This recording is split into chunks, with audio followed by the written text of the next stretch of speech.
I'm so sorry I'm late. I had this scheduled for 4 p.m. Mountain Time, and it's almost 2 hours overdue, but I have an excuse. And so I kept pushing it forward because I was on a almost 3-hour Zoom call. You're not even going to fucking believe this. So, and it's worthwhile. So I was on almost a 3-hour Zoom call with one of the fucking Nexium 9. The fucking goat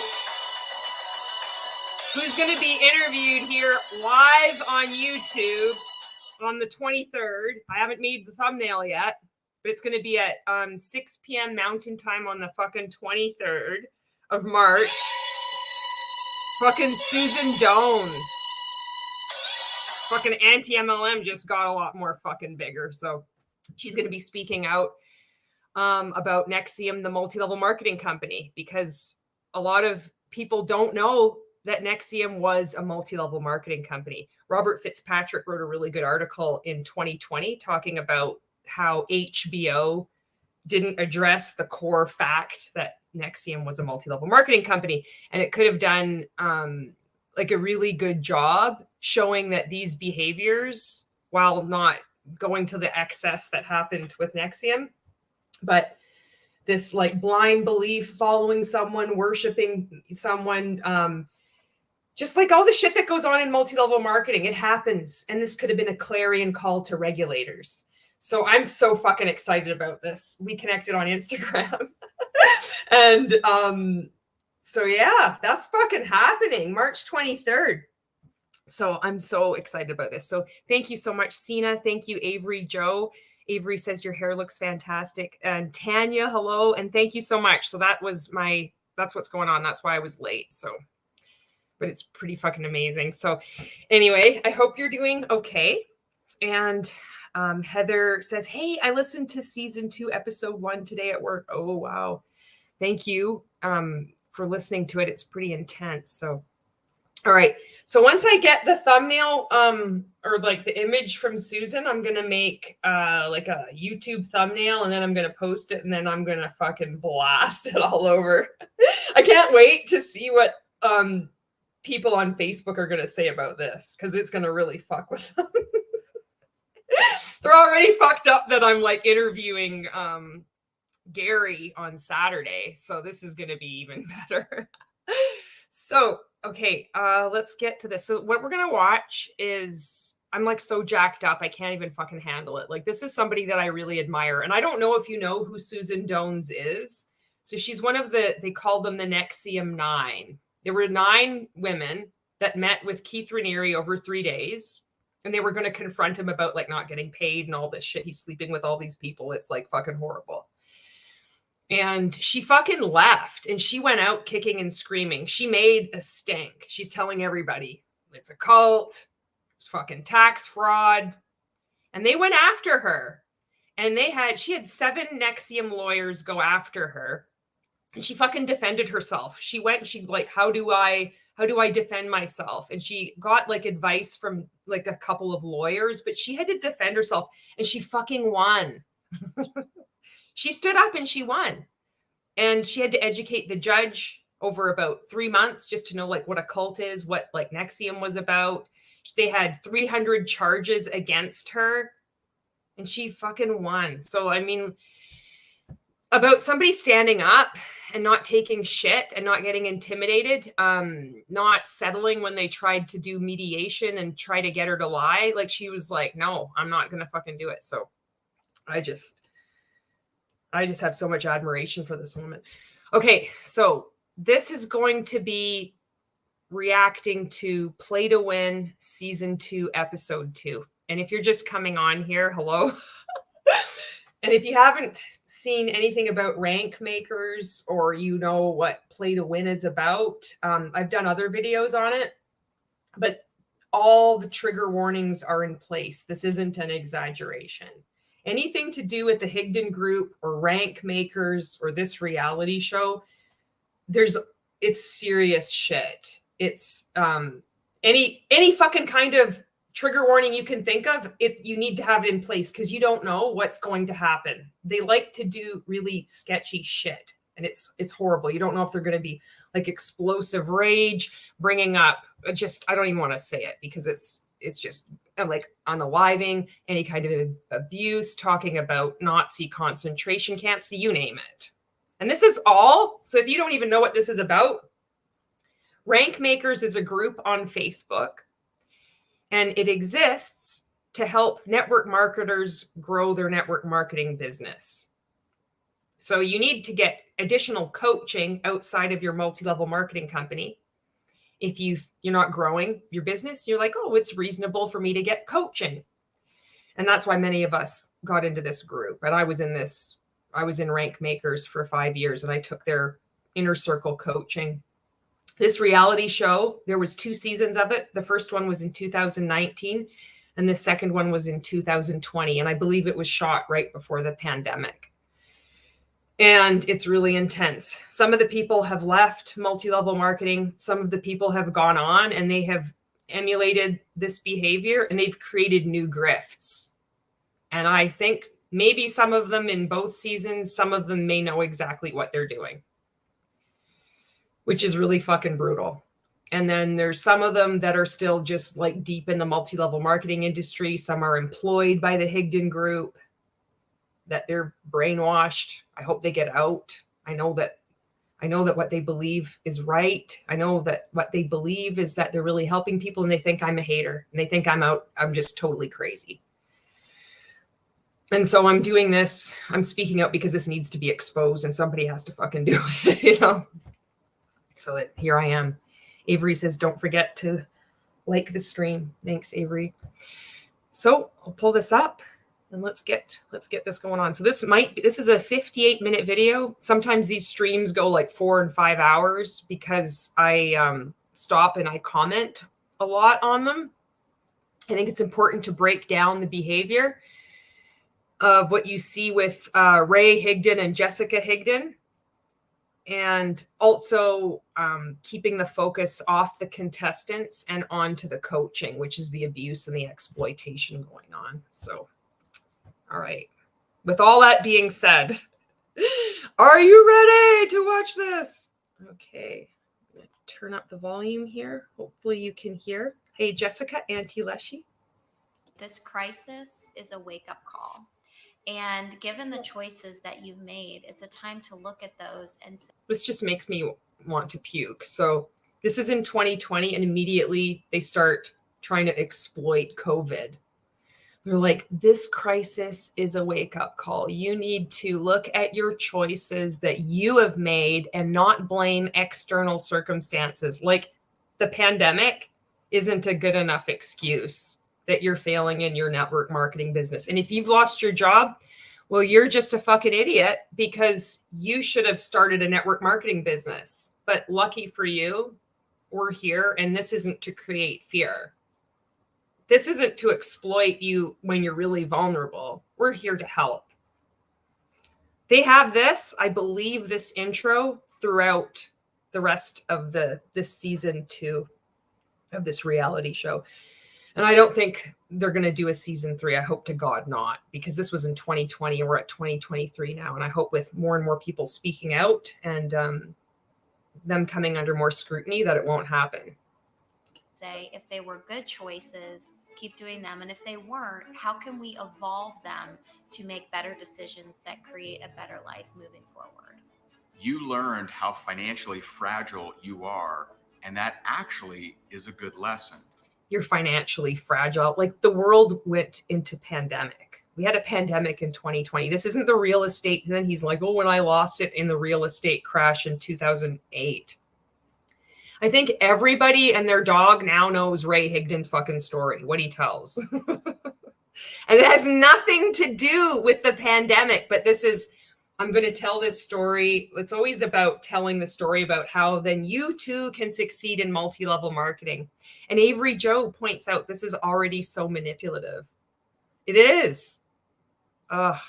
When I lost it all in the real estate crash of 2008, I was able to rediscover a career and completely change directions into something that I actually love. Now is not the time to blame people outside of you. She's like, his wife is wearing one of the Higdon Group merch shirts, default setting gratitude with gold sparkles on it. You or anything outside of you. It's actually time for massive introspection. We're not here to bring fear. We're just telling you. It's like amazing that they need to say that. You are here to bring fear. Lisa says, hi, joining late. Sorry, but the start time kept changing. Lisa, I'm so sorry. This is my fault. I did keep changing it, but it was because I was on an almost 3-hour Zoom call with one of the NXIVM 9 setting up an interview for the 23rd. She's going live with me on the fucking 23rd. I'm going to be advertising this, but that's what was happening. I'm like, there's no way I can go live right now. Like, the conversation was really good. And so that's what was going on. There's a reason. If I ever am not, like, if I'm not where I say I'm going to be at a certain time, like, there's a really good fucking reason. Normally, like, I'm punctual, but this was big shit going on today. So that's what was going on, Lisa. Lisa's like, wow. Yeah. So Lisa, if you don't know, Janet's like, congrats, Julie. So if you don't know who the fuck is going to be on the 23rd, taking questions, talking about how NXIVM is a multi-level marketing company, the fucking goat. It's fucking Susan Dones. The one who left NXIVM was sued. 7 of NXIVM lawyers went after her on 300 charges, and she defended herself and fucking won. Yeah, she's a fucking force of nature. Holy fuck. Sherry says, it's okay, no big deal. And Tanya says, so stoked for you, Julie. Avery Joe says, that's so exciting. Yeah. So comments, if you're on here, I'm going to, as soon as I get my shit together and I make up a little thumbnail and I'll set it up like the link.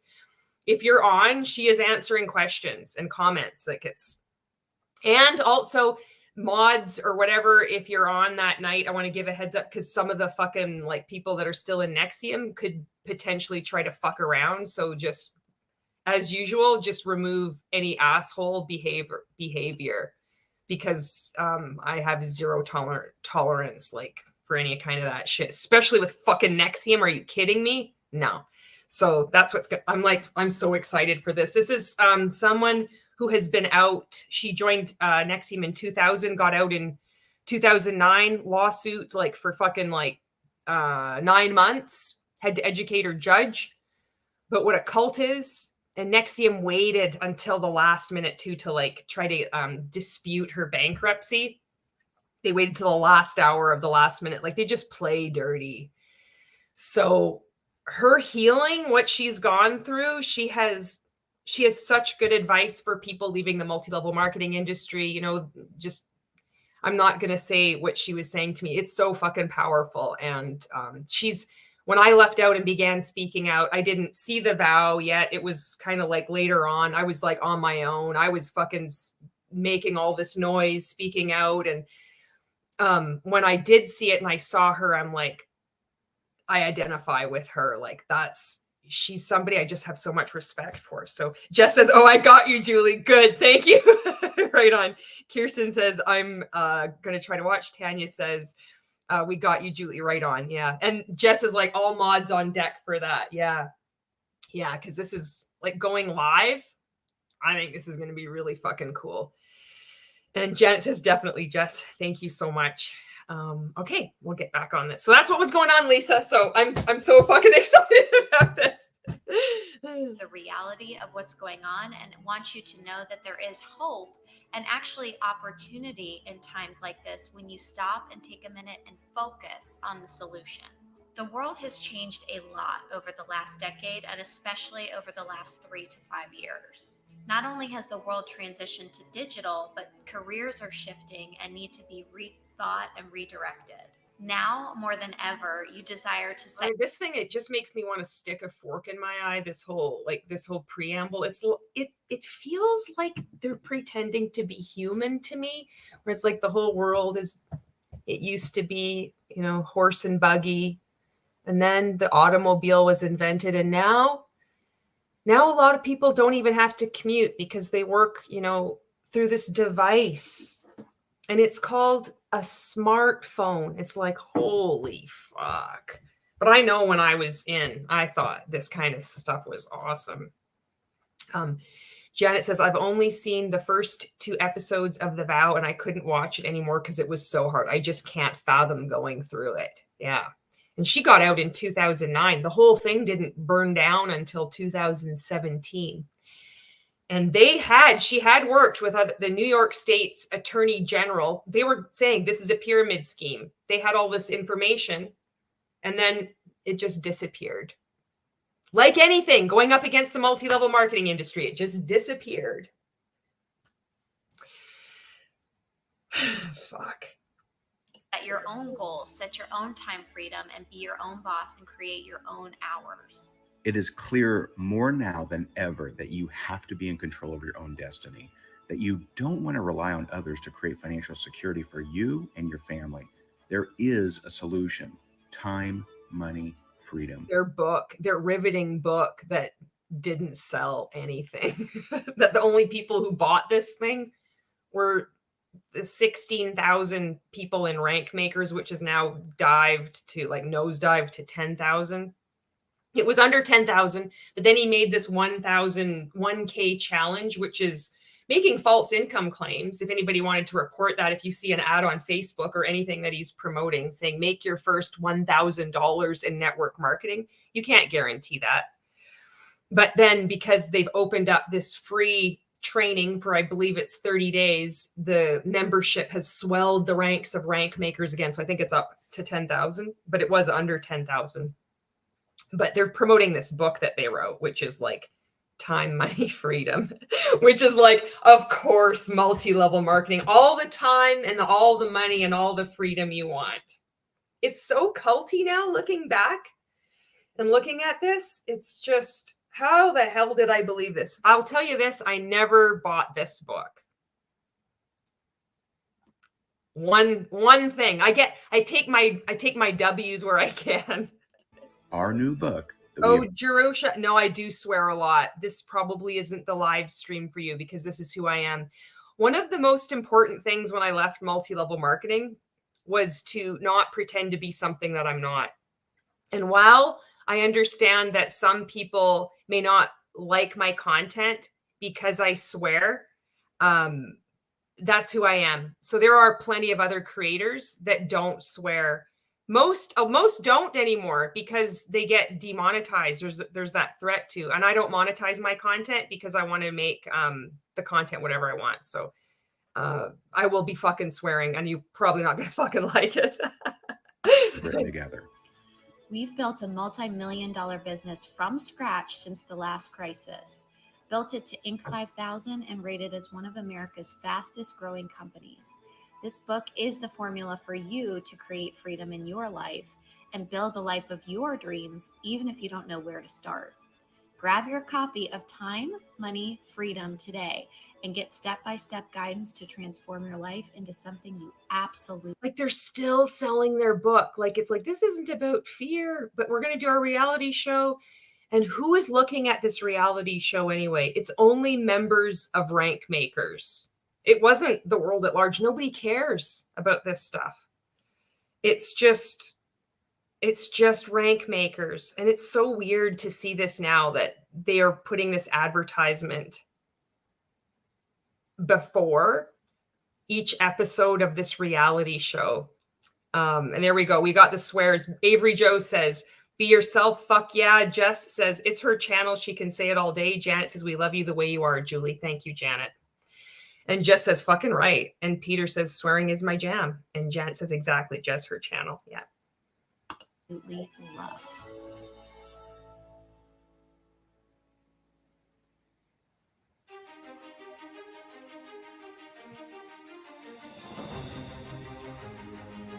This is 25 contestants battle it out to win a chance of a lifetime. And this chance of a lifetime is one person is going to win a job with the Higdon Group. But the way they sell it is that they they sell it in the same deceptive way that multi-level marketing companies will try to recruit you. Distributors will try to recruit you, saying the potential to earn millions of dollars is just here. And they say the same thing. They're like, you have the potential with this job to earn $1 million. They don't say how this is possible, because they don't have to, because they're scam artists, they're grifters, and they're outright liars. Belle says, I'm late, gotta rewind. Belle, holy fuck, welcome back. You're not even gonna fucking believe why I was late. I was late coming on. And Kirsten says, make sure chat is set to all messages. My YouTube loves to set it to only top messages. Thank you for that reminder for people. Yeah, so this is a job. This is all this is for. And all of this is, the people in here are pulled from this group, rank makers, which we're told, Jessica would say, mom care, not daycare. You don't want to go to work. You don't need to go to your 9 to 5. You want to have time and money freedom. They're even selling their book. But the prize for this reality show is to work for them. And it's so messed up, because it's just, well, you're going to see. It's so fucked up.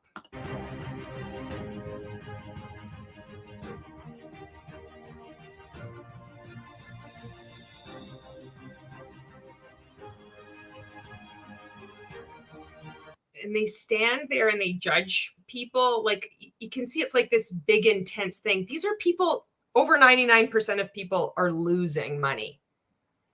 The people that are competing on this they either hold, everybody I would say holds Ray and Jessica in high regard, but most of them are not making hardly any money. And they had to scrape together, put on and get debt just to fly out to Florida to stay here and do this reality show. And some people did that, and then they were just sent home. There's like, oh, well, you're not good enough.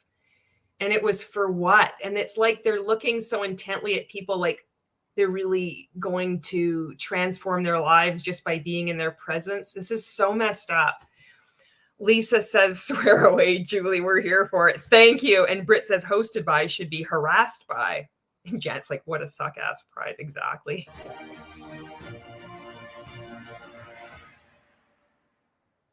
Welcome to Play to Win. This show exemplifies the best of the Higdon Group. We created this show so that you can see what it takes to make it in business today.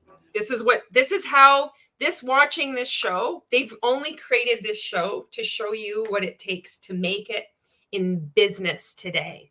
Like, these business owners and these corporations, like, watch this. They're like, are you fucking kidding me? This is not what it takes to make it in business today. What business? Network marketing or cult?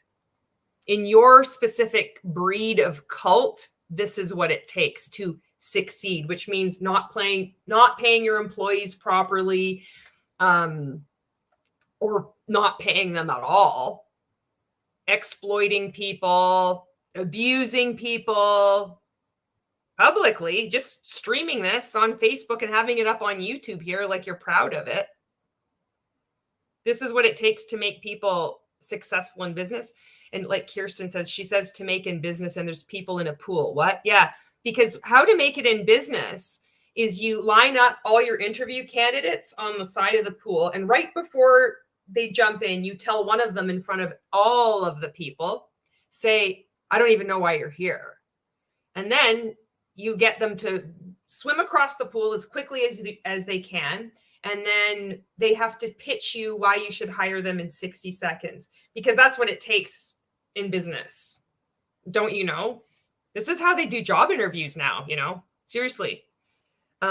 Joshua says, it's okay. I hope you had a wonderful day. Ah, thank you. And I did. Thank you very much. And you can put up with me. I can put up with you. We all have our things, you know. Over the course of a full week, we are going to put over 25 people to the test to see which one person truly has what it takes to play to win. In today's episode, and it's like, this is what we would think too. I know I'm pausing this a lot. I do this too. If you're new here, is this is what it takes to play to win. So we would think that the small group of people, which is still like, 16,000 people are in that frame, that we're like, this is what it takes to succeed in your network marketing business. This is so messed up. It's like, this is what it takes to play to win. Like, what? Episode, we are seeing the other half of the contestants. At the end of today, only 5 people will be moving forward. Yesterday was tough, but we're not taking it any easier for today's group. We might be even more on our game today. This year, contestants are competing. The last episode was really disturbing. This is a blind reaction. I haven't seen season 2. I watched season 1 and I didn't see the abuse. I wish I had. I only saw it when I was like, after I had left. And then as the months went by, I'm like, how the hell did I not see this abuse? That's why, one of the reasons why I needed to go see a psychologist. I'm like, what the fuck was I part of? How could I have thought this was amazing coaching? I wish I had have left because I saw this abuse. I'm like, this is wrong. But I didn't see it. I thought this is amazing coaching. But the reason why I didn't watch season 2 was because I saw the contradiction that the prize was to get a job for him, a job with him. I'm like, we're in network marketing, so we don't have to have a job, and the prize is to work for you. But of course, the whole premise of any cult isn't to empower you. It's to increase the influence of the leader. And this is just another run-of-the-mill cult, but it's just disguised. It's a commercial cult, network marketing. And Kirsten says, yeah, on their game. That seems slightly weird phrasing. Britt says, oh, great. Even tougher today. What is he going to make them do? Commit a felony? No kidding. Janet says, what pants do y'all think Ray is going to be wearing? Oh, God, I hope they're not white. For a really amazing opportunity. I will give the winner a job guaranteed for 1 year at my company, built to their strengths with a potential salary of $200,000 or more. I am only in. See, he said with a potential salary of $200,000 or more. But Jessica had said, oh, you have this ability to earn $1 million. But it's like, I wonder what the fuck she's actually getting paid. I bet she's not getting paid anything like this. His top coach, Jen Ryla, who's commented before, on these videos and has also done videos with me, was getting paid $25 per phone call. And her phone calls usually were an average of 30 minutes. Sometimes they would stretch to an hour. But people were paying thousands of dollars, and she wasn't getting that money. Potential of 200. The last season winner, my friend Michelle Culberson, who won a year's coaching with this fucker. All the work she didn't get fucking paid. She was doing work. She was supposed to be getting coaching from him. I wonder. I'm just curious how much my other friend, who's still fucking employed, who won this fucking show, who I hope she doesn't think I'm a hater. And I hope that she wakes up and gets out.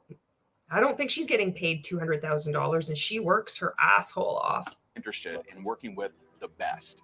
Let's meet the contestants. My name is Amy Marino, and I'm from Camas, Washington. My name is Eugene Fedorovsky, and I'm from Brooklyn, New York. Hi, my name is Gary Martinez, and I'm from Colorado. Gary! There's Gary! So Gary, I'm going to be interviewing on Saturday, and he is going to be talking about he has a daughter who has autism, and he has had when you come out of this kind of thing, before that, even, I don't want to just say it's because of this, but it's like he's a really fucking cool guy, and he's had run-ins with ABA therapy where he's had to educate like therapists, and he's learned a lot, and he has a lot to fucking say. So I'm really excited about interviewing him, and that's going to be on Saturday. And there's Gary. Gary is awesome. Gary's really funny too. Colorado Springs, Colorado. My name is John Rankin. I'm from Clarksville, Tennessee. My name is Kelly Forrestal. I am from Port St. Lucie, Florida. My name is Kyle Devine. I'm from Binghamton, New York. My name is Marilyn Chapman, and I'm from Kelowna, British Columbia, Canada. My name is Megan Dessart, and I'm from Astoria, Oregon. My name is Michelle McKenzie, and I'm from Scotland originally, and I live in Canada now. And she's my friend. Michelle, You're an amazing, good person. Tish says, just dropping in to say hi, hello. And Tanny says, you didn't miss much. And Odd says, just on 1.5 speed to catch up. Janet says, potential salary doesn't make sense. A salary is what you make yearly. Potential means commission. So a commission salary. Thank you for pointing that out. It should be a salary. If you're getting a job, you should have a salary. Yeah, I know. This is when you start seeing people that have been within rank makers that go on the reality show and then they continue on. And then you've seen people that have left and then are speaking out. It's so messed up. I know it's messed up. My name's Paul Bond and I'm from London in the good old UK. Ryan Belts from Two Rivers, Wisconsin. My name is Tiffany Windhorst, and I am from Louisville, Kentucky. My name is Tracy Maynard, and I'm from just outside of Cleveland, Ohio.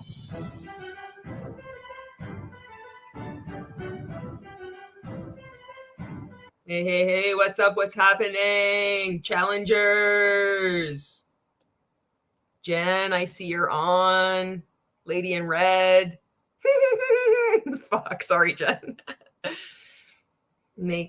Tish says Megan won't ever get out. This is the part that just sucks, you know? Fuck.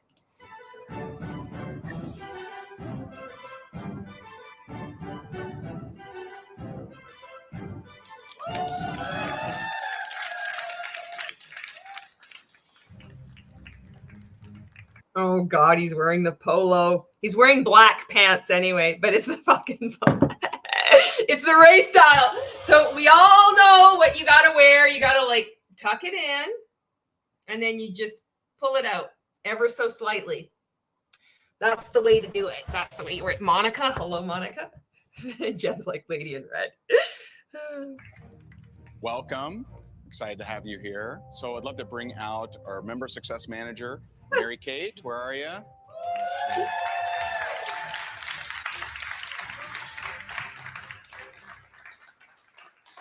So Mary Kate, what's it like working with the Higdon Group? Well, I've been on a lot of good teams in my life. I've built a lot of good teams in my life. These two beautiful. This is edification. What is it like working for the Higdon Group? So like the leader, Ray, asking his employee, like, what is she going to say? So it's rehearsed, but this is edification. How much sunshine can you pump up my ass? You need to, this is in the multi-level marketing industry as well. This is what we're taught to do. It's not the correct use of the word edify, but who cares? It doesn't matter. Cults redefine words all the time. So this is what she's doing. And look at it. It's like even the presenting. I should do it like the right way. Beautiful people have mastered culture and team because every single person on our team, we all have different talents. We all have different personalities. It's a family unit. There's not one. It's a family unit.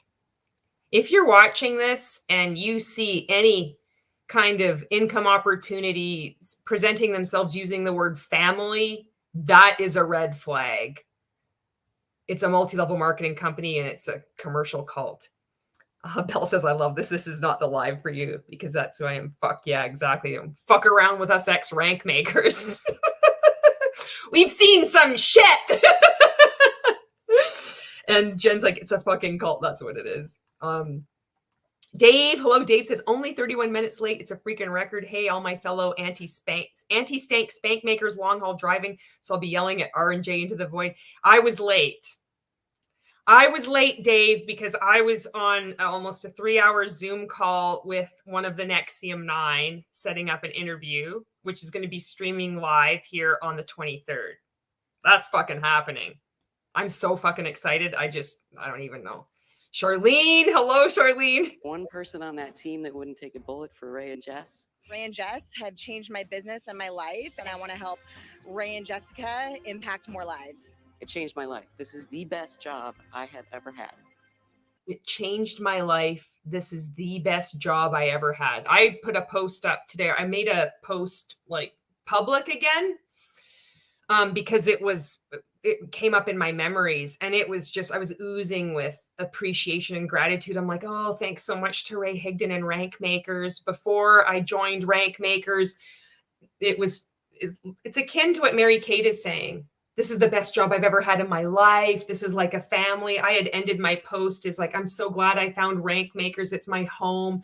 Before, I had such a judgmental and like mindset and comparing mindset, but now with so much help from my inner circle coaches, especially my coach, Jennifer Ryle, I even put that in there. I'm like, it's been so much hard work, but my mindset has done 180 degrees. This is cult. This is not normal to talk about, like this before and after, this transformation that only happened because of being involved in a network marketing coaching group or an employee with this. No. And I want you to keep that in mind when you're fighting for a position with us. I do network marketing because I want to change the world. It's a blessing. It's not just a job. Oh, thanks, Mary Kate. Oh, he fucking rubs the back. Thanks so much. You did the right thing. Oh my God. I don't even know what the fuck is going on right now. This is so weird. And I do got to just say right up front, I'm not your friend today because we don't have time for that. And so today, I don't have time for that because the only way I know how to coach is abuse. So there's going to be people in your life that just are nice to you. This is what he says. He says it like this: nice. Nothing in me cares enough. That's what it really means.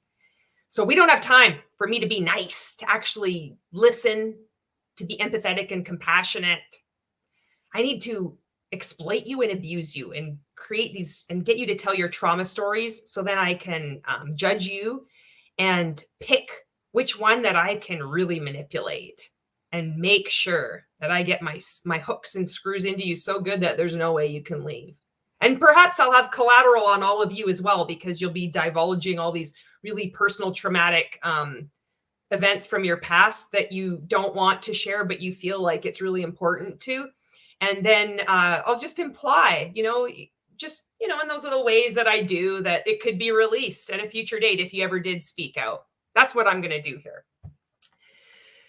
Belle says, remember when we watched season 1 and people didn't know if mentorship or job was the right answer? This season confirms job was the correct answer.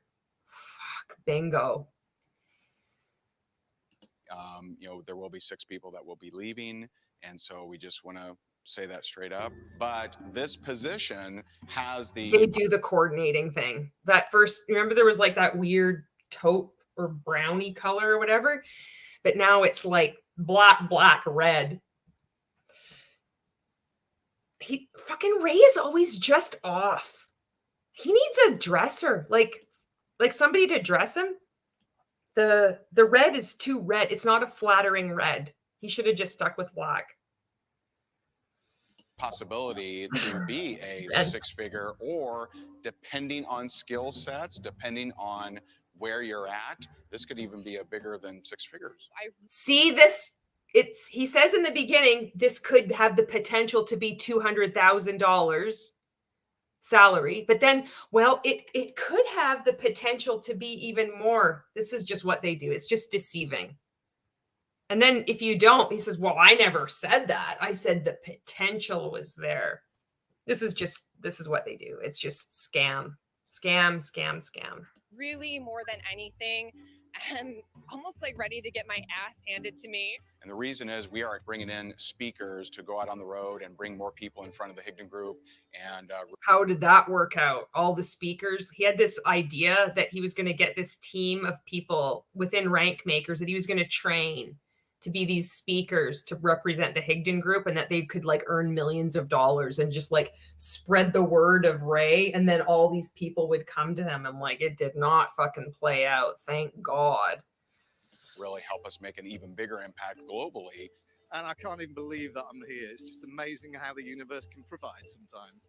This position is a really, really big deal. One thing that we didn't. It's not a big deal. It's a big deal if you're in this. You think it's a big deal because you look up to him so much and you respect him.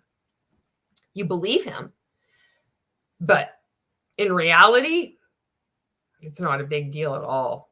It's a big deal when you leave and then you have to heal and you realize what you've been a part of and you have to reconcile what you've done and manipulated people. Then good luck. That's really tough. And if you're watching this and you were on this reality show, or if you're in the multi-level marketing industry, when you leave, when you wake up and when you leave, the healing just isn't like you're done, especially for this. Please consider getting therapy. If you can afford it, if you can find it, connect with an ex-group member. It doesn't even have to be an ex-rank maker. It can be somebody in another cult, but you're not healed as soon as you leave. You haven't figured out all the answers. There's fucking healing ahead, and it's wild, and it's different for everyone. But please don't do the mistake I did and wait 4 months before I got to see a psychologist. I should have gone in right away, but I'm like, I'm a rank maker. I show up. I do it anyway. I feel the fear. I've done all this other stuff in my life. I've done all this athletic stuff. I can do this too. And it's like, no, this was beyond anything I had ever been a part of. I was involved in a cult, a really weird cult. 2 of them. Fucking simultaneously. Rosie Posey says, one of my clients at work does touch like that. I associate it with slimy older men who are trying to be persuasive and only know how to be sleazy. Jen says, even when we posed for pictures at Rank Makers Live, I didn't want to touch him when I posed with him. Instead, I awkwardly posed next to him. Ha ha ha.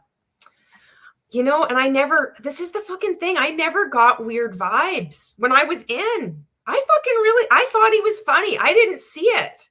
I didn't fucking see it. I see it now.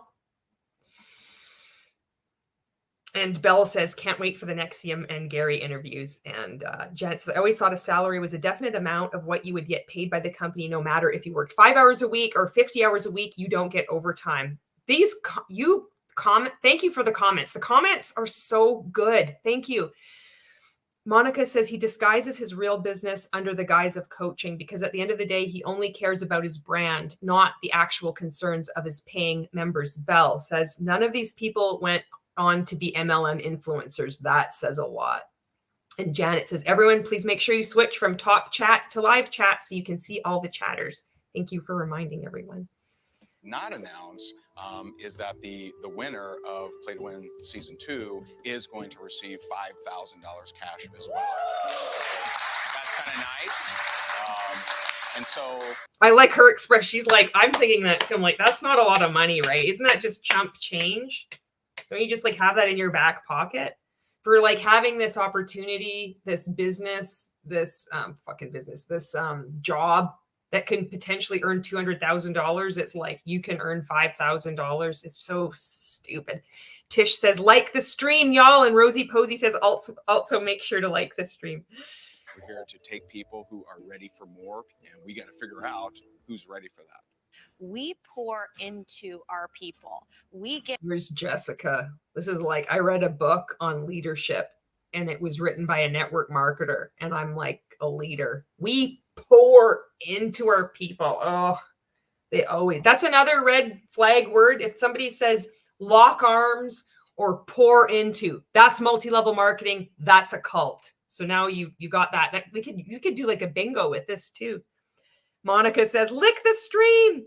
Jess says, I always have it set to live chat now. I check consistently to see if it switched back. Give them the world and we expect the same in return. We are not going to be. And so this is important because this is similar to other high control groups that I'm learning. We give you the world. No, you don't give them anything. They had to fly down there at their own expense. They have to pay to be in Rank Makers. They have to pay for courses and challenges. They have to pay for a 100K inner circle coaching. What exactly are you pouring into? After people have paid you, you're delivering services that they purchased? Is that they're supposed to be so grateful for that you're over delivering on something that they have overpaid for? But it's you owe us. That's what this is setting up. We give you so much. We expect that back. So not only are you paying financially and with your time, behavior, information, thought, emotional control, but you need to give even more. That's what we're looking for. Be easy on you guys today. And those of you who move forward, we're not going to be easy on you moving forwards. There is a significant difference. Like I'm watching them, they're nervous. I mean, I was in Afghanistan by myself. So I hope that each and every one of you brought it today. Make sure that you get to know each and every one of the people in this room very well. A couple of you are going to have to pick teams. If you studied up and really, really got prepared for season 1, that may not help you. Look at his face. This is the fucking cock pose. I'm a fucking cock. If you studied like we would tell you to do and you prepared, like all the stories I've told, to use Jen's expression, ad nauseum in rank makers for 5 years, probably going on like fucking 7 now, it's not going to be enough because you're in a commercial cult. When you think you have it figured out, we're going to move the goalposts or we'll just pull the rug right from underneath you. We've grown. This process has grown. We know exactly what we're looking for, and we want to see if that's you or not. You have today. That's it. And let's make it happen. So good luck. Just like we did yesterday, we're going to be grading them on a scale of 1 to 10, 10 being the most coachable. This doesn't get any more culty than this. They're going to grade people on 1 to 10 on how coachable they are.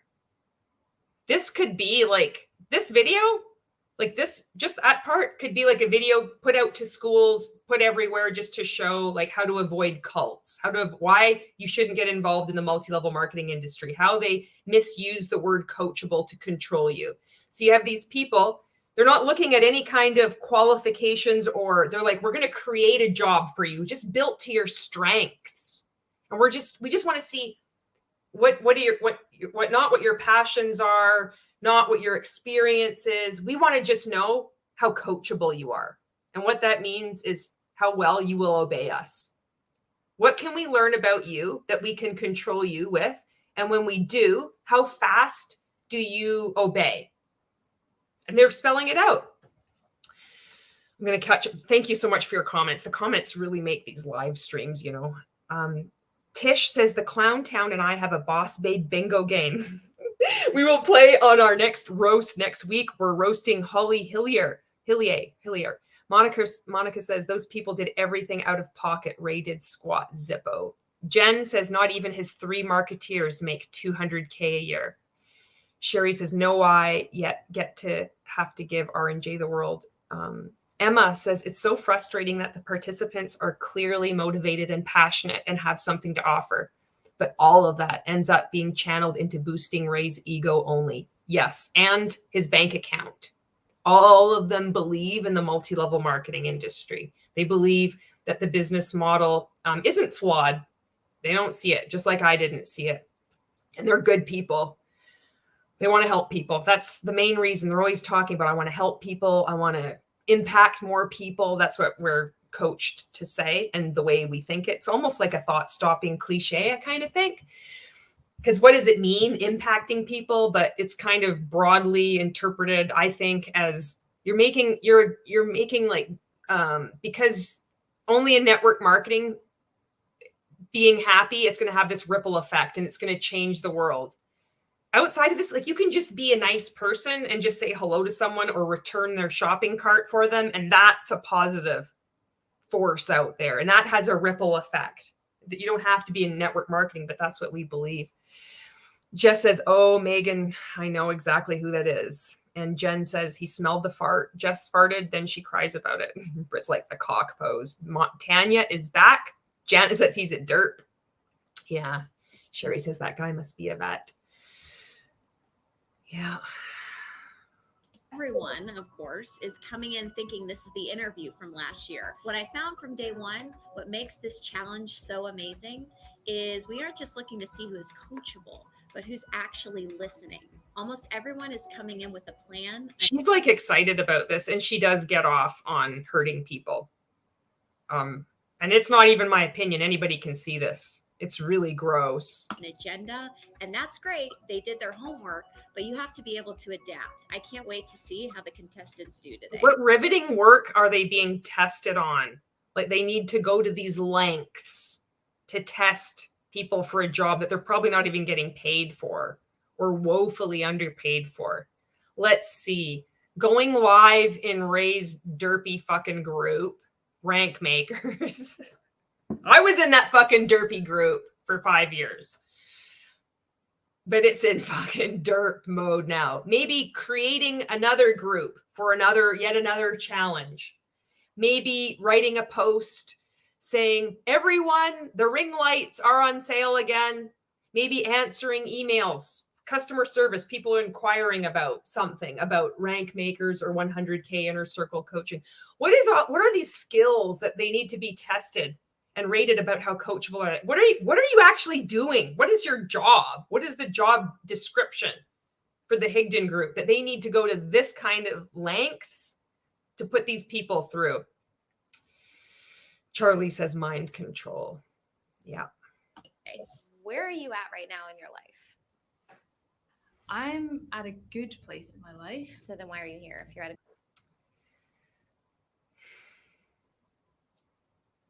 Michelle, you are an amazing person. You are brilliant. You are intelligent. You are empathetic. And you care about people. A good life. Good is not good enough. Like I want more. I want it to be better. So what's your biggest problem right now that you're having?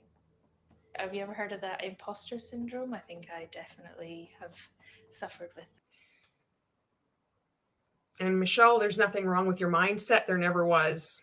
You don't have imposter syndrome. That's something that's made up, especially by the network marketing industry to make you feel a certain way. If it does exist on its own in some other fucking realm, it's certainly not the way they're applying it now. And I know hearing this, you might not want to hear this, but I just want to keep saying that you are an amazing person and that I value our friendship. And I hope that you're doing okay. That overcoming it is a process, but it's a process of feeling worthy. You don't feel like you're worthy. See how Michelle takes a deep breath? I look for that in people. When you hear something and it's confronting and difficult for you, your body has a reaction.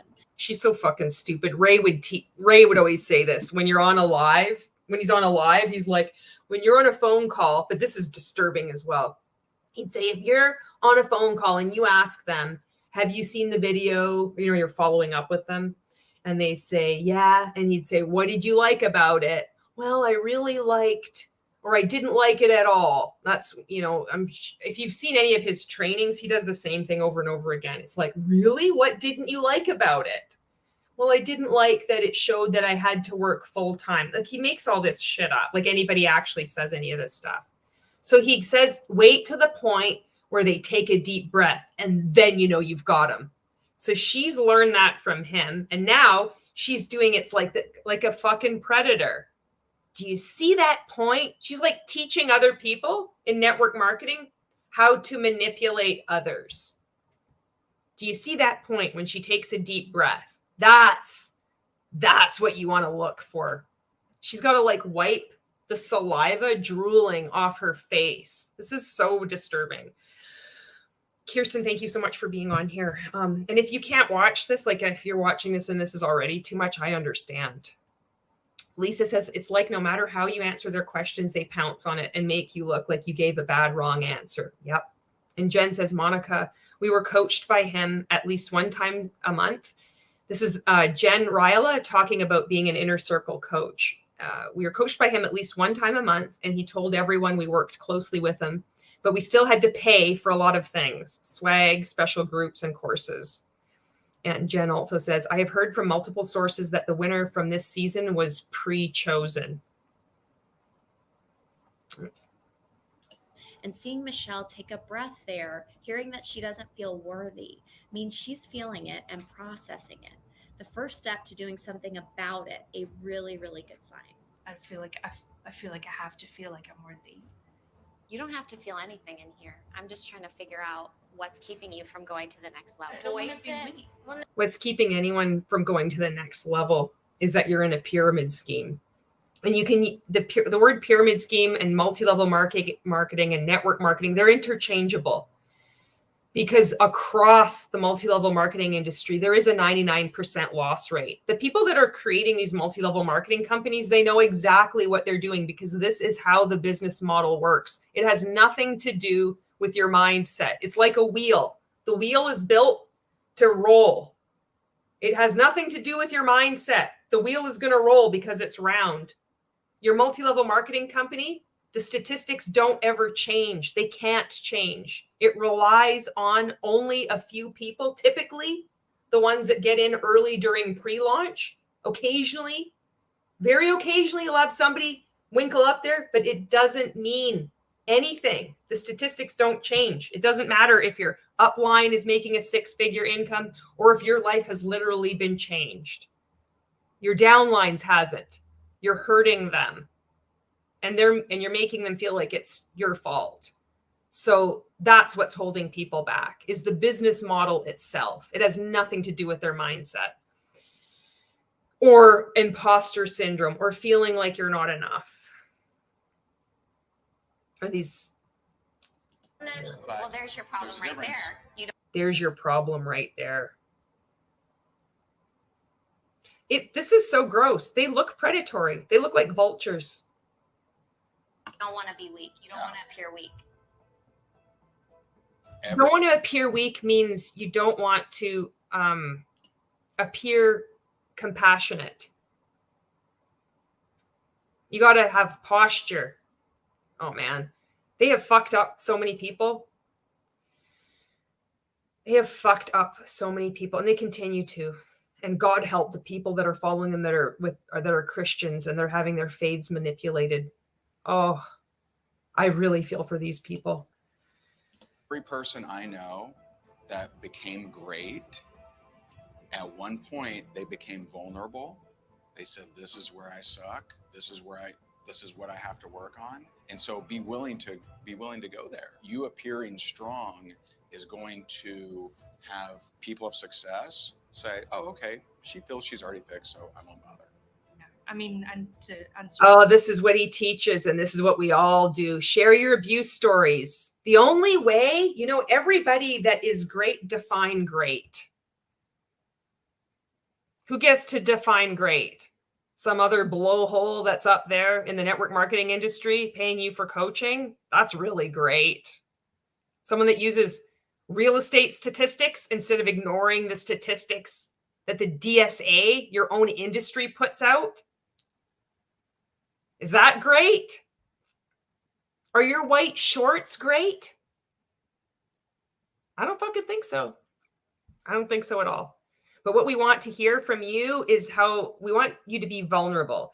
Because people of success will say, well, that's great. But what we really want to hear is we want to break you down.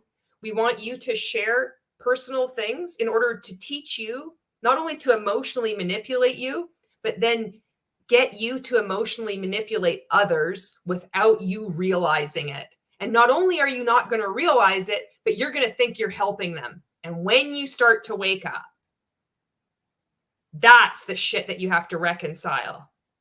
Your part in it, because you're not, you do have a conscience. You do have a heart. You do believe that you were helping people. And when you realized that you have been actively hurting people and manipulating them, taking money from them that they don't have, making them feel like they're less than, there's something wrong with them, you got to heal from that. Demi says calling them vultures is an insult to vultures. You're right. And I don't want to say, I don't want to dehumanize. I don't want to dehumanize them. Your question about why I have struggled with self-worth is that, and this is only something that came to light after I had my own I didn't put it up. children, was that I was raised by my nan.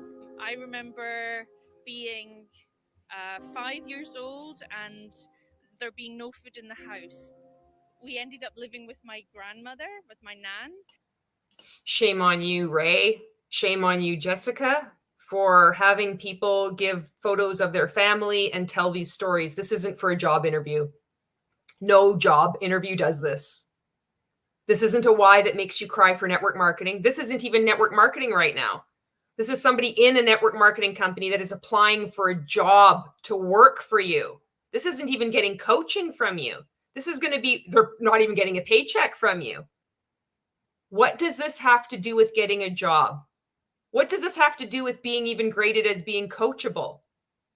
Why are you breaking people down purposefully? What is the point of this? And we just never went home again. And if it had not been for my nan, I'm pretty sure that we would have ended up in... When I see a therapist, when I saw my therapist for the first time and she talked about abandonment So you that I still- have worked on. You still feel abandoned. Yeah, because after my brother died last year, I went through it again. Geez. Who gets attracted to multi-level marketing? When you're experiencing a lot of vulnerabilities, what's the best way to keep somebody within? What's the best thing of retention within multi-level marketing? The exploitation of our vulnerabilities. Take it to another level, get into this multi-level marketing coaching group, Rank Makers, and getting coaching by Ray, and then getting a job with him. Let's see. Tell me exactly how vulnerable are you? You don't feel worthy? Oh, good. Because that will chain you to us for longer, because we know exactly how to exploit you. Monica says, true, you have to have the sob story, because if you don't, they know they won't be able to control you. And says, this is so sad. Please, ladies, stay with your therapist. Britt says, and if this were a real TV show, he'd have to have archival producers clearing and getting the rights to those photos. He definitely couldn't afford to do that. That's a good point. He was 42 and he died from heart disease. I had to deal with parental abandonment from being a child, and I had to deal with it again after he passed away. Why is someone making $200,000 a year going to apply for an unspecified job with the Higdon Group? So what would be the plan? Would you? Because she's in a fucking cult, Ray. Because we all looked up to you. We actually believed you. And you know this. This isn't speaking to you anyway. This is speaking to rank makers that are waking up and starting to come out. But it's very powerful to hear someone speaking out, especially from someone within the group. Also, people outside of this, that's also powerful. But you know exactly why she is. And this is just like the blueprint. This is how he manipulates people. He does this with everyone. Sherry says, this is so incredibly messed up. Yeah, it is. And these are taking really good people and purposefully fucking with them. He could do anything. You think of all the things that you could do in your life, all the jobs that you could have, anything that you could really contribute. And this is what you choose to do. You choose to make people fly to Florida and say, what are you going to do here?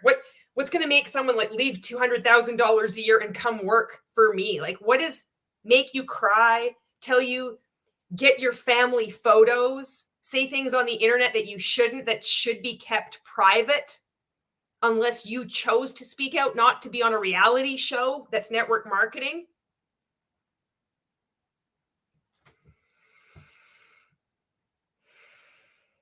You leave that, or we're hoping to let's keep everything and just add this? If you want to work with me and I clearly want to work with you, if there is some... Would you, and he does this, he taught us this, would you leave all that? Would you want that? Or would you leave all that and then come work with us? Or would you want to keep that? Like he'd say, if you're going to sell something, like say you have like for Monate, there's a number of product packs, but say you have like 2. This one is the overachiever product pack. And this is like just the starter kit. He would say, well, there's this starter kit that it's like, it's really good. And it's like, if you're not really serious about your business and, you know, it's all right. Some people get this, but this one, just wait. Somebody's at the door. Just hang on. I'm just live right now.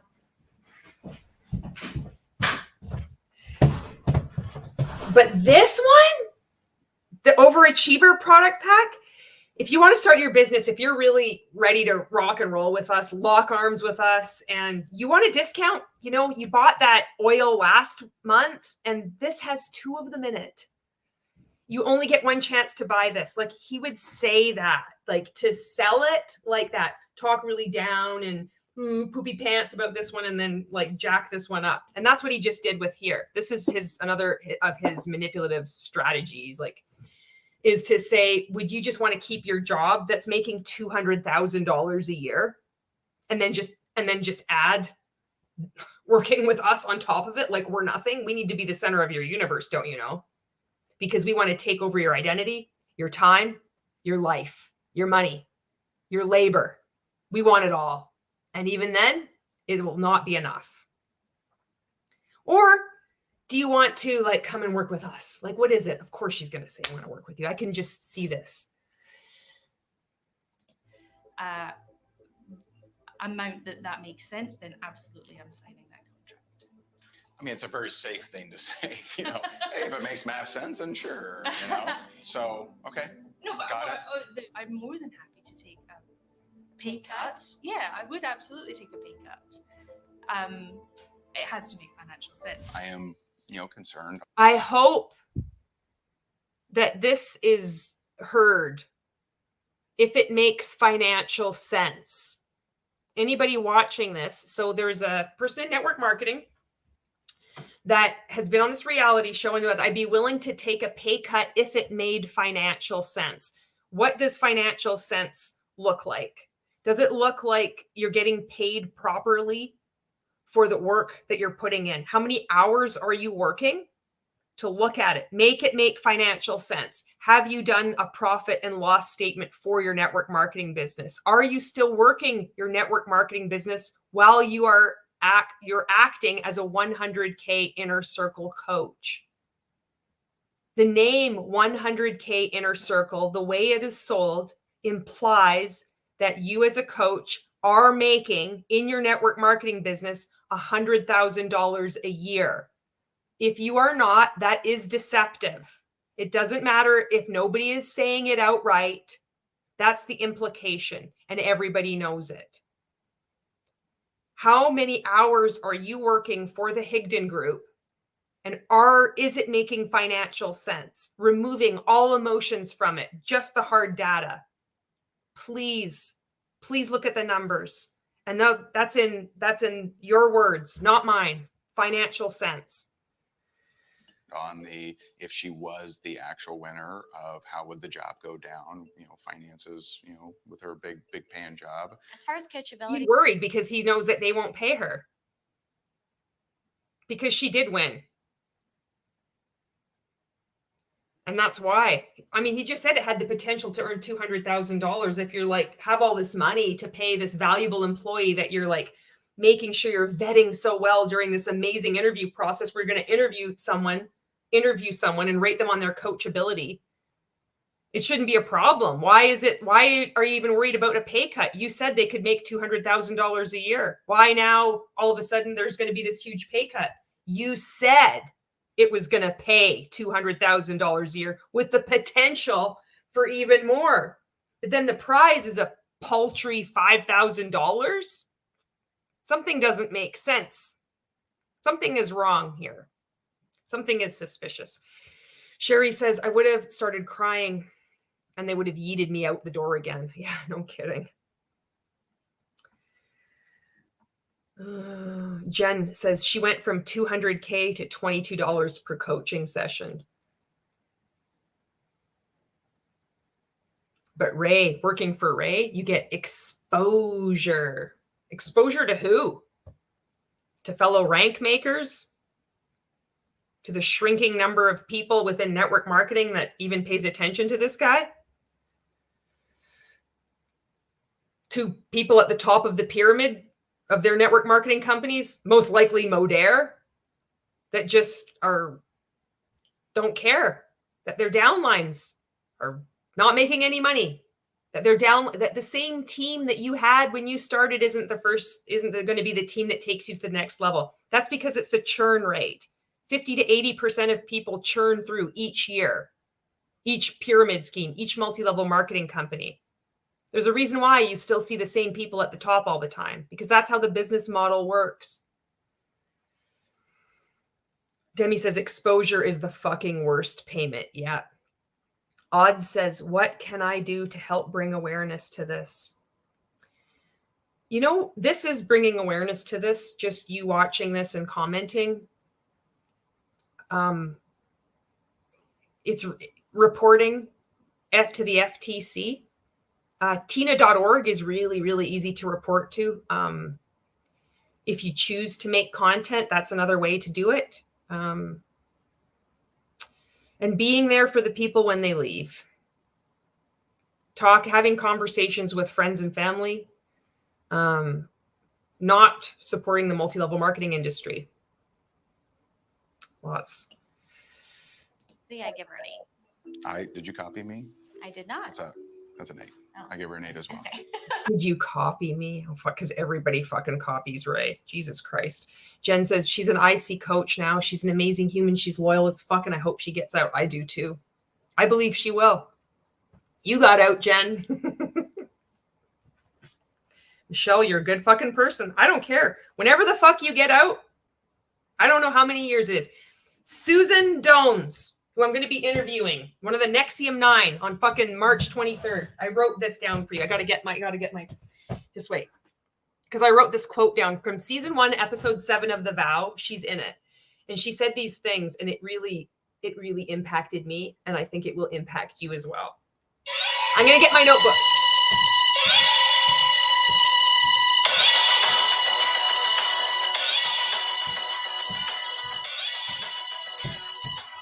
All right.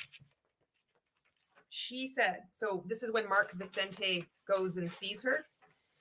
And it's like, this is what I want to say, like with Michelle. It's like they all get out. We get out when we have to get out. And she says to him, like, it took what it took.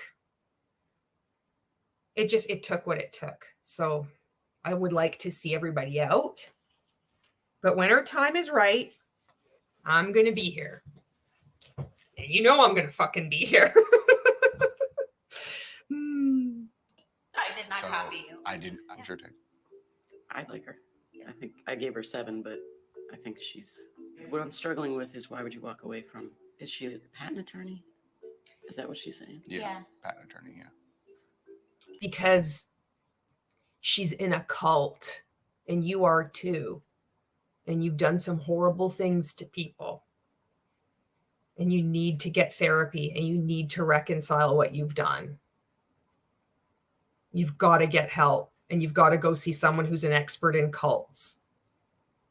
What you've been part of is horrific. Why she would be leaving is the same reason why anybody does in a high control group. You're in a cult. You're like, it makes sense. It's like, this is a much better opportunity. What is money anyway? When I have the potential to really impact people. Even though what they say is that the more money that you're making, the more impact that you can have on the world. But don't look at it unless you're going to come work for us. Then you need to take a significant pay cut. It's just another contradiction. This is another quote that Susan Dones had said to her. So she said, the guilt and the remorse, and for me, the betrayal, that does all eventually resolve. So for anybody exiting, going through that roller coaster of emotions, high control group, multi-level marketing industry. But it's a tough journey and there's no way around it. You have to go through it. I like her answer, though, of she would have to be able to provide the value to I'd love fulfill that. that. Yeah. However, we'll see what happens. And what's your biggest problem that you have right now? I mean, if I'm being completely honest with you, Please. My mother-in-law stole my husband's identity, put us in about $50,000 worth of debt after I had gotten married.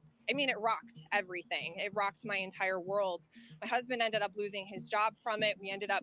It's so bold how they just, Ray Higdon and Jessica Higdon, don't give a fuck. They can exploit people right out there in the open. And they film it like a reality show. Like all these fuckers do. They have all this video footage of themselves. They can't stop making content about themselves. They think that they've gotten away with this for so long that they think this is okay to treat people like this. This is wild to me. This was 2020 and he's still going strong. Now he thinks he's a prophet. Where is this going to go? I don't know. Having to move in with my parents as newlyweds. My mother-in-law suffered severely from mental illness. She ended up committing suicide a year after we had found this out. It was completely life-changing for him, and it actually became a trigger for a lot of mental illness with him. This shouldn't be spoken about on the internet unless it was your absolute choice. But this is speaking about other people's businesses now. They're private things, their struggles. This shouldn't be shared. And it should not be shared for network marketing or multi-level marketing or direct selling, which is not direct selling. Direct selling isn't network marketing. You can't use those same terms. That's another way they've deceived people. Multi-level marketing, you can recruit however many people you want. Direct selling, you would need to have a protected territory. It doesn't make sense to recruit your customers. But in multi-level marketing, the recruits are the customers. So look at their faces. Oh God, this is so gross. They really do get off on hurting people. So what did that do to you? Oh gosh, a lot. So where do you see that as a problem? Well, I have a lot of like minds. Can you imagine, like, you go to see, like, this is, if you went to see a therapist, they wouldn't do this. But when you are being interviewed by a cult leader, it's like, where do you see this as a problem for you? Are you fucking kidding me? This woman just shared deeply personal shit. And you're like, where do you see that as a problem for you? Holy fuck, Jessica. Go drink your fucking champagne in your closet and put on your high heel shoes and talk about feminine energy. Jesus fucking Christ.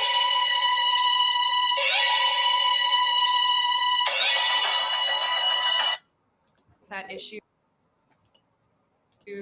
surrounding money. Like what? Fear that I'm going to lose what I have. Because of that fear, what do you do or what don't you do? It holds me back from what? Stepping outside of my comfort zone.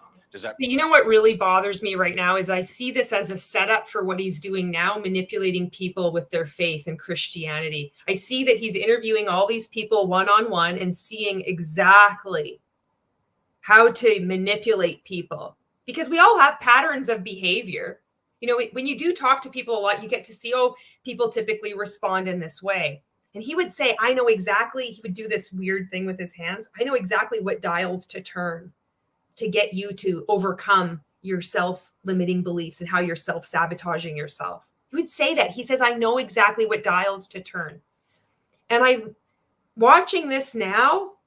I really wonder if it's like, this is all now it was like experimenting and figuring out the best way to manipulate people.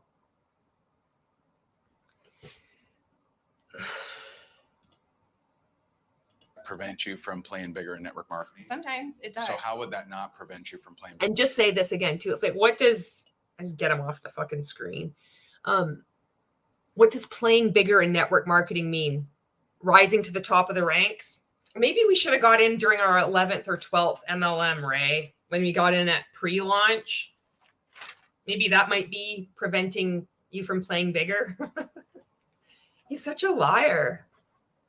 And he's purposely manipulating people. Like, it's just, I don't know how people can get away with this, you know? How is it preventing you from playing bigger in network marketing? Well, I'm in a flawed business model that has absolutely nothing to do with my mindset. But mindset and personal development is needed to prevent me from seeing what's going on, because so many of us in the world have this weird psychological blind spot that we don't understand that you cannot have endless chain. We think it is possible. All you have to recruit is 2 more people, and you don't know when the next person that you recruit is going to be the rock star and blow up your team. And we're going to hear all these stories of the top 1% that you can do it too. All of that is meant to mask the fucking round wheel. It just rolls. It's like with the pyramid scheme, the multi-level marketing company, whether it's social retail, social selling. Modere is a fucking multi-level marketing company. People using hashtag not MLM, it is an MLM. Why do you need to use a hashtag not MLM? No other company, no other industry does this kind of weird shit, but multi-level marketing. Lisa says, I think we all want to give a collective middle finger to Jessica. Bigger with us. Well, I'm really wanting to stop that mindset, and I need to have a mindset shift. And I'm kind of hoping that this getting so far out of my comfort zone, that's what's going to help me shift. What's the problem that you tell yourself? That I'm afraid I'm going to lose it all. I'm afraid that one day I'm going to wake up and it's going to just be. This is, also what I've realized is that they're like, what's the problem that you tell yourself? And then they use this in their marketing. And so they probably have, they probably had the last season winner write up material and marketing, and their other employees be like, what's the problem that you tell yourself? Oh, well, I feel like I got to get out of my comfort zone, blah, blah, blah. They just take that language and they probably make content on that to sell their next challenge, their next course. That's what they do. Ripped out. So personally, like what you're dealing with right now, touche, is still there. Touche. Very true. That's French, Jessica. That's another language. Just in case you didn't know. I thought she was extremely coachable. She's like, she got it. She doesn't know what her problem is necessarily, but the whole fear of loss thing, like she was like, oh yeah, you're right. I'm not over relationships. Okay. That makes perfect sense. You could see the light in her eyes turn on. So I gave her a 9. Give her an 8. There you go. This is what unchecked power does with people, with rotten people. I can never imagine sitting in a room and talking about people like this, but I was on my way.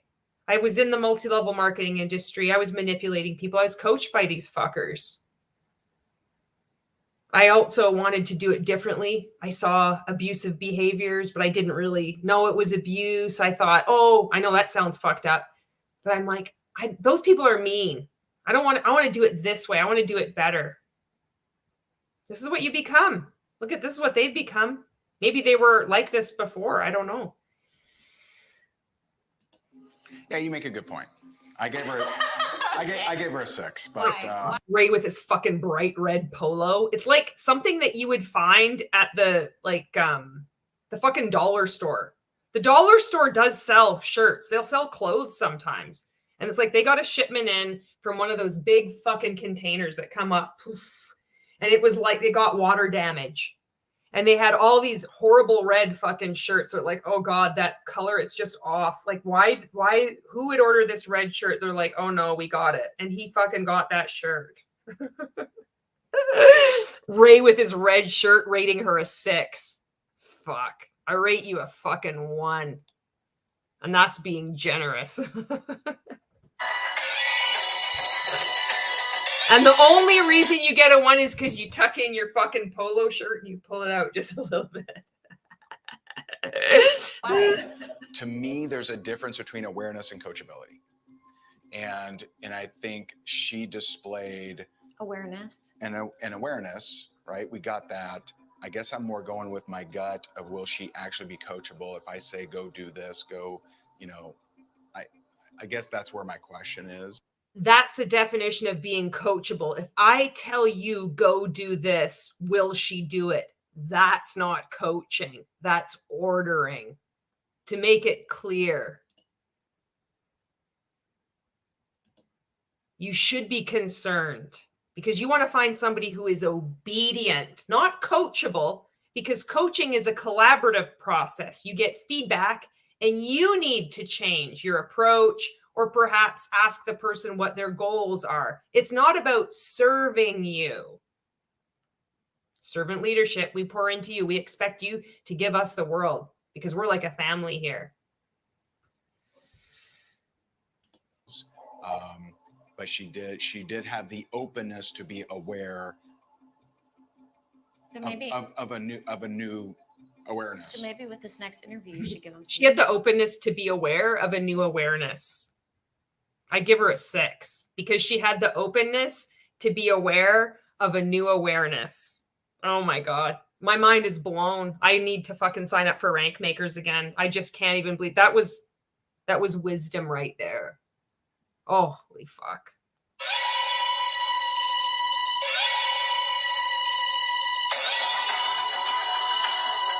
See how they handle it. Okay. What's your biggest problem? Why do you have low self-esteem? Now is not living small. I put myself in a box. It seemed like it was proving myself to everyone else. I can tell at this moment in time, you still don't know how to get out of. Yeah, I don't know that answer for sure. Maybe it's things I haven't identified yet. How can she tell? Look at her fucking pen.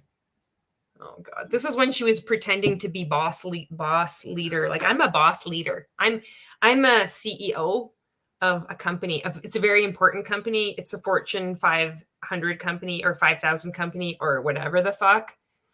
I like my paparazzi jewelry very much. And I can tell just by looking at you that you are still in your box. It's a box and you're in it. What's holding you back? I can tell there's something holding you back.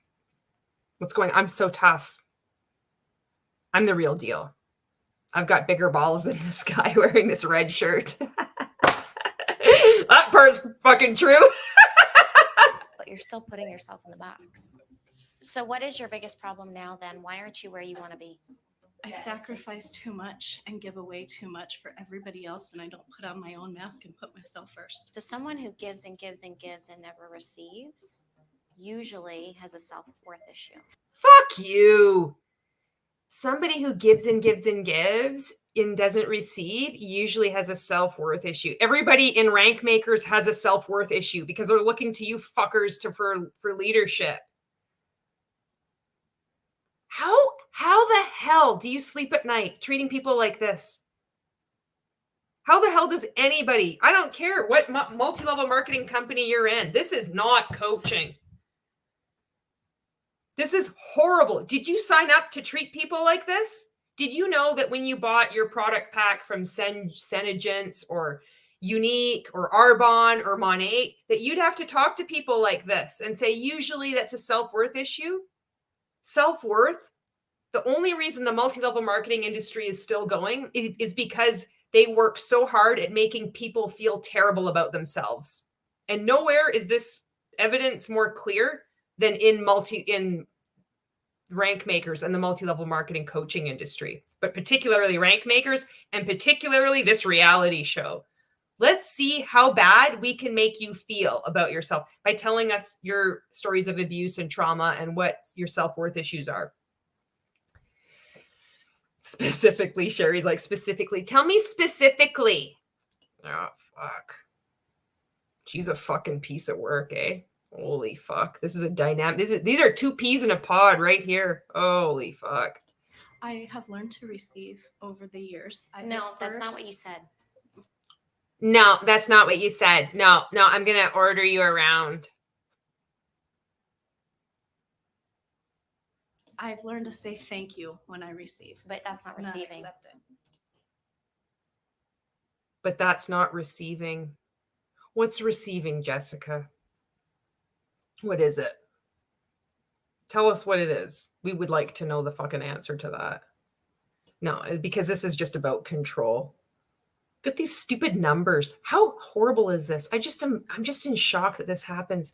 Ria says, and do not hide anything from Jessica or she will point at you with her pen of power. Exactly. Melissa says, hello, friends. Flo says, what does using and degrading people say about you, Jessica? Yeah. When you have a lot of money, or you think you do, you have so much that you're going to give your contestants $5,000 as a prize. How do you think you would treat people? What do you think you would do with all that extra money and to help empower people? You know what I would do? I would get people to fly here to where I live and then coerce them to tell their stories of abuse publicly. I'd record it and then I'd put it on YouTube. Fuck, I'm a fucking genius. That's what I would do. That's a great idea. Why are you where you're at right now? What is your biggest hang up? What is your problem? Oh, fuck. This is Gary, and Gary is fucking amazing. And Gary is going to be on Saturday. This fucking Saturday. Gary is so fucking hilarious. We have a lot of fun in the DMs. This is for you, Gary.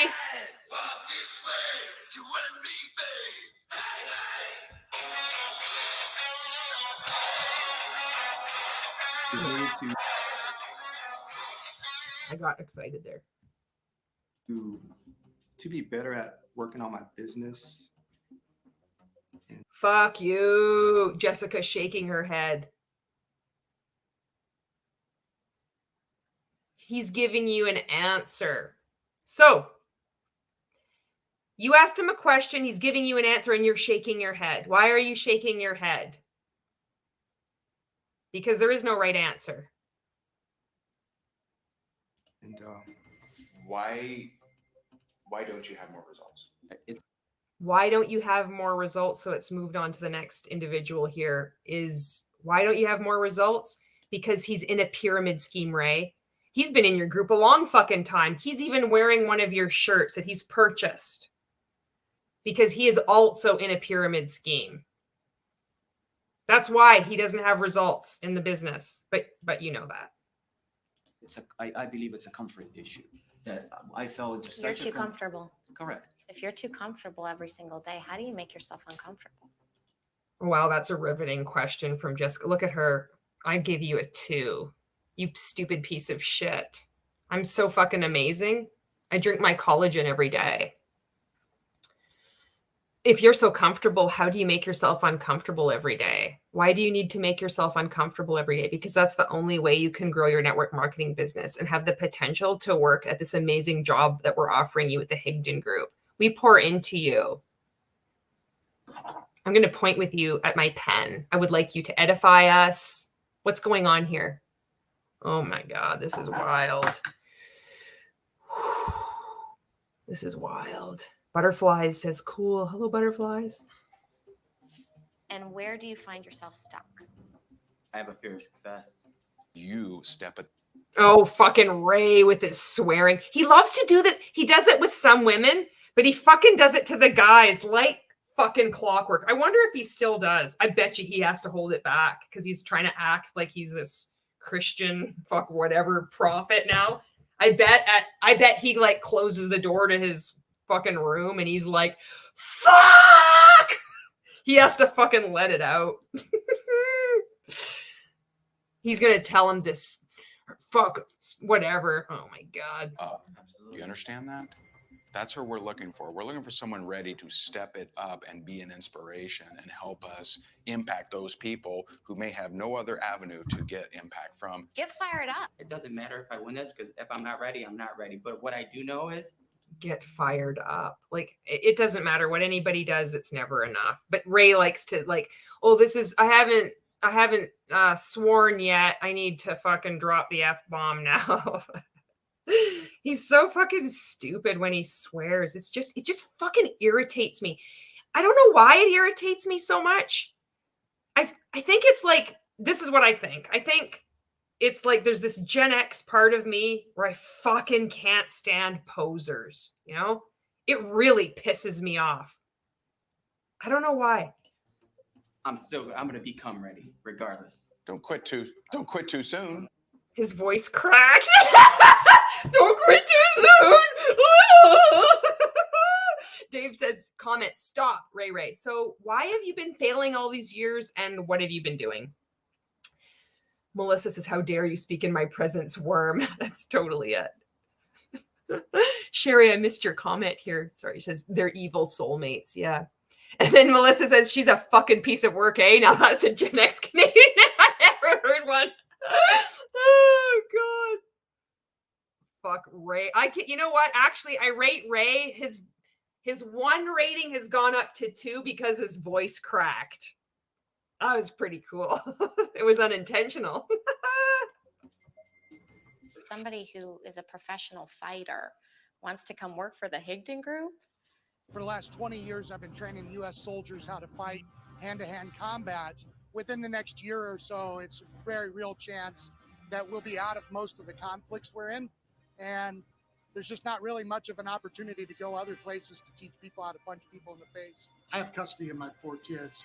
I can't deploy. It's not a feasible. And it's See, this is vulnerability again. Why do people get involved in network marketing? They're trying to find a job. They're trying to find a way to make money for their family. And it's like, I'm in here and it's like, oh, there's this opportunity for the look at his face. Fuck. So fucking intense. Like looking at him. Like he's just, this is so stupid. This is so stupid. What was I a part of? Lisa says, I hate this part where they rate people. I do too. Melissa says, Jessica gave him a 5 because he wants to be a Ray. And she would rather be with him than Ray. It's not. So even if I was qualified, the answer is no. So that job is not available for me.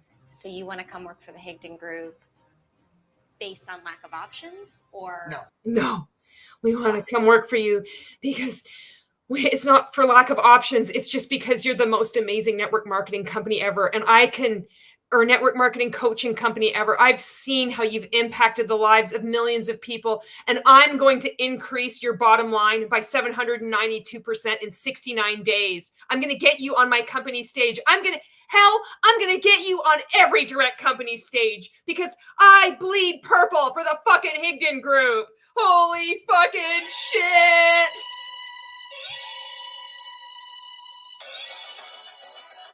So brutal. No, so I started doing network marketing because I saw it as a viable option to replace my standard of living. And so I knew I had a big enough network that I could really make a run at this. I know that it works. I know that I can do it. Where I really lack at is because I'm so goal-oriented and so driven that I don't build teams. We can't hear it because their sound is stupid. They're playing music really loud over top of his voice, and I can't even adjust it. Melissa says, geez, I'm sassy tonight. Where is this anger coming from? There's anger swirling around because I've been on all day.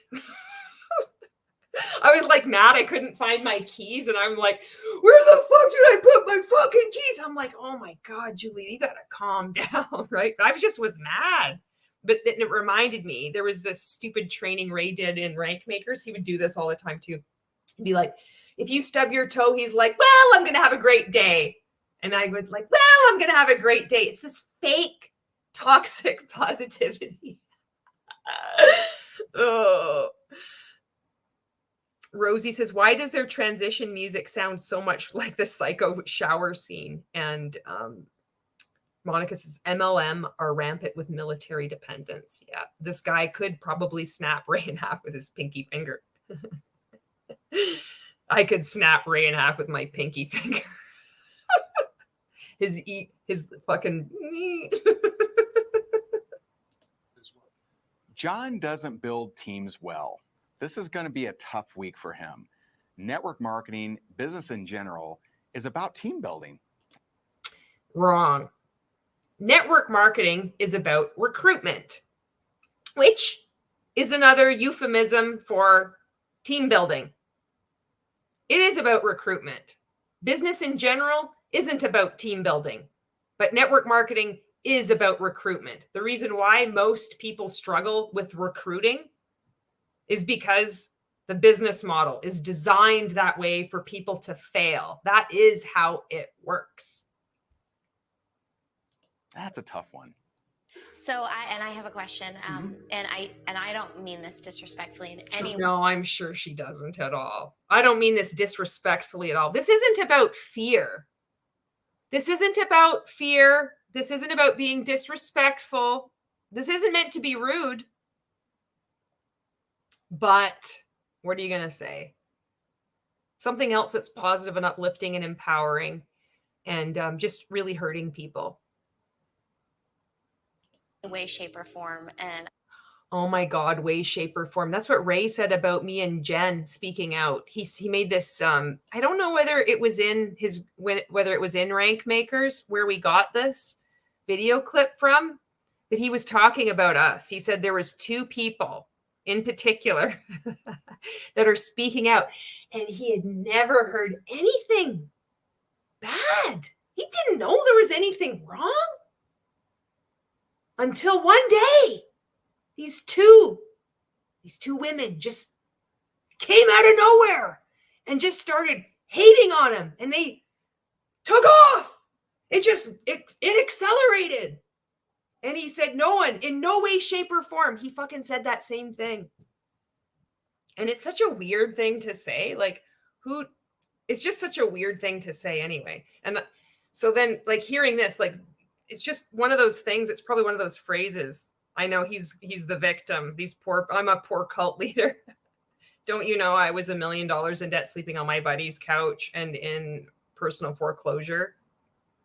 And now there's people that are calling out this behavior and helping others exit and getting the courage to speak out.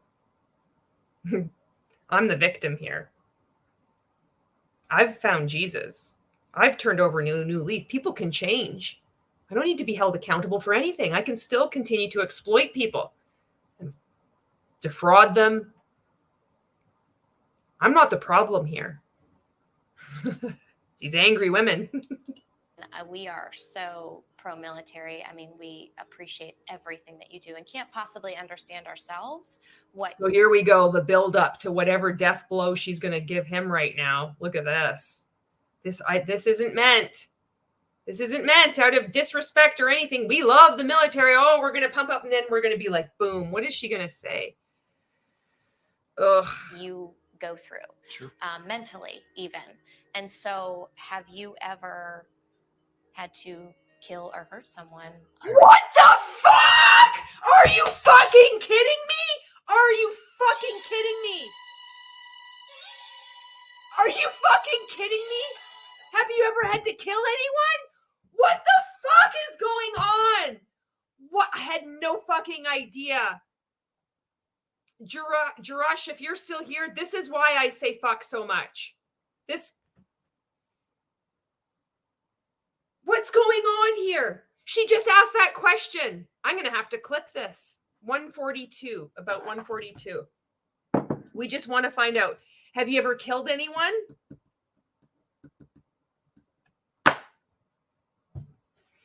There, yeah, Melissa says, Jesus fucking Christ, Jessica. Yes, Dave says, Jessica, we have a question and we don't mean to be disrespectful. Why are you such a knob strangling douchebag? Shadow, yeah, this is how I feel right now. Jen says, she is so fucked up. Monica says, wow, that's a heavy-handed question. She can cause PTSD. Melissa, that's because, I'm just going to get him off the screen here, just because that is what every veteran wants to be asked the first time they meet someone. We don't mean this with any disrespect. We're very pro-military. We love you. Thank you so much. She didn't even say thank you for your service. Just all blah, blah, blah. Did you ever kill anyone? What the fuck? Lisa says, Julie, you've clearly been taken over by a demon. That's the only possible explanation. That is the only possible explanation of anyone who could ever leave rank makers, let alone point out this behavior and amplify other people's voices who have left. That's the only possible explanation. It's actually just me. I'm the problem, not the business model, not the multi-level marketing industry, not the over 6,000 people who have left rank makers. It has nothing to do with any of that. It certainly has nothing to do with the one common denominator in all of these situations. Odd says, I'm sorry, but your reaction had me laughing so hard, but this is awful. I think it's important to have the humor with this kind of thing, because that's the way we can take our power back. There's something really empowering about humor, you know, while still treating these people with respect, like the contestants, showing them respect because they've been manipulated. This is not okay behavior. I don't care how high of a regard you hold Ray and Jessica in, or anybody in. This should never be done. You would never have this asked to you, a friend of yours, a family member. This is not okay behavior. Jen says, Julie, thank you for doing this. Every episode, I think it can't get worse, and then it does. Monica says, please never ask a veteran that. It's not appropriate. No. And most people know that. But when you're in multi-level marketing, and when you're in a multi-level, like you're a multi-level marketing coach, you're above everything. You're above the law. You don't need to pay people properly. Why? You're a prophet. You're so good. You've got this little bubble of reality where you think, where people are worshiping you. They'll do, what can we do? How far can we push them?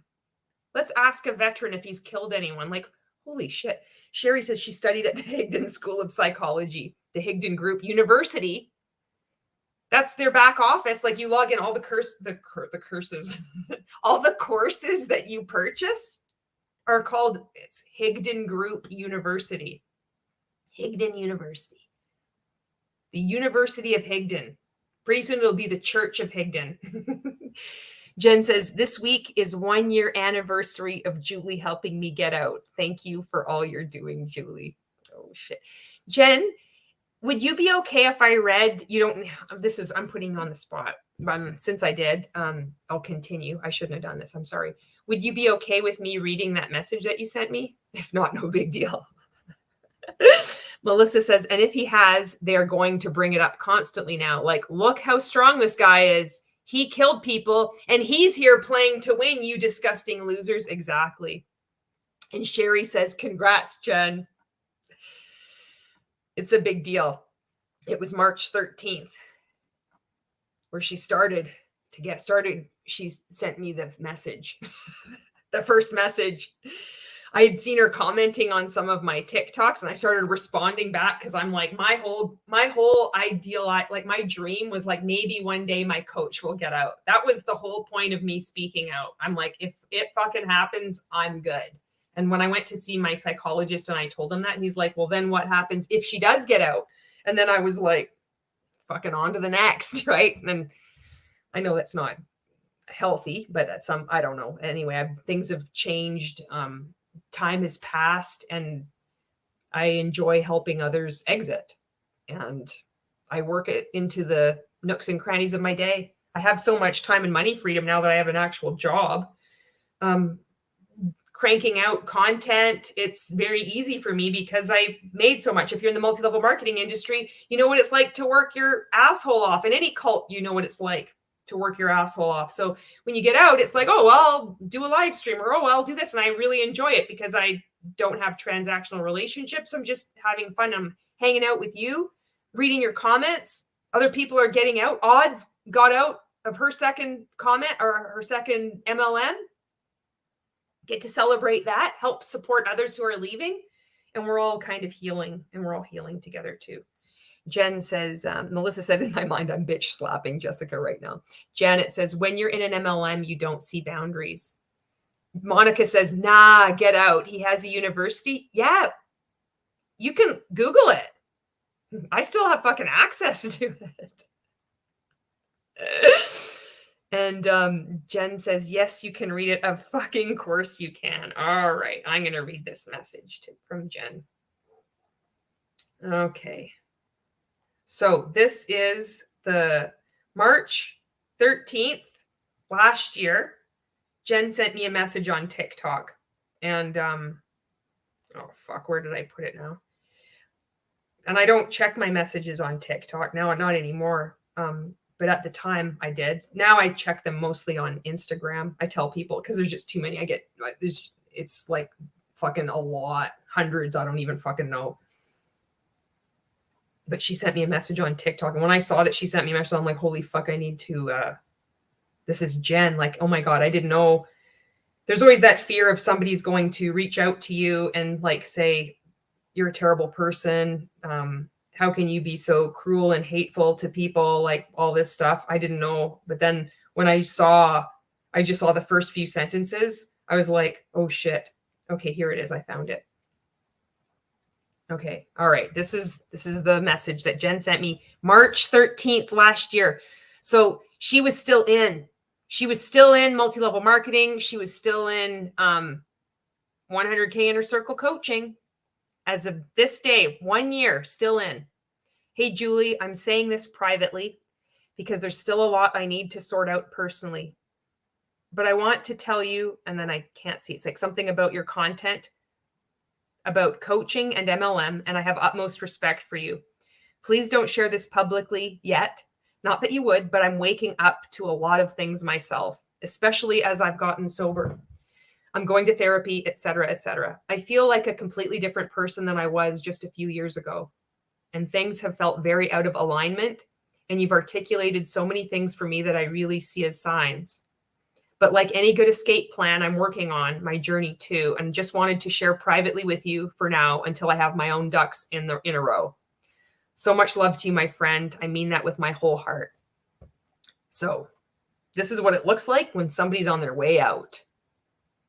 And you can see just we were talking earlier today about just the language and like the veil starts to lift. You start to see things. You're like, well, it's just not in alignment. It's like, you need to get the fuck out, right? Like we need to get out, but it's just like, this is the process. And to get to this point where she actually reaches out to me, that is like public enemy number one.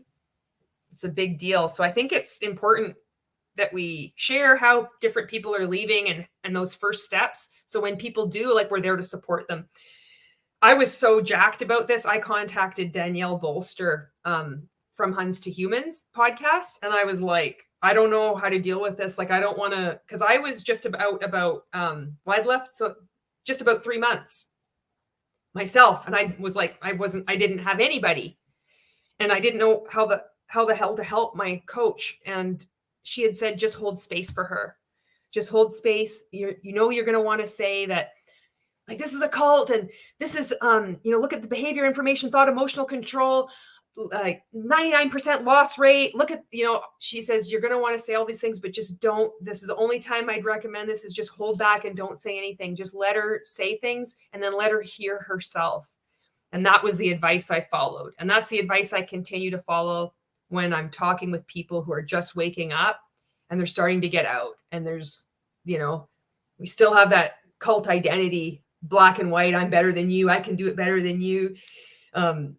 All different kinds of things you can see with people. And I'm like, I'm just here to hold space. I'm not here to convince, like we were taught not to convince or persuade. I'm just here to hold space and let you hear yourself think and let you know that you're not crazy. So that was Jen. She did get out. She got out. And Melissa's, oh wait, I will go back here. Luna is here. Hello, Luna. And sorry I was late. I have a good excuse. I do have a good excuse.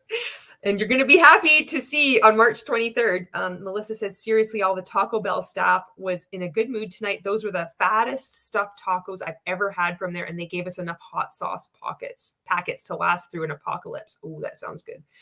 And Monica says, we need that high altitude potatoes to celebrate. And Jen says, you did hold space for me. You listened.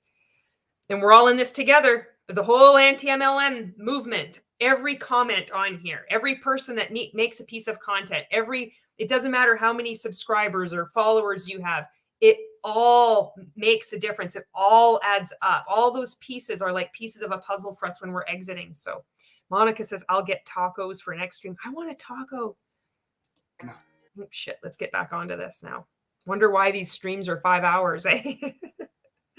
Okay. And have you ever had to defend yourself for your life? Yes. I've had quite a few. I think the scariest. I totally fucking forgot that that's where we left off. Oh, back to like, have you ever killed anybody? Like, fuck. You see what I mean? I didn't know that this was going to happen. I fucking said at the beginning that you don't know what the fuck you're going to get with rank makers. I had no idea. Jen's like, sorry, everyone, I derailed us. No, that's why we're here. We're stronger together. And the more people that are hearing our stories and know that there's not this format, that there's this blueprint for speaking out, that we can just do whatever we want. And we're healing and we're doing okay. We're helping others. That's what this is about. Melissa says, we were expecting it. It's okay. I'm ready to rage at Jessica some more. All right. I have a Gen X ASMR moment later on for you. I got to make a TikTok about this actually. So, all right, let's get this fucking thing rolling. And I went to Guatemala in 1996, and I was building a radio tower for a community that was impoverished. I didn't know that they were in the middle of a revolutionary war until the rebels boarded the bus with machine guns and took everybody off the bus but me. It was pretty harrowing experience. And how has that affected?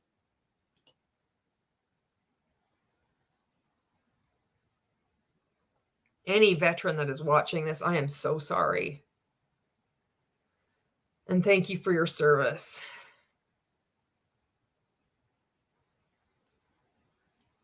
The fact that I need to say that this isn't okay and say that this is horrible behavior.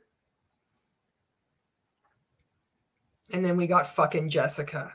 Oh my, can you fucking imagine? The worst thing that she's been through is that if she was wearing pantyhose, they get a run in it. And she's gonna, oh no, oh. Or she misplaced her sunglasses. Holy shit. Monica says, I'm ready for a 5-hour stream. Woo, let's go. Did you mentally? My stint in the military was prior to. What did it do to you mentally? Well, this is the reason why I'm doing this. I want to do right by these contestants, even though I know many of them think I'm a hater and they think I'm a terrible person. And this needs to be seen. This is what's going on in the multi-level marketing industry. This is what's going on in the multi-level marketing coaching industry. Because the FTC cannot define what a legitimate multi-level marketing company looks like, but uses ambiguous terms like that, saying there's a distinction between a pyramid scheme and a legitimate multi-level marketing company. This is what you're ending up with. You have an entire shadow industry now called the multi-level marketing coaching industry, which is doing this to people. How do you write an FTC report saying there's a multi-level marketing coach asking a veteran if he's killed people to get hired by their company? This is outside of these regulations. This is a cult. These are commercial cults. This is what the multi-level marketing industry has spawned. This is why people are calling for regulation, not a business opportunity rule that's going to be like, oh, what, now you have to have 7 days to think about signing up for your multi-level marketing company. What's that going to do? Multi-level marketing companies will be like, join our special super duper pre-launch 7-day fast start period. None of this shit is going to make a bit of difference. This is what is happening to people. This is an example, one example of the psychological manipulation and damage that people are left with when they fucking wake up and leave from this kind of thing. They think this behavior is normal. They think this behavior is good coaching. They in turn teach this to their teams. They in turn treat other people like this in the economy, in the world. This isn't okay. Fuck. I think the elephant maybe in the room could be PTSD, and I don't deal with that. Where is your biggest hang up that's keeping you? The biggest elephant in the room is PTSD, and I'm not dealing with it. Oh my God. I can't. I know Sherry says Erin would be raging right now. I know. I feel like I should send her this I feel like I should send her a message about this episode. She'd be fucking mad. I can just imagine her face looking at this. Jen says, has anyone seen the meme Dave made of Jessica? Oh yeah, it's on my Instagram highlights. I've got like fan art. People will send me like different memes and shit. And so I thought, I'll just put him in this highlight thing. And he did a funny one. Rhea says, it was a pretty harrowing experience, Jessica and Ray. Oh, wow. That's terrifying. I'm sorry you went through that. Let's move on. Oh, wait, no. How is that a problem for you? Do you suffer like mentally from having to kill people and like defend yourself from potentially being killed? Melissa says, how has that affected you? How would it affect you, Jessica? Sina says, the worst thing happening to her was when she cried last episode. That's totally it. And the cameras all pan in and it gets blurry and shaky. Like even the cameraman is like overcome. Like all these people are like breaking down mentally, sharing these stories of abuse, these deeply personal things. And Jessica suddenly gets overwhelmed and we need to stop the presses. Jessica squeaked out a tear. Oh my God. Oh, Monica says, I'm going to look up that meme. Yeah, Sherry's and yeah. Melissa says, Erin would go to wherever Jessica is right now and punch her out because Erin is a beast who loves her fellow veterans. Erin would just look at Jessica and Jessica would wilt. Erin would look at Ray and Ray would fucking run. Ray cannot fucking handle a strong woman. That's for sure. Holy shit. Jen says, didn't he just say what his biggest hangup was? That he fucking went to war. Yeah. I did not know. I know I've said this, but I did not know this was going to be in here. I was in for 5 years and I'm still blown away by how low these people go. Sina says, the more I watch this, the more I see parallels to abusive relationships.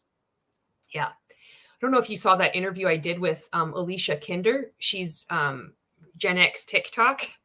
And she has we found each other on Gen X TikTok. We were like, oh, we connected.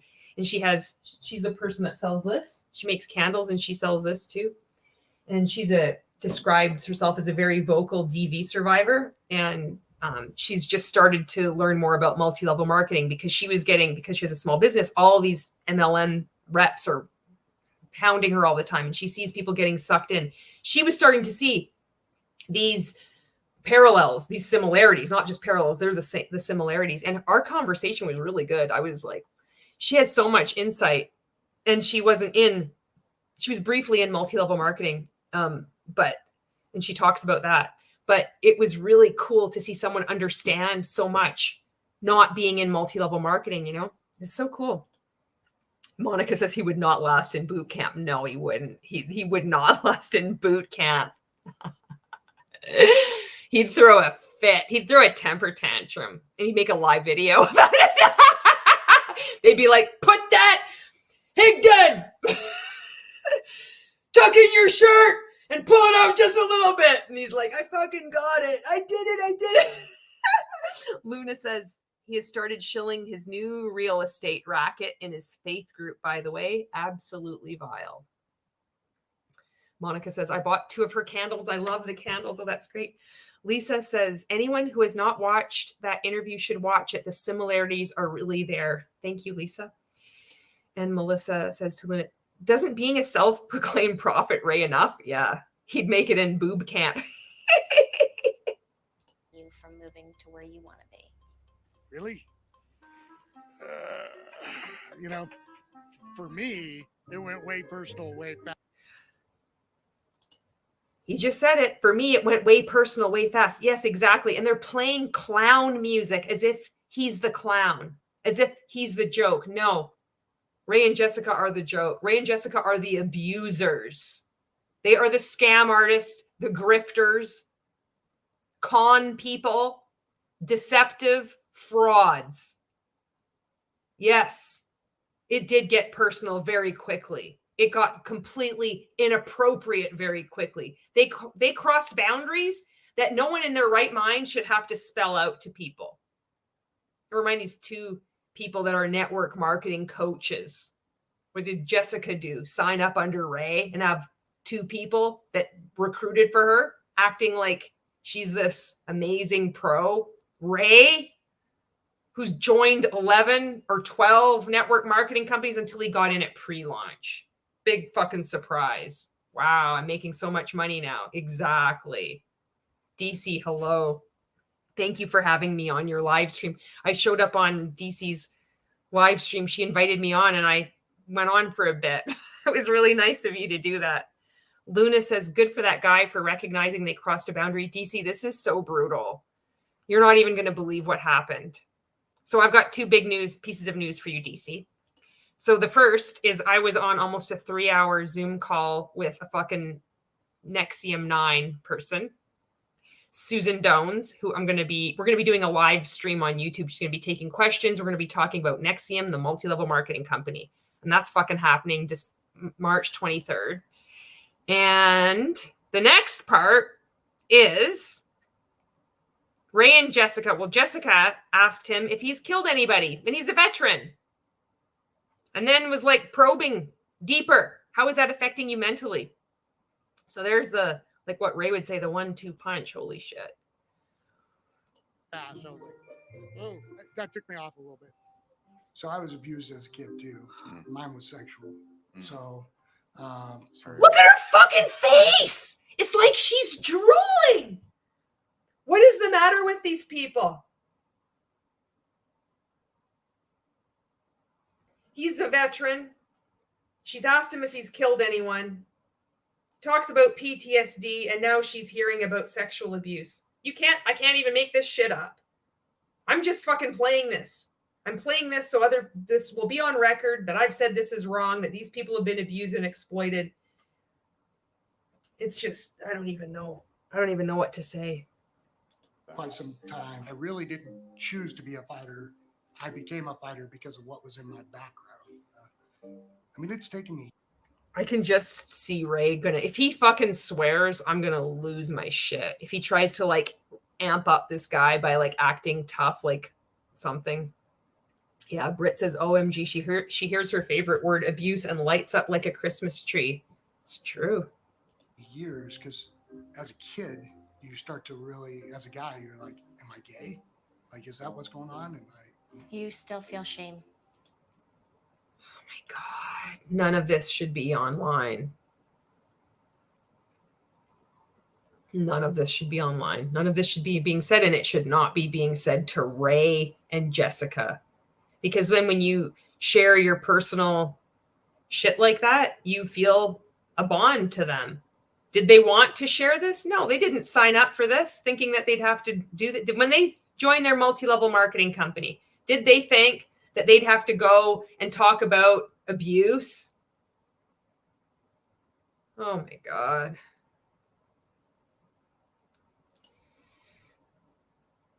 DC is like, my browser just crashed, but I was typing in all caps in shock, Julie.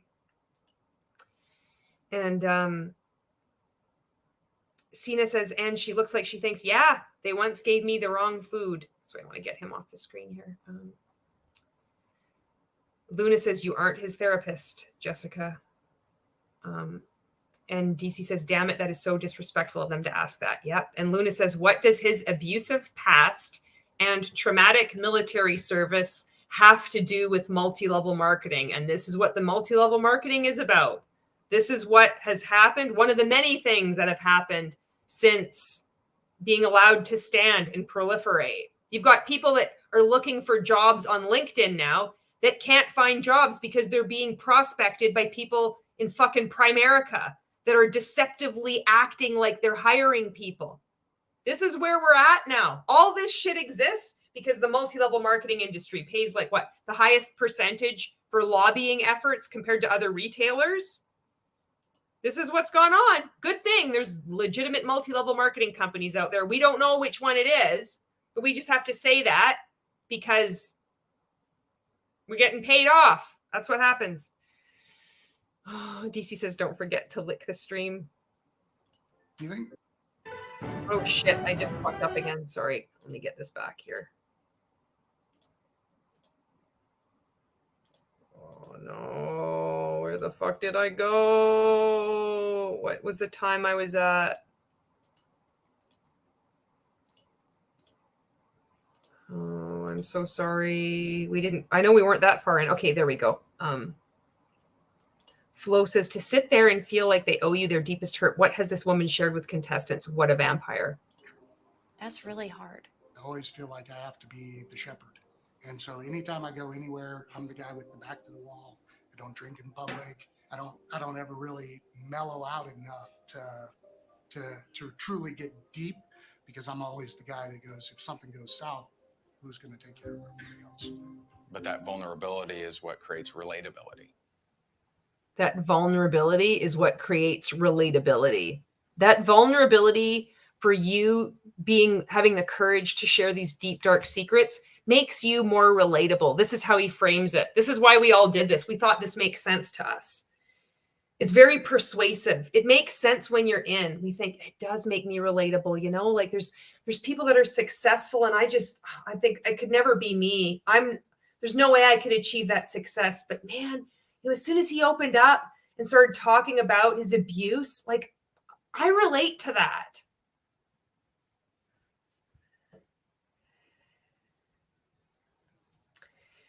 DC says, them asking for deep hurts like this feels like those Scientology interviews where they get blackmail video and audio of you to use against you in the future or to make you vulnerable to exploit. And that's why a lot of people don't want to speak out, because this reality show, there is footage held of them. The implication is that it could be released. Melissa says, that's all Ray has to say? Seriously? Luna says, oh God, that's toxic. Jen says, what Ray means is vulnerability is how he's emotionally manipulated people into giving him their dollars. Yep. Ray's getting off the screen right now. This cherry red polo. DC says, no, having a decent product makes your sales pitch relatable. Using people's humanity and trauma to fill the gaps of shitty products and opportunities is exploitive and wrong. If you're not following DC and you are looking for, other anti-MLM content, I really recommend her channel. She's got a great way of explaining things. As you can see by her comments, she's really good. She's a great creator. So I have her her handle linked in most of my videos when I remember to do it properly. Rosie Posey says, one of my favorite descriptions of survivorship is they want our stories, but they don't want to hear our voices. Holy shit. I've never heard that one before. That's really good. They want our stories, but they don't want to hear our voices. Fuck, that's good, Rosie Posey. That's fucking really good. That's got to be we got to have some musical relief happening here for that one. I'm like delayed here. It's good. It is really good. Sherry says, I think he was a single dad of 4 too. Being vulnerable is strength. That's what opens people up to wow.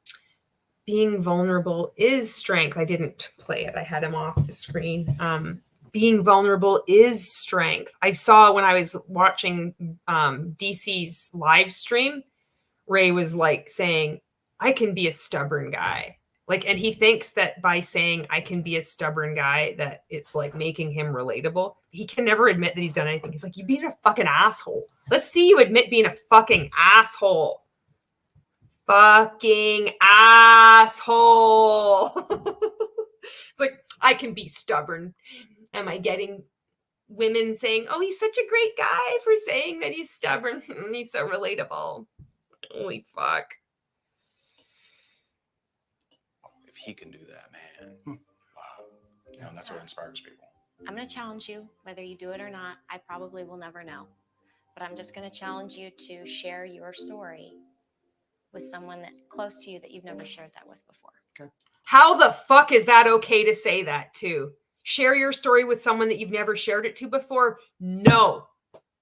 That's none of your fucking business. And that could be the worst thing that you do to someone. You have no fucking idea about therapy, triggers, trauma, nothing.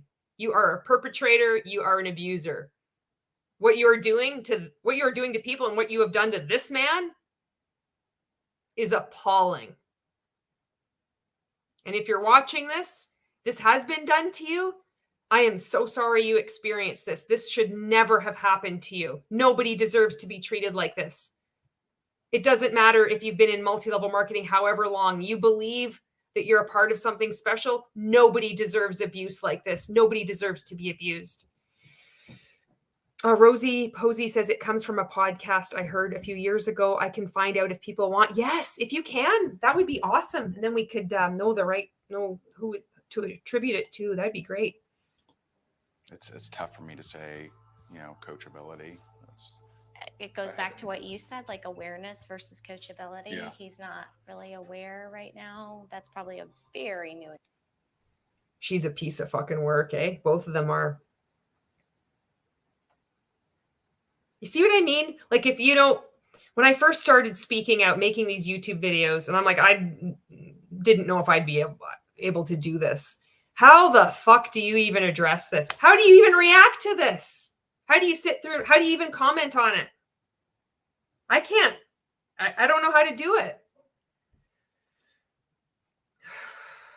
Experience for him. You know, I'd give him a 6 or 7 Yeah, on the me scale too. of Something like that. coachability. He'll follow orders. Yeah. Whether Yes. I don't know if that translates to being a coachable person, but Yeah. he will follow orders. I feel safer with him here. I do feel safer with him here. I like yes. that he'll punch people. Or I'm For us. scared for my life. What if I like that he'll punch people for us. Maybe send them private messages saying, why did you do a 180 as soon as you left, even though they've never fucking messaged you before? Is that like your fucking henchman, Ray? More of your flying fucking monkeys?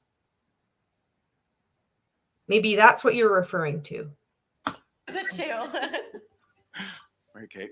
I gave him a 4. I wish he would take the energy that he spends, shepherd other people, like he said, and put that energy into what you said, which is share your story.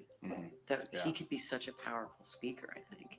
I give him a 5. So, very good. All right. How gross is that? They just probably created a lot of trauma for this man. And they didn't thank him for his service either. But they rated him. Jessica was like 6, maybe a 7. Ray's given him a 5.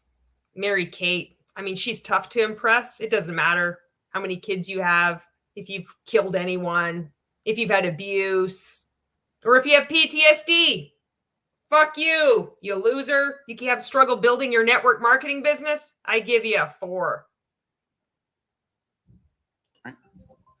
Where are you stuck? Where am I stuck? I'm not sure where I'm stuck. So I know that you have a 6-figure business, right? Mm-hmm. I want to know like where that guilt that you were talking about from being a mom and working the business, where that stems from. And Oh, they love talking about mom guilt, and Ray does especially. You should hear Ray talk about mom guilt. He answered this one woman's question on the free coaching Friday video. I did a TikTok about it where he's manipulating her. He's picked her out of all the comments and he's talked about mom guilt. It's so fucking gross. They love using mom guilt.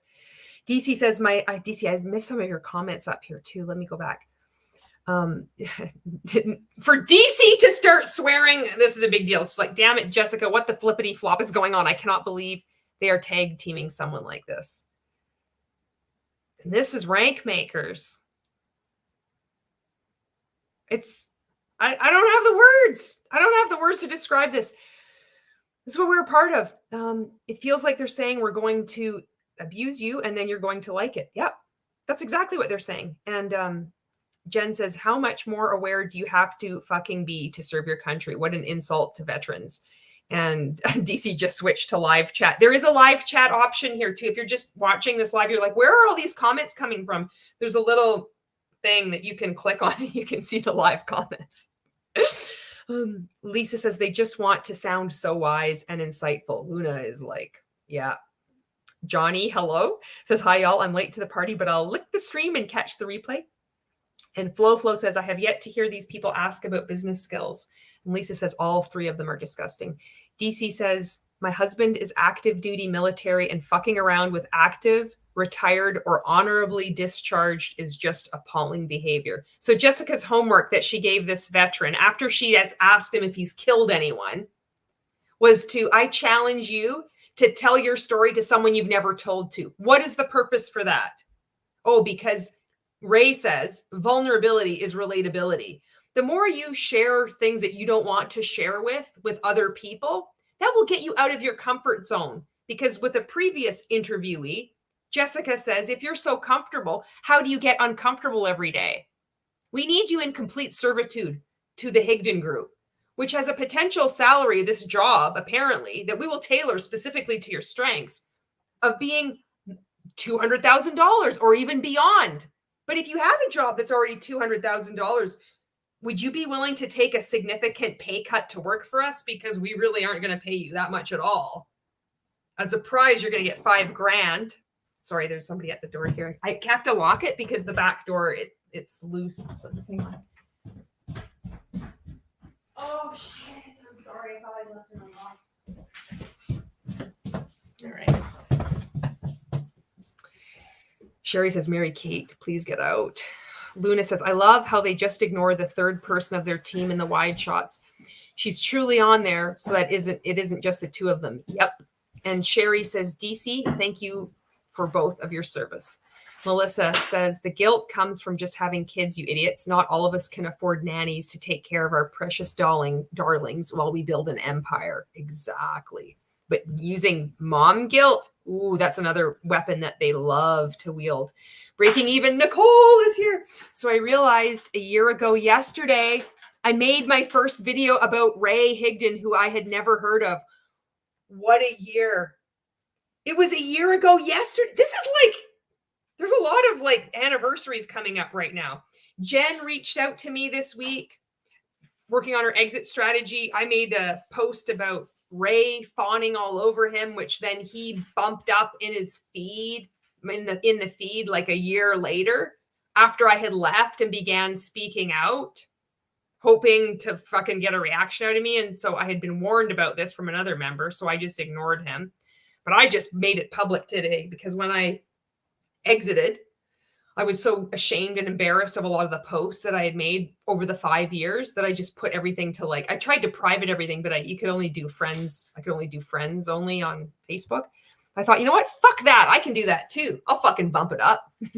And this time I added a fucking comment in there. I'm like, this is an example of how we are coached to behave in the multi-level marketing industry. You can see how I'm oozing gratitude and appreciation, blah, blah, blah, blah, blah. And then of course it bumps up in the feed because that's what we were coached to do. And then other people that were in Rank Makers, they commented on it as well. They're like, hashtag I got out. And so that was today. And then Nicole, Breaking Even Communications, I came across your video last year. And it was like, it was so powerful that somebody outside of Rank Makers was making content about him and showing that this behavior is not okay, that this is a contradiction. This doesn't make sense. And that you weren't afraid of him. That was so powerful to me. And then we became friends. And then we've done like videos together. Like who knew, right? So everything that somebody does, like each comment, each piece of content that you make, you don't know like how that's going to affect others. So thank you so much for making that video. It's helped many of us and it's really helped me. Janet is so awesome. Janet is tagging everybody's channel here in the comments. DC's channel, Nicole's channel. And Jen says, go Nicole, your video on Ray was so helpful for me. It was one of the first after I left, I could actually watch his face. A lot of us have had this. We weren't able, I'm going to get his face off right now. We weren't able to look at his face. It was just, we couldn't hear his voice. It was just like, no. And then, and the way you did your video, it was really good. So exiting cult members, there's a space for every kind of content. And Nicole, you helped us. Run the World says hello. And Jen says, Julie, you shared it with me when I was still in. I was still taking advice from Danielle, but I'm like, Jen, I want, look at this, look at this, look at this.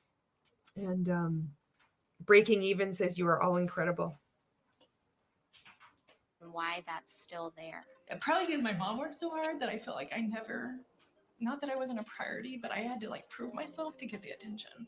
And it's like all those things like stemming back of like I want. Please, if you're in Rank Makers, you're watching this or you're thinking of joining, having people come on to this reality show and getting them to cry and break them down in every interview. This is a cult tactic. This is not a job interview.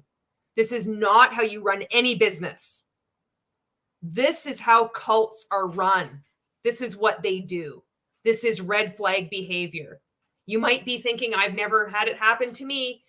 Well, his posts on how to do a Facebook Live video have really been beneficial to me. It created 72 conversations in the last 95 days. Intro, question, content, call to action. There's your 4 messages. There's the 4 pieces of making a Facebook Live video. You can get all this information for free. This is not okay behavior. Seeing somebody that you're paying for a network marketing coach has treated so many people so appallingly. Please look at this. You would not accept anybody treating your child like this, getting called in, maybe for their first job interview, being coerced to tell stories of trauma and abuse. Would you be okay with that? This isn't okay to accept this behavior. I know that you love your multi-level marketing company and your products. And it's okay. Being treated like this is not okay. Both feelings can exist simultaneously. You don't need to choose. You can see what's right and what's wrong, and you can follow through and start critically thinking about why would somebody be treating you like this? What is the end game? You would never treat people like this. Why are you allowing yourself to be treated like this? DC says, Julie, you may have already explained this, but what about Ray's face and voice was difficult to face? Was it fear? Was it figuring out who you were after leaving the group? This is a good question. I don't know. I know that a lot of ex-rank makers feel the same way. So I don't know if maybe it's like part of healing. There's like a residual thing where you can't look at them or hear them. It's almost like it's almost like an involuntary thing. It's like danger. No, like I can't look at it. It's like that. I don't know if enough time has passed for me in order to even articulate or find or even be aware of why that is. All I know is that's what I've had. I've talked with other ex-rank makers. Like, I can't look at his face. I can't even hear it. Like, go into the group, send you a screenshot of this. I'm like, I'm out. I can only handle him so much. It's like you're in the presence of fucking evil, you know? And that you didn't see it. I don't fucking know, DC. I don't have the language for it yet. Maybe it'll come in time.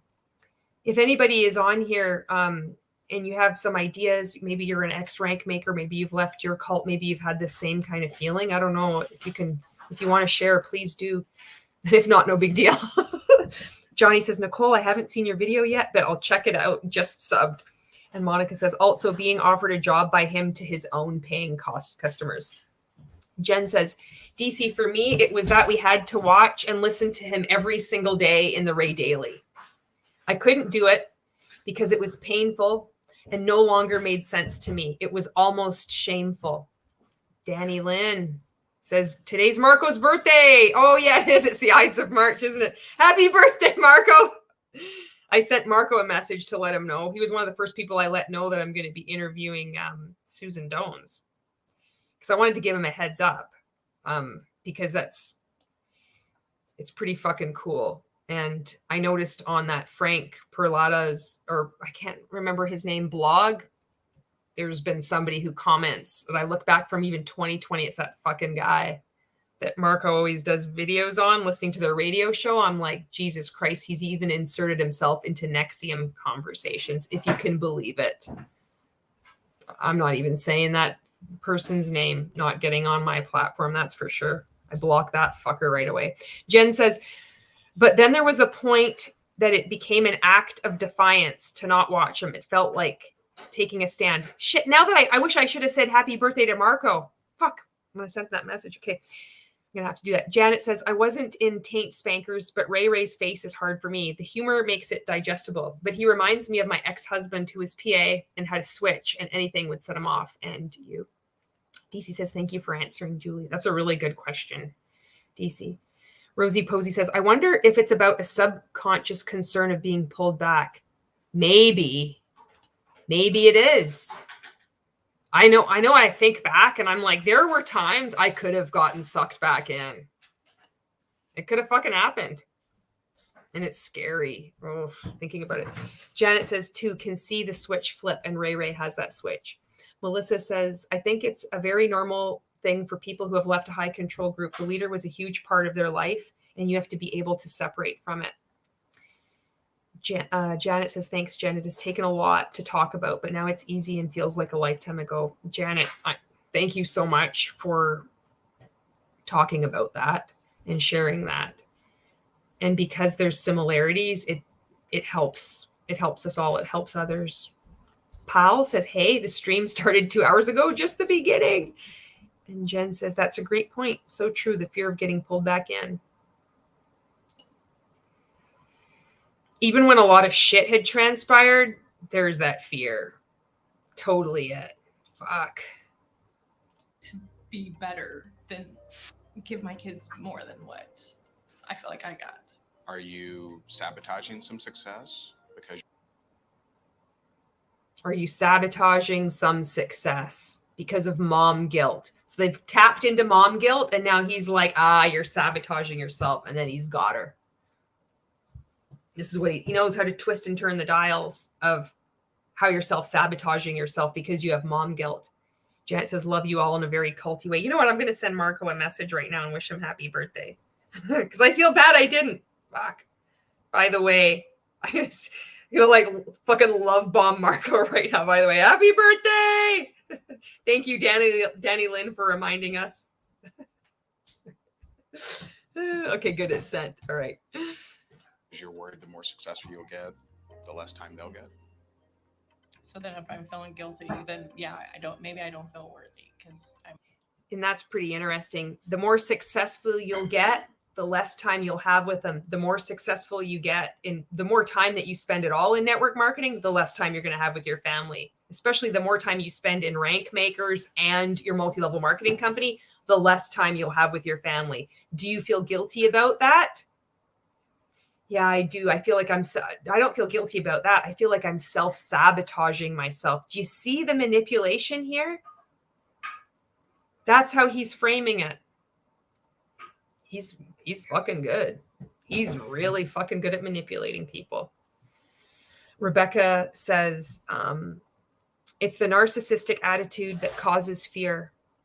I was never in rank makers, but he reminds me of my abusive ex, always right and never to be crossed. The narcissistic. I started to learn about narcissism after I left. I didn't know. I'd never heard the term. Thank you for sharing that. Breaking Even says, I know I can't see content from my previous abuser. It makes me almost nauseous. Ex-romantic relationship. Oh, Nicole, thank you for, oh, this is tough. These are tough conversations. And Monica says, in MLM time freedom, it's an illusion. Melissa says, or sometimes you just hate the person so much that you cannot stomach seeing their rat face or hearing their lying voice. And if it happens by accident, you get triggered and have an anxiety attack. I know for me, like I had a lot of, I still like, it's so fucking weird. Like I keep hoping that Ray would wake up. And I know that that's so stupid. And I saw other like older videos that I would have done. And I've only been speaking out a year. I realize I know fuck all. I realize I'm very new to this and I've got a long road ahead of me. But I would see, oh, he wasn't that bad when I was in it. And then I was like, I am discounting and invalidating other people's experiences by saying because I didn't see it, therefore it didn't exist. And also it was there when I was in it. But even when I was making those videos, I still didn't see it. And so it's so messed up because I don't want to become like him. I don't want to become like that person. And I don't want to dehumanize him. And I can call him a fucking asshole, right? But I don't want to there's something about like I feel like you don't want to lose your humanity in this. And it's so horrible that I don't know. It's just so awkward trying to find the words to express this. Like, I hope he gets help. I want him to stop hurting people. I want him to stop hurting people. That's the thing. And I hope to fuck he could get help and stop this. But he's in fucking deep. He's done a lot of damage for over a decade now, at least. I don't know. Danny says, I'm too damn stubborn to join MLM. I went to one of their meetings and they said I have to pay. I'm like, why would I pay for this? Well, I wish I had been like that. You know, the thing is I remembered this Kirby vacuums, and it was like 1994, 1995 in there somewhere. And I thought it was a job. I answered this ad in the classifieds. I go there and it's like about selling vacuums, but they don't say it's a multi-level marketing company. And my friend had just gone through this like training the week before, and they took her and all these people in a van and they just drove out of the city and they just dropped them off in this small town. They said, we'll be back in like a few hours. And they had to go knocking on doors. And that was deception. They had said that you would get appointments, like it was an actual job. But I still didn't know it was a multi-level marketing company. So even then, but she told me that she had her first day of work and she's like, it's horrible. I can't believe they did this. So I went the next meeting, the next fucking training day. I went there and I was like, I found this out and I told everybody. I'm like, this isn't right. This is what they do. And I get up and I go to leave and I'm the only fucking person that did. Everybody else stayed. So I was, because, you know, you hear these stories. It's like, oh, I wish I was the person that stood up. I'm like, wait a second. I fucking was that person that stood up. But I ended up getting sucked in anyway years later. So, fuck. Anyway, I just thought of that story. Melissa says, yes, I'm speaking from experience. Unfortunately, thank God for my therapist helping me through it. I'm so glad that you got therapy. And if you're watching this and you're thinking, should I get therapy or not? Please consider getting therapy if you can afford it, if you can find one. And don't take just the first one. If you feel weird about them or anything, please listen to your instincts. It's okay to just be like, no, you know what? This one isn't the right one for me. And Ria says, for me in the cult, the great leader's voice was always in my head, informing all my opinions and coloring the way I saw the world. I wanted him totally out. Oh, Ria, thank you for sharing that. And Jen says, sometimes my phone, it auto-corrects Ray to rat. And it gives me so much joy. Rat Higdon. Julie, I know you didn't want to dehumanize him, so allow me. Pal says, same here. He reminds me of my ex. Janet says, exactly, Rebecca. Thank you for sharing, and lots of love from one survivor to another survivor. And Rebecca says, Ray kind of looks like my ex too. Luckily, he doesn't trigger me like he did when I first started following anti-MLM. I'm glad that he's not triggering you as much. It's so much. He's too fucking much. He's over the top. And then having that resemblance. Oh my God. Rosie Posey says, I think that we have just gave Julie enough material to bring to her psychologist for the next week. Exactly.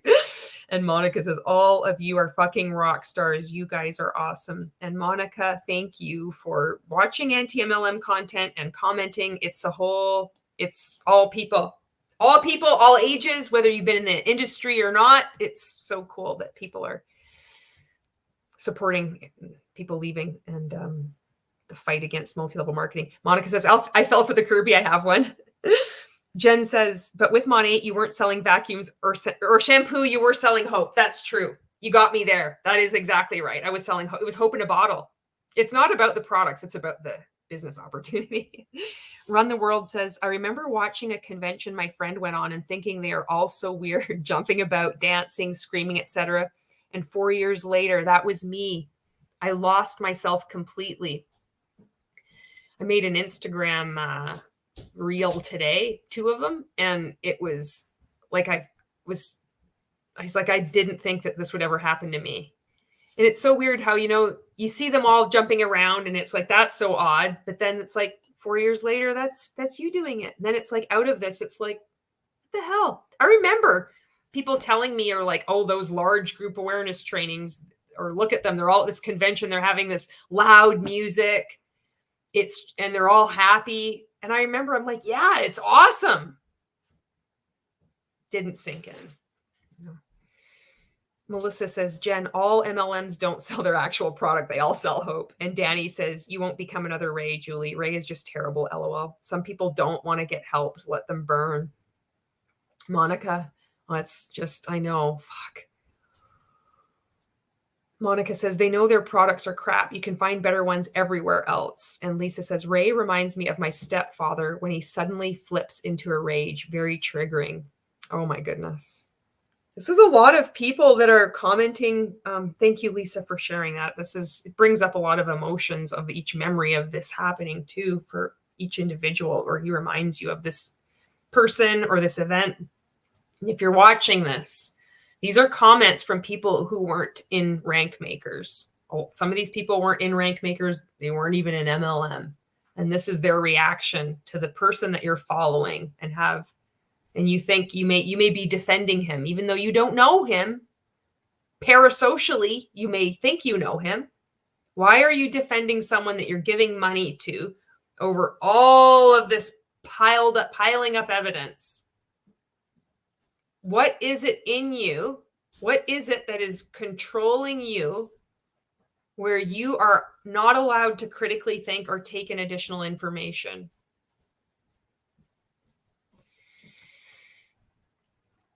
And Luna says, non-industry supporter here. There you go. Janet says, Julie, did you ever get that Mon8 certificate that said you were a shampoo dealer? I did. I got a hat too. I got a ball cap. I threw that thing out. I should have kept it. I do regret that I threw all my stuff out, but also at the same time, I needed it out of my house. But man, I would have loved to have kept it. Jen says, Julie got the certificate, but now in Mon8, you can get your PhD. When I was in Mon8, you had to be at a certain leadership rank to get a PhD. Then I'm like, well, I'm not going to get up there because I started to wake up. And so I could have got a PhD, but now they've opened it up. Every market partner, you can just get a PhD now with Mon8. And Jen says, Lisa, I am so sorry. Thank you for sharing that. And Rebecca says, his body language changes before his words do. You learn to look for the signs. Oh, wow. Thank you. Janet says, Dr. Conditioner. And Lauren says, they should not be legally allowed to call it a PhD. Agree. All right, get back onto this. Thank you so much for this comments and conversation. This is so much fun. I love doing these lives with you. I do feel that doesn't help anyone. You have the skills and you have the ability to generate a good level of success so far, possibly great. And you're good level of success so far. She has a 6-figure income in her network marketing business, possibly great. You're good, but you're not barely even scratching the surface of your potential because you have mom guilt. He fucking loves this. This is the wheel he has greased for a long time. And just look at her expression. This is so bad. This is his manipulation mode. Rebecca says, watch his jaw tense and shoulders tense. Oh my God. Thank you for these. Thank you for this, Rebecca. This is so brutal. Placed in a seed of possible inspiration. Guilt kills all that. Guilt negates that. Yeah. Last question. You're doing $100,000 in network marketing, roughly over that. My first year was like almost 2. So if we told you have to sign a 3-year contract right now, is that something that you would do? A 3-year contract with these fuckers? Are you kidding me?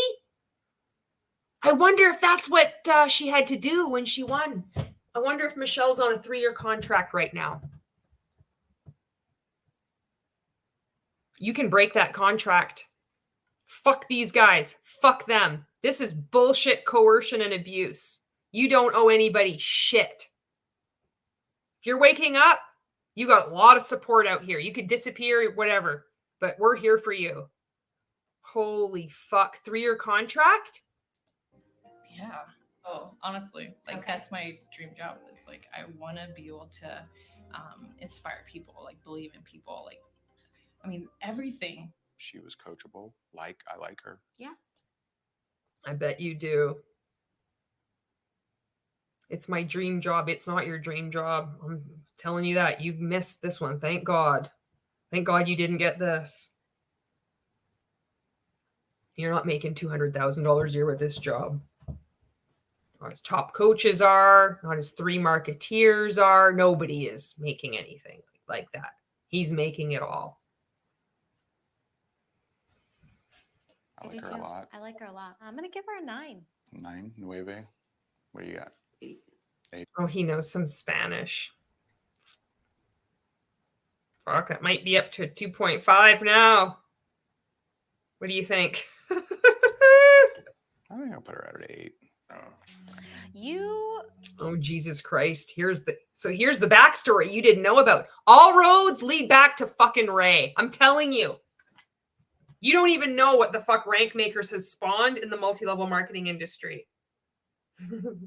It has spawned great evil. It has messed up so many people. And they go out and you see they get in at the beginning of another multi-level marketing company and they replicate the behavior. You're going to notice now people who have been in Rank Makers, who have been on this reality show, you're going to start seeing them. They're in fucking Rank Makers. You're going to be able to start picking out the same way, the mannerisms, the phrases. It's because they were in fucking Rank Makers. Melissa says, I vote we start a fundraising campaign to hire a lawyer to burn all of the contracts. Monica says, is it even real? Run the World says, there are no reassuring smiles or nods at all. There is just frowns pointing and looking down at her. Rosie says, some psychology student could write a dissertation on this show. Absolutely.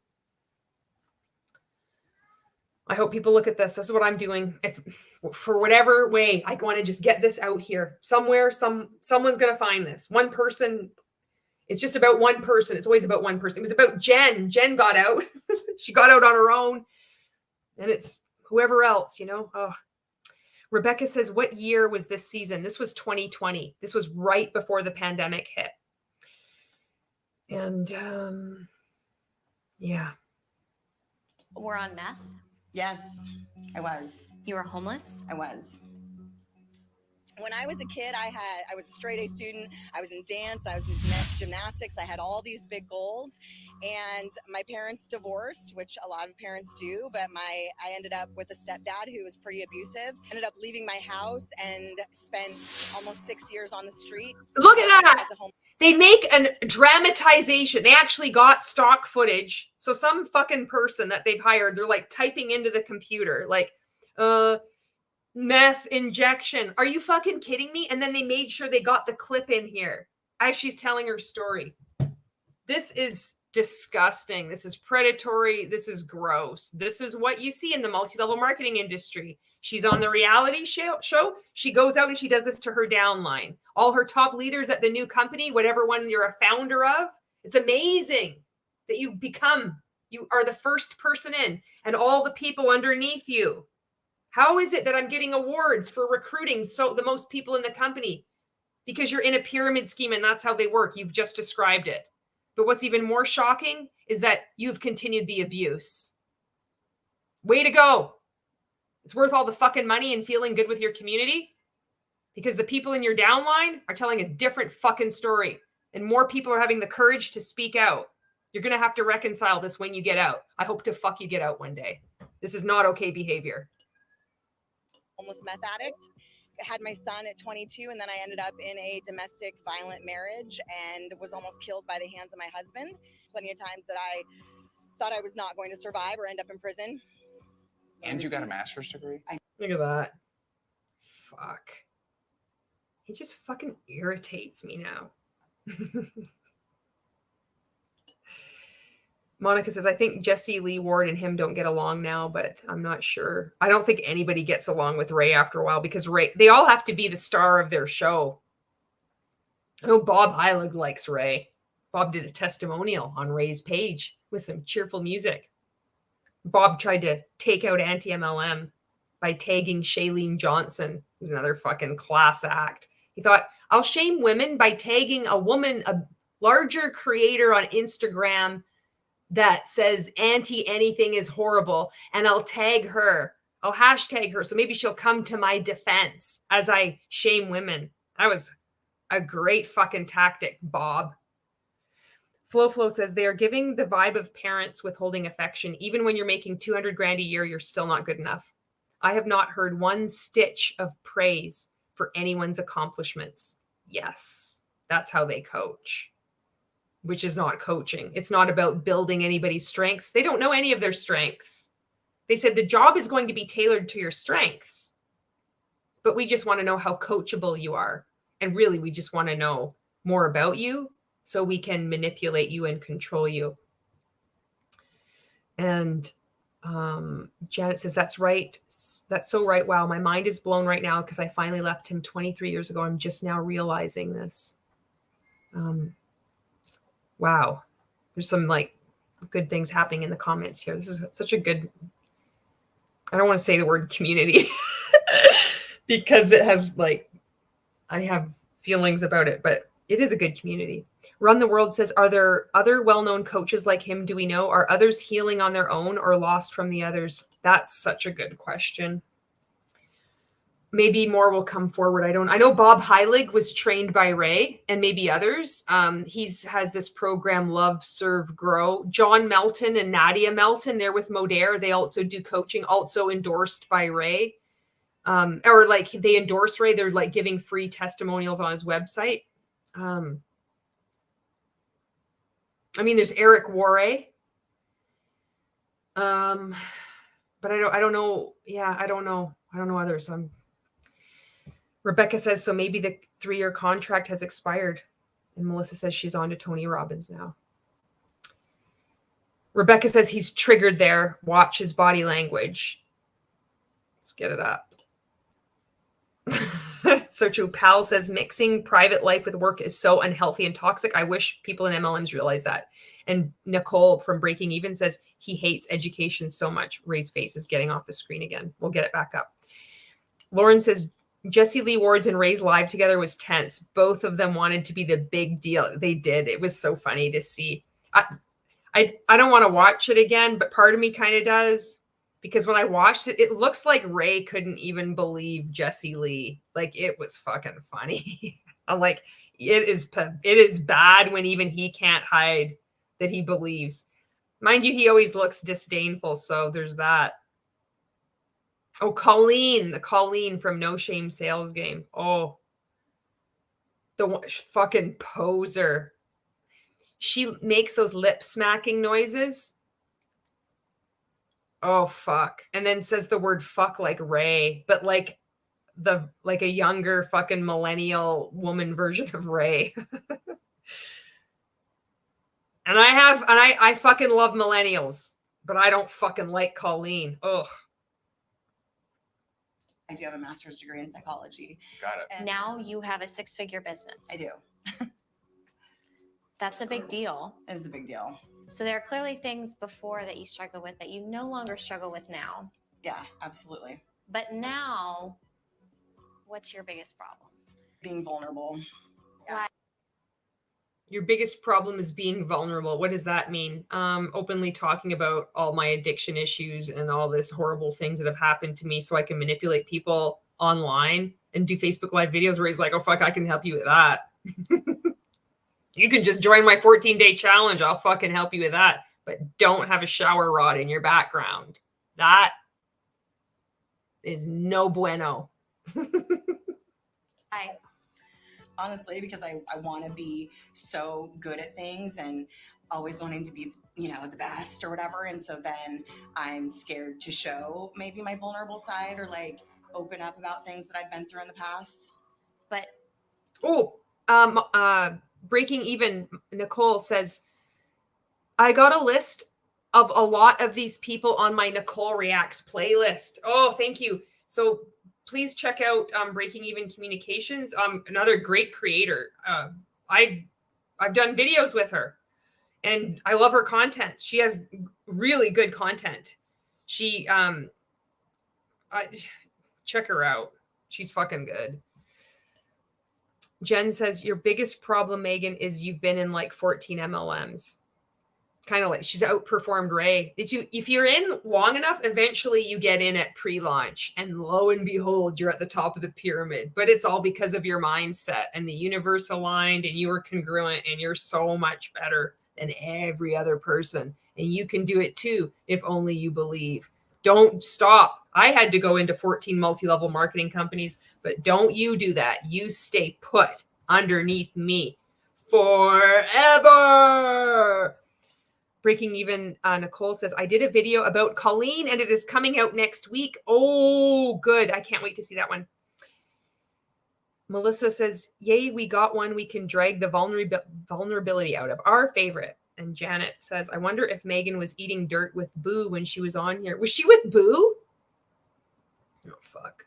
I know. Pal says, you should coach Ray how to say fuck right. Oh, this is fun. I'm going to do this. Okay, Ray. I know you're fucking watching this. So this is how you say the word fuck. Now I'm going to try to find the right language to get through, to explain and convey the right way to say the word fuck. Now, it's kind of like being postured around your network marketing business, the belief in what you have regardless of external acceptance or approval. So, you know, you've got that licked pretty good. But the fuck, there's an uncertainty about it, and we can see it. There's a hesitancy. It doesn't come out with the force that it could. It needs a certain je ne sais quoi, if you will. So when you say fuck, it doesn't need to be aggressive all the time. Think of, I don't give a fuck. Think of fuckity fuck. Think of fuck. Think of fuck. Think of happy fucks. Think of all the flying fucks. And then try to say fuck.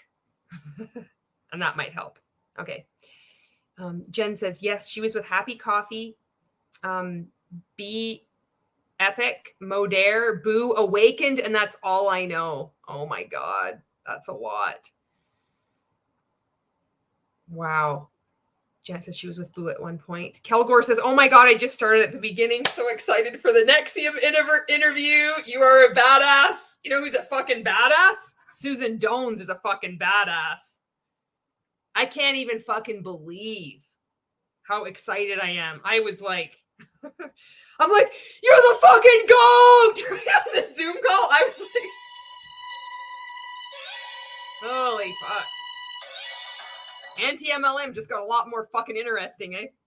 Well, Run the World says, I know of someone in 6 MLMs all at once and still shares how blessed she is to have time freedom. She adores Eric Worre.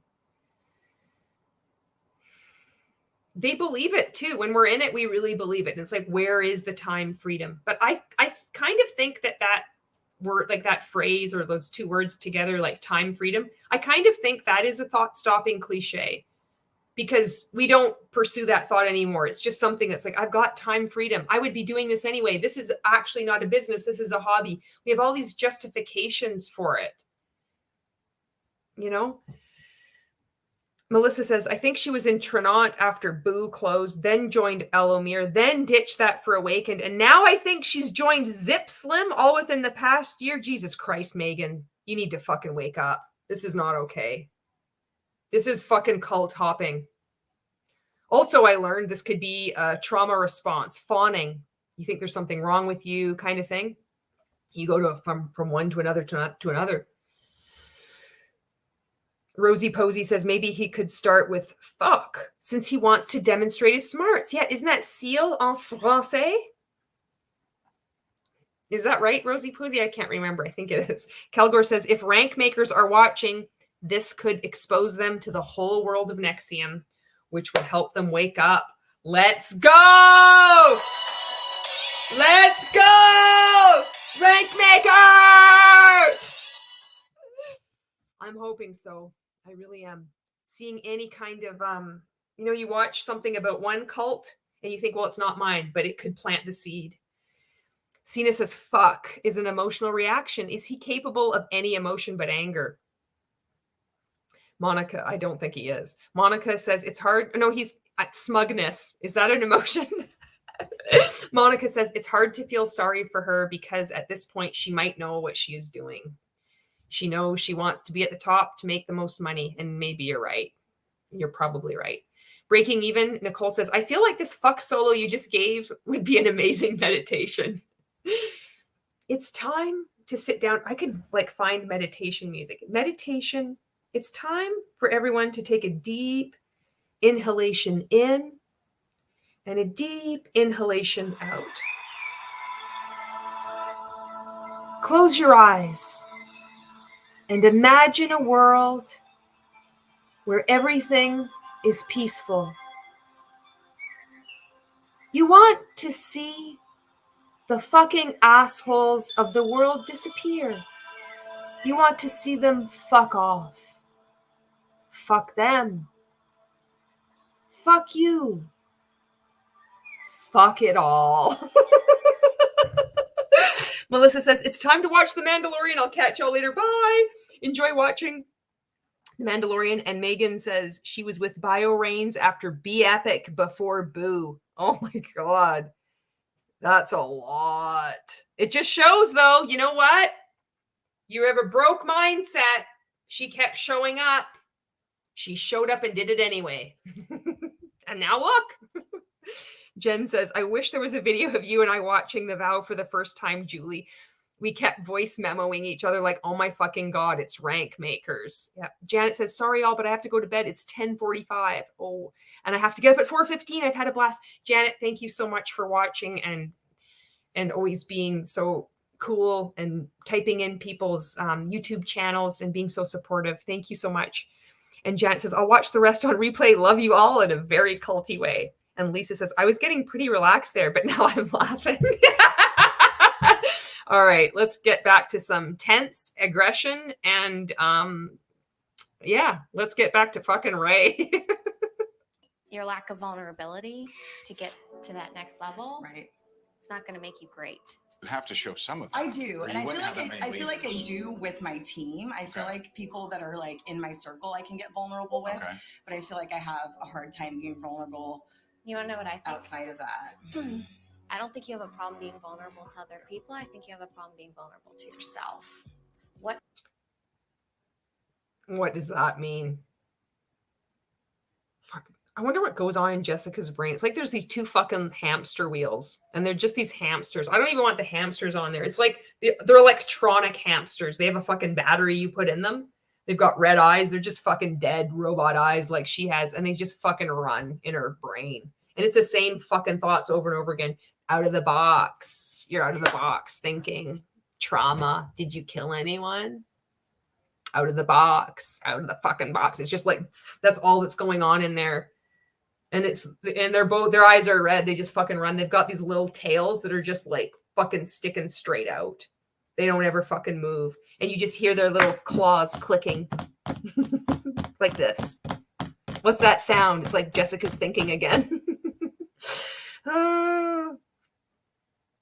3 hours has passed. We have crossed the 3-hour mark. Nicole says, seriously, that is a meditation app I would use. Monica, 2 to 3 hours, go!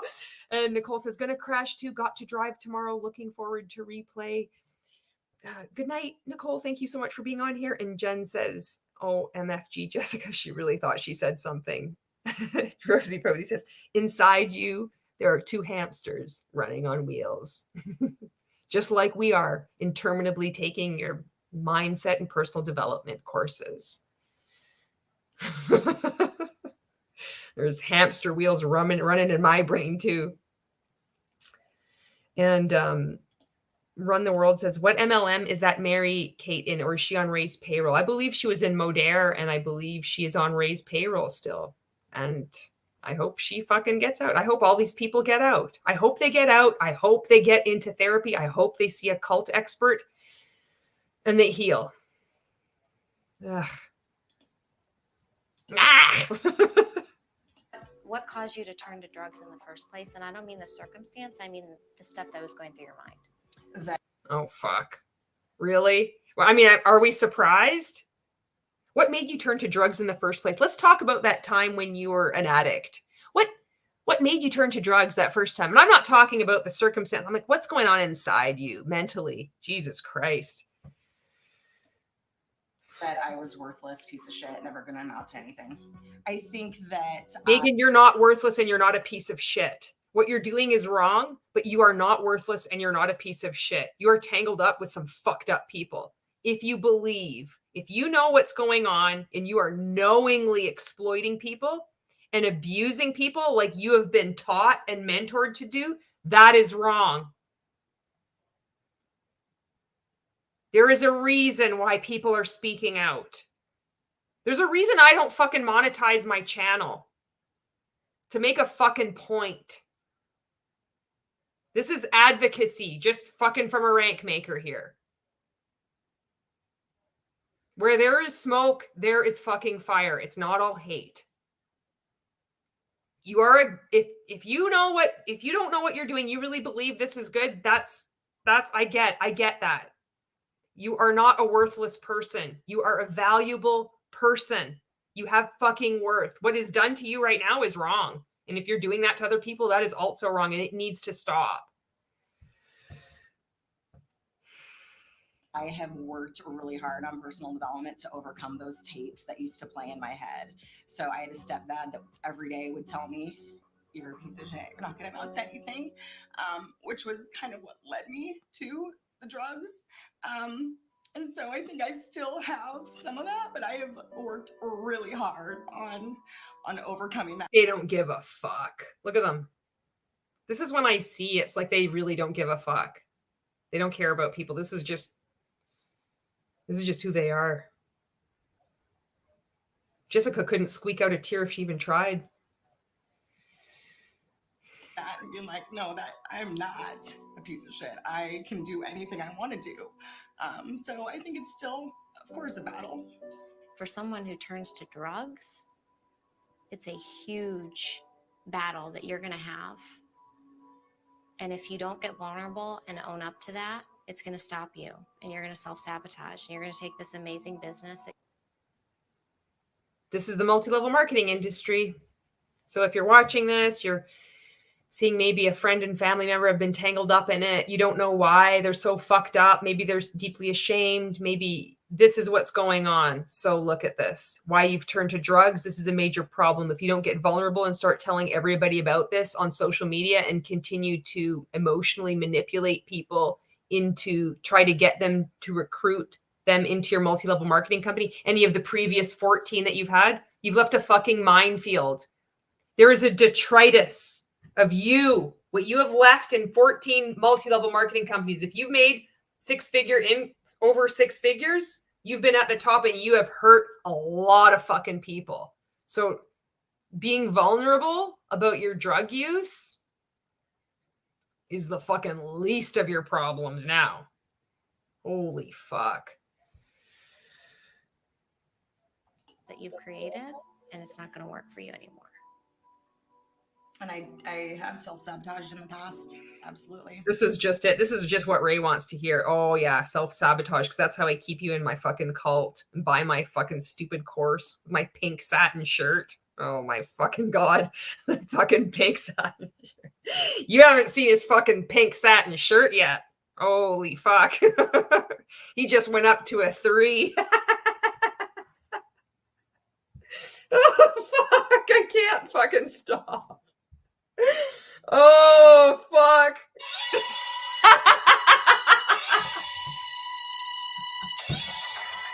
Okay, I'm gonna catch up on some comments here. Run the World says, here we go, get vulnerable. Yeah.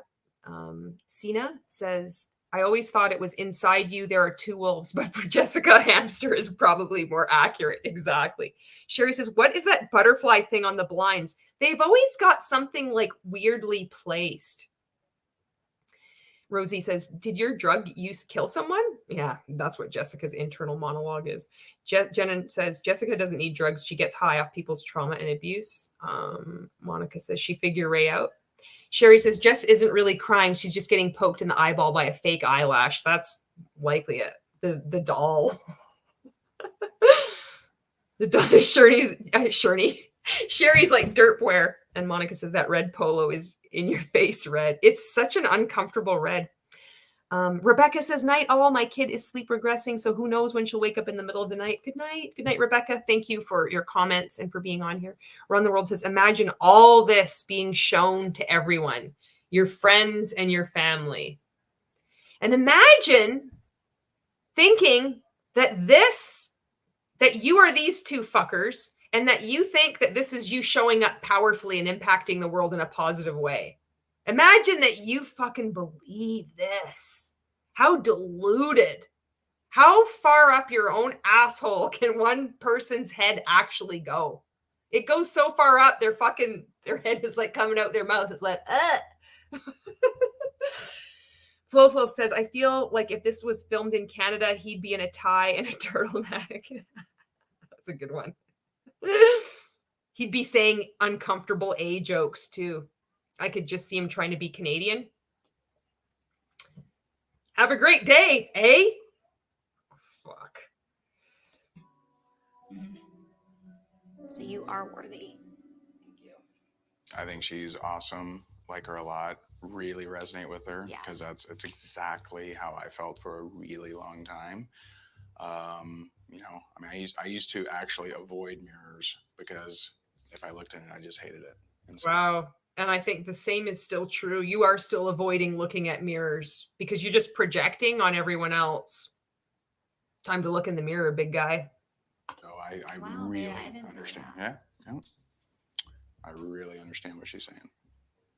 Well, let me insert myself into someone else's story and interview to play a victim and get attention and create sympathy for all the fawning rank makers watching this, thinking, wow, this is how you show up vulnerably. This is what it means to be vulnerable. No, this isn't what it means to be vulnerable. This is straight up manipulation. And this is exactly what he's doing to his Walk in Faith with Ray group, where he is people of faith, Christians, are being manipulated. He hasn't fucking converted to fuck all. Whether my language using profanity is like bad to you, you're offended by it, the behavior, this is who the fuck you got. I'm fucking speaking out and making all this content. I wish I could be more articulate at times, but I'm not. This is just who I am. But he's manipulating you.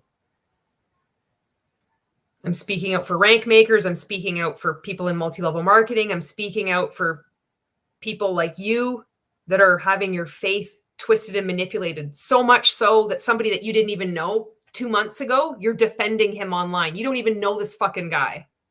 We're telling you, there's people that have been coached personally, one-on-one by him, people who have worked for him, people who have had content made about them, made targets by him, have had fucking their flying monkeys and henchmen come after them. But you think, oh no, he's found Jesus, and in 2 months, I just know he's really good. Why? What in the world would make someone that you don't know defend them, that you've just met? That is a red flag. He looks like Mr. Ed. That's what Sherry says. And Cena. Monica says, I would be horrified if I see my sister or a family member in that video and I could not save her because she would be so brainwashed she would not listen to me. Run the World says, MLM coaches think they are the top of the tree, world famous coaches. But if you speak to anyone not in an MLM, they've never heard of them. That was one of the things, I think it was Nicole Breaking Even Communications video, where it's like, who is this guy? Or I'd see other people commenting on other videos. Mac Attack, when he did one too, it was like, who is this guy? I've never even heard of him. And immediately, because it's like, they had this presence. Like, I thought he was so smart. I thought he knew so much about marketing. I fucking looked up to him. And knowing all these people, and I thought everybody else did too. I just thought, holy shit, this guy, everybody knows this guy. Nobody fucking knows him. And when they do, they're thoroughly unimpressed. Ria says, that's why you turn to drugs. But she's been off drugs, as far as Jessica knows, for years. Yeah, like, let's dig into that trauma. Let's get you vulnerable again. Maybe we can turn you back into it. So then we can have another story for us to sell. This time for the Higdon Group, not your multi-level marketing company. And how do you think that look goes for you now? Having all these people share their trauma stories to try to get recruited into the Higdon Group? How the fuck do you think that's going to play out long term? Your world is fucking crumbling. No, but people aren't afraid to speak out anymore because people are getting educated about cults, behavior, information, thought, emotional control. Stephen Hassan's book, Freedom of Mind, also combating cult mind control. And they're also starting to wake up from being in the multi-level marketing industry when they see their teams can never succeed, no matter how many multi-level marketing companies they join. 12, 13, 14, and counting.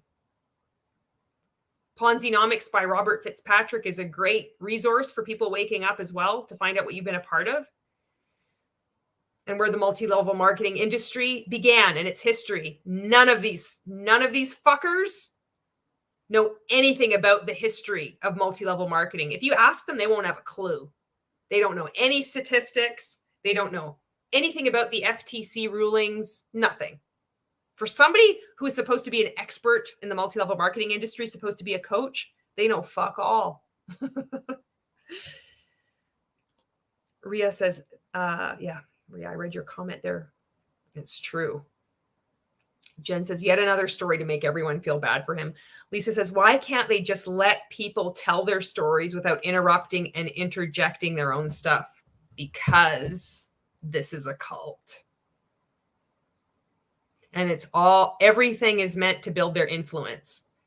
And it's like, even I have to keep repeating that to myself to remind myself, because you'll think this is so unjust. This doesn't make sense, but it does make sense if you're building a cult. It does make sense if you're reinforcing the boundaries of that cult. It makes sense when you're putting someone up as an example, holding them up and like, this isn't how you behave. This is how you behave.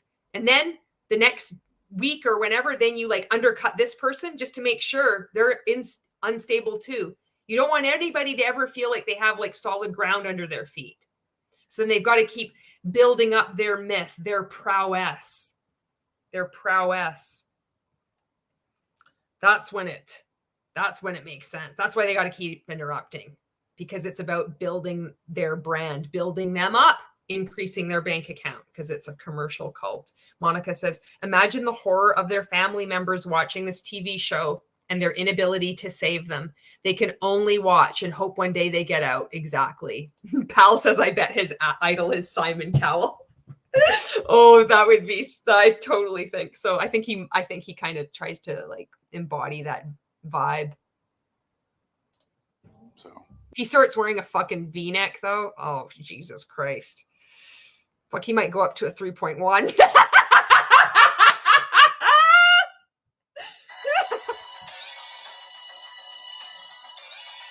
It's the reverse scale. The higher you get, the worse it's going to get. Right at this point, holy fuck, goes back down to minus 3.1. That makes me sad. I gave her an 8. I gave her a 9.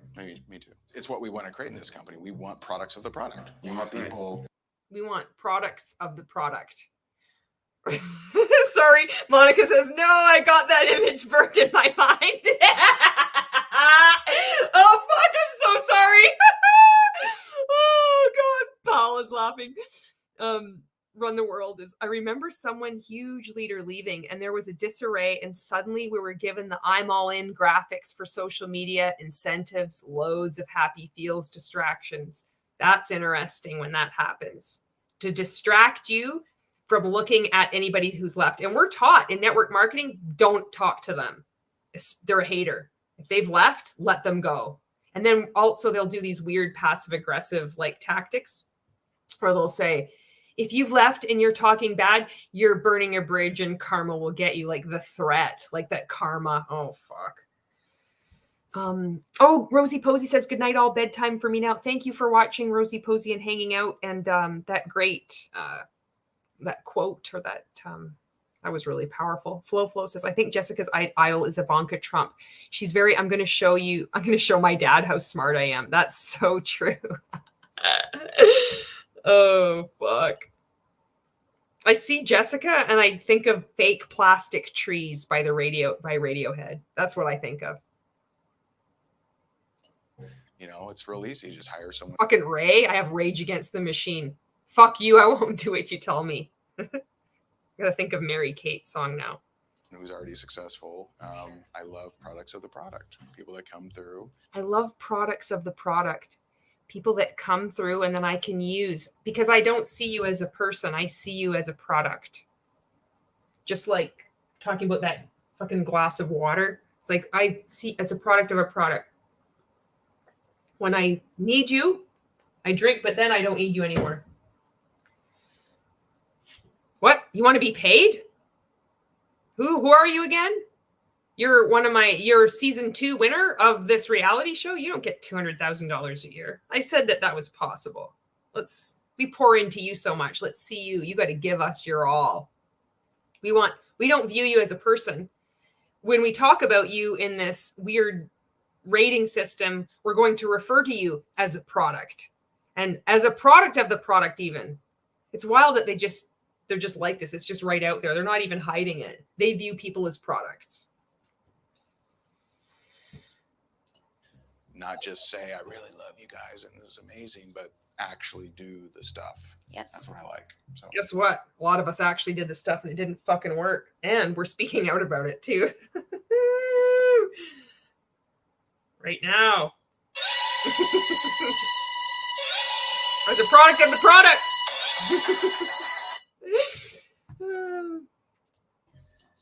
What I have overcome and what I've been able to do with my life is real, and owning that. So where are you at in your life right now? Just kind of having a living wage, which is okay, but it's not spectacular. So I've been. Oh, fuck. Ray's going to probably say fuck. I bet you he's gearing up. I had a weird piece of hair sitting there. He's gearing up to say the word fuck, I think. He's like, oh, this is a guy. He looks kind of happy. He looks kind of friendly. How can I jar him? I know. I'll say the word fuck. You got to fucking level up. And then they'll like pixelate his mouth because it's like so powerful. Holy fuck. He said fuck. Oh my God. Over 30 years in the rock and roll business. I've been a starving artist for most of my life. Nothing really happened for me. Doing what? So a combination of... He actually has talent, Ray. He's fucking rock star, not like you. So it's a hard business. And you're just a fucking cock.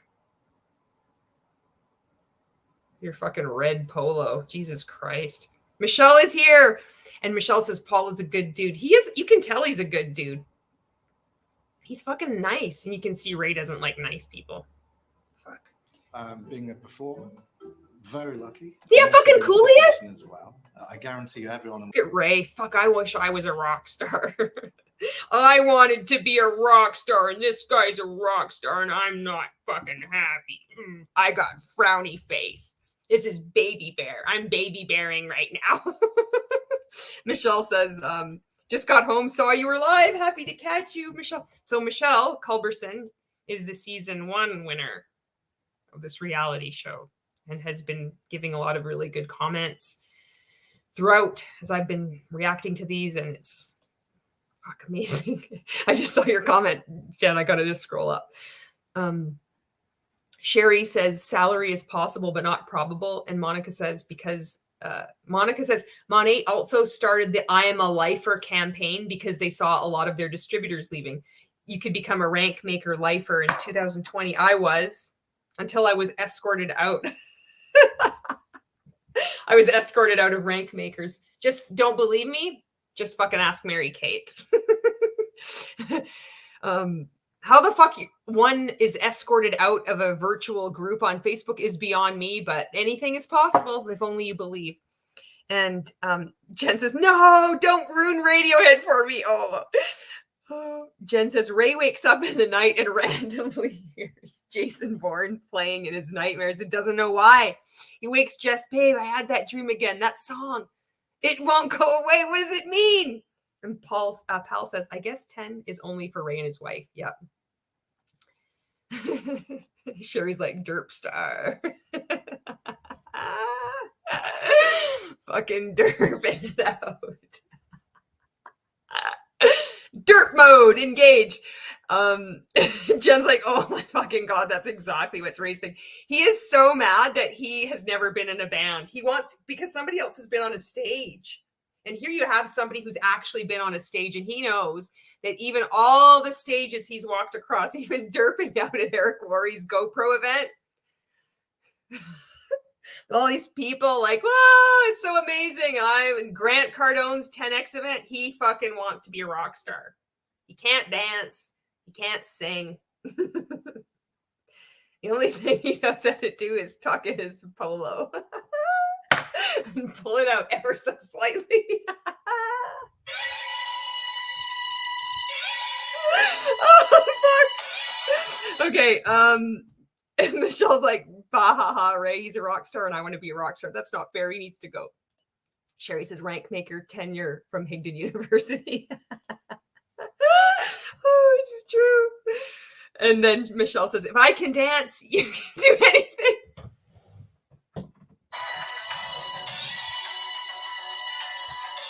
This is the latest inspirational message I saw. Ray had made a magnificent motivational post. This is to inspire his hundreds of thousands of followers who are in network marketing and just, seeking a faith-based way to follow Christ if you're an orphan spirit, to grow your network marketing business and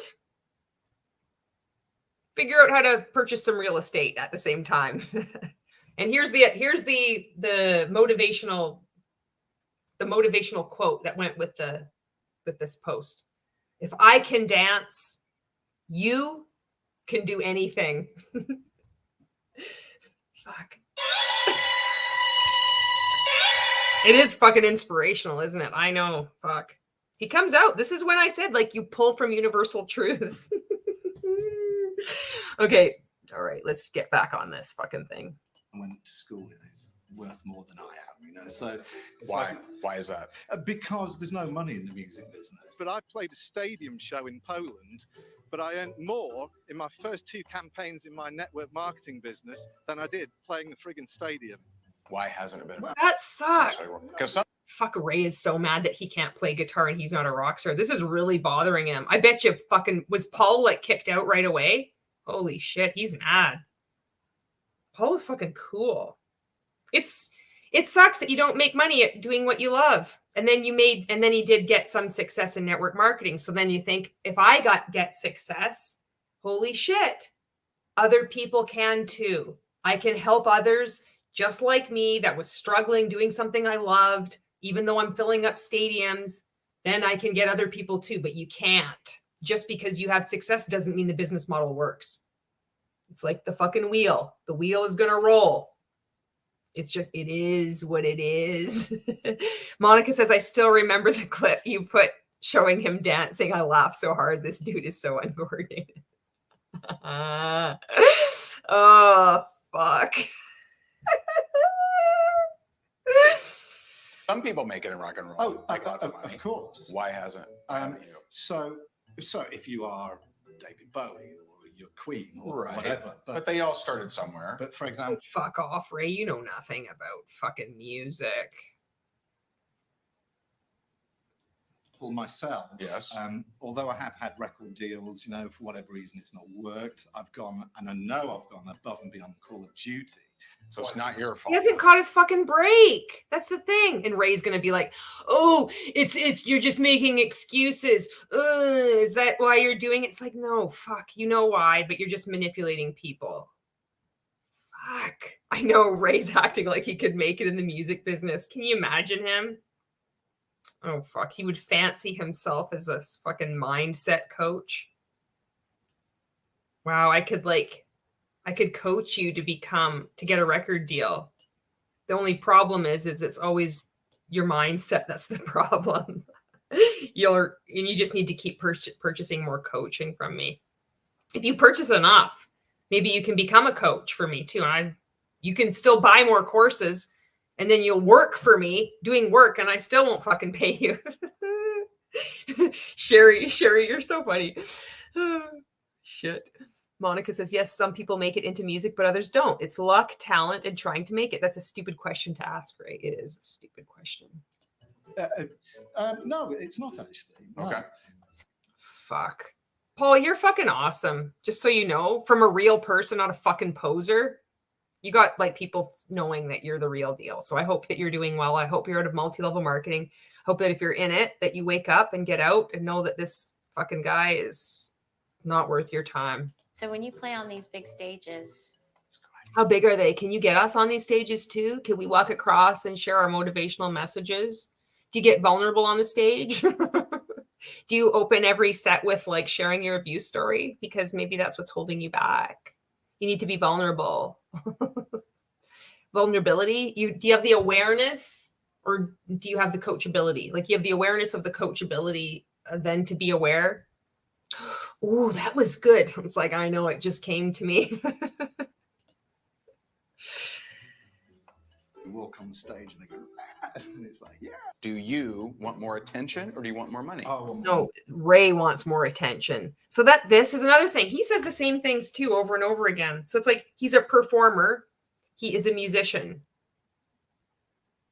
People watch him. It's not about wanting attention. It's about filling the fucking seats and loving what you're doing. And you're a part of it. It's not like, I want attention. It's like, Ray wants attention.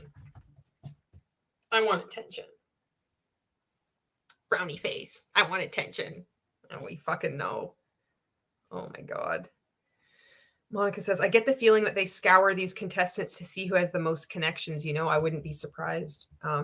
And Jen says, whoever chose Paul and Devin for the show, Ray probably had fired. You can tell he's so threatened by both of them.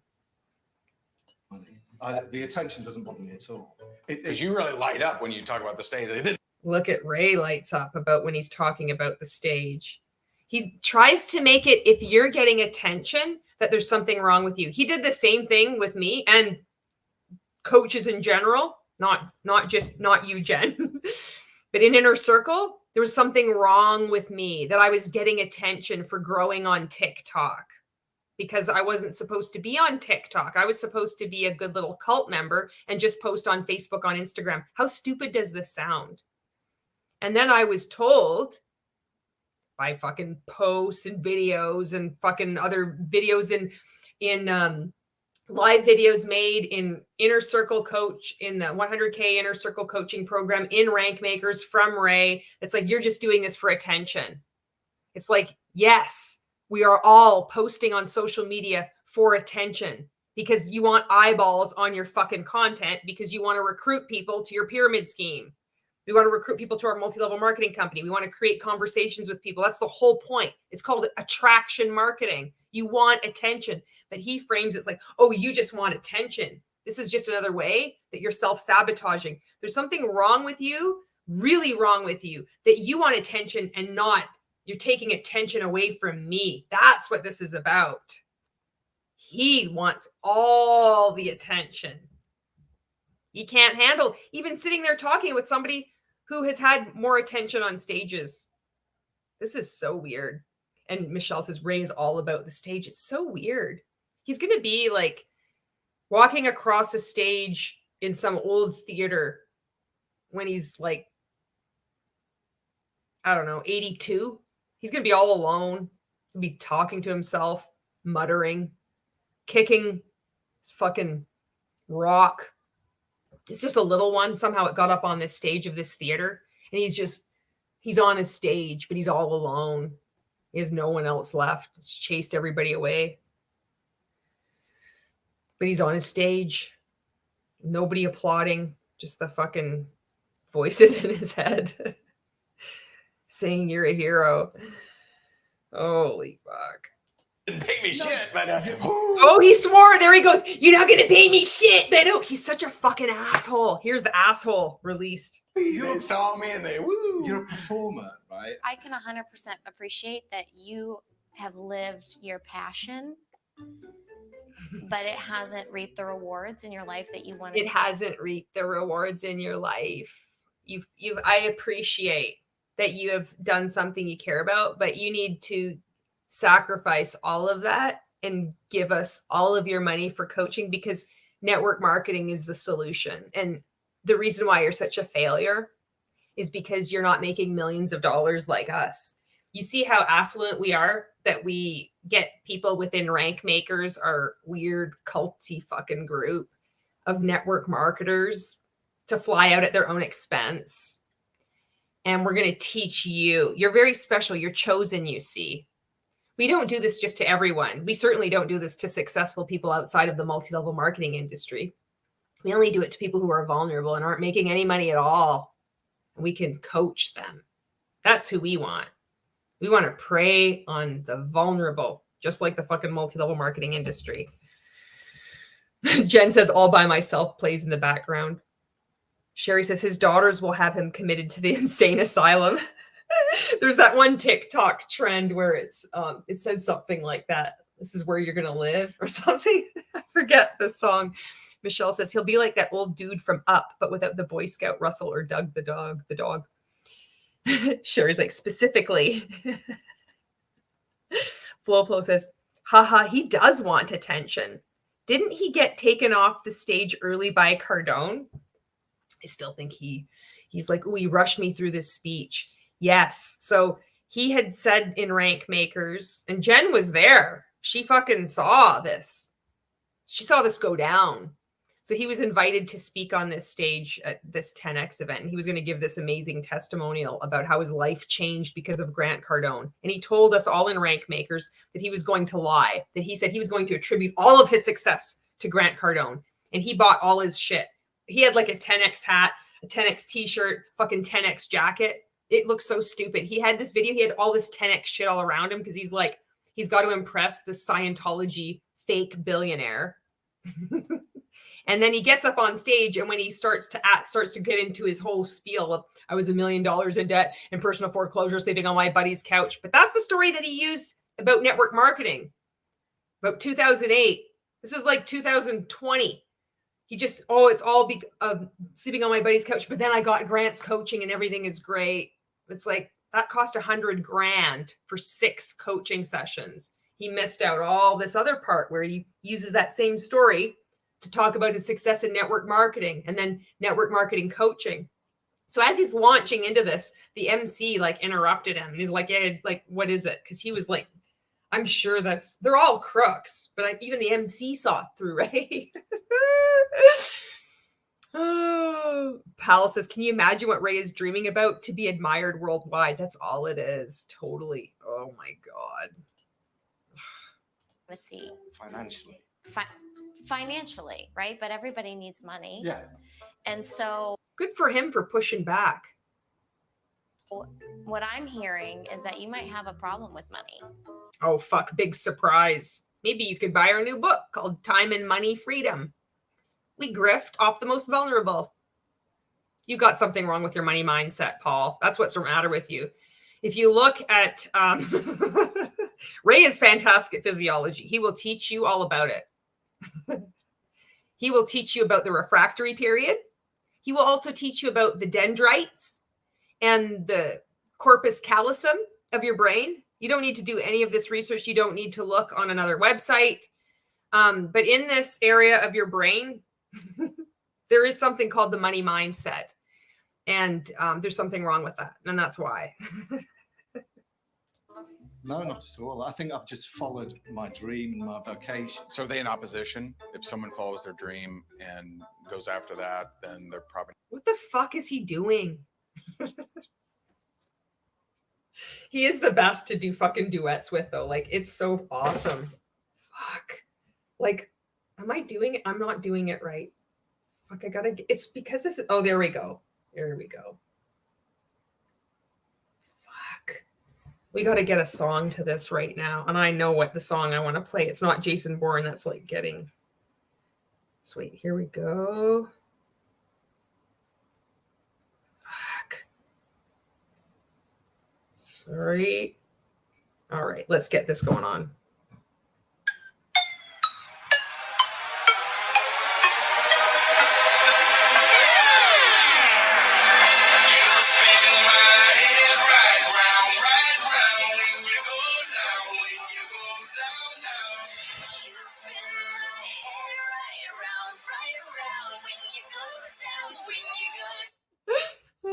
Fuck. We're not going to make... In the music business, you're waiting for the guy behind the desk to say, yeah, that's awesome, and I'm going to put £500,000 into it. You know, and it's like... I think you've been waiting and waiting. Oh, Michelle, you said he's trying to pick a fight. Oh, yeah. Monica says, if you get the right frequency and mindset, the money would just flow in. It's a miracle. It's true. That's all it is. Ray teaches too, you have to create a vacuum. You just create a vacuum and you say to yourself, imagine the version of myself of who I want to be. And you have to remember the future. It is that easy. And I know some of you aren't going to like this. I know I'm going to lose some of you here, but it is that easy. Sherry's like, physiology is the newest Higdon Group university major. Refractory period 101. The fact that he fucking said that with such arrogance too. Oh my God. Katie Spangler, hello, says, I caught a live and right into an amazing Julie skit. Welcome, Katie. And waiting and everything in your life. It's like people say catch a break. Most of the people that Fuck. I can't fucking handle this.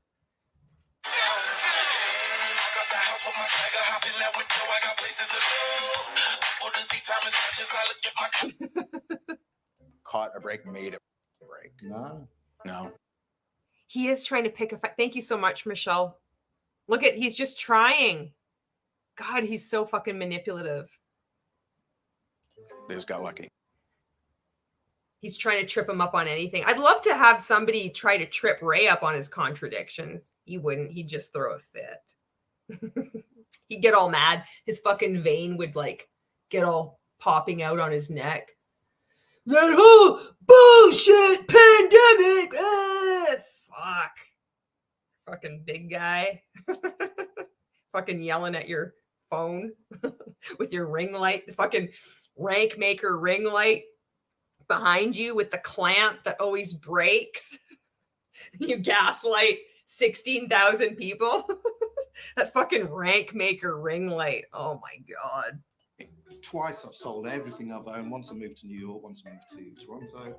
Selling everything you own and being a starving artist isn't asking for what you want in life. Wow, Jessica's dealing out. She's spitting fire. Whew, that's some big advice. Life advice right there.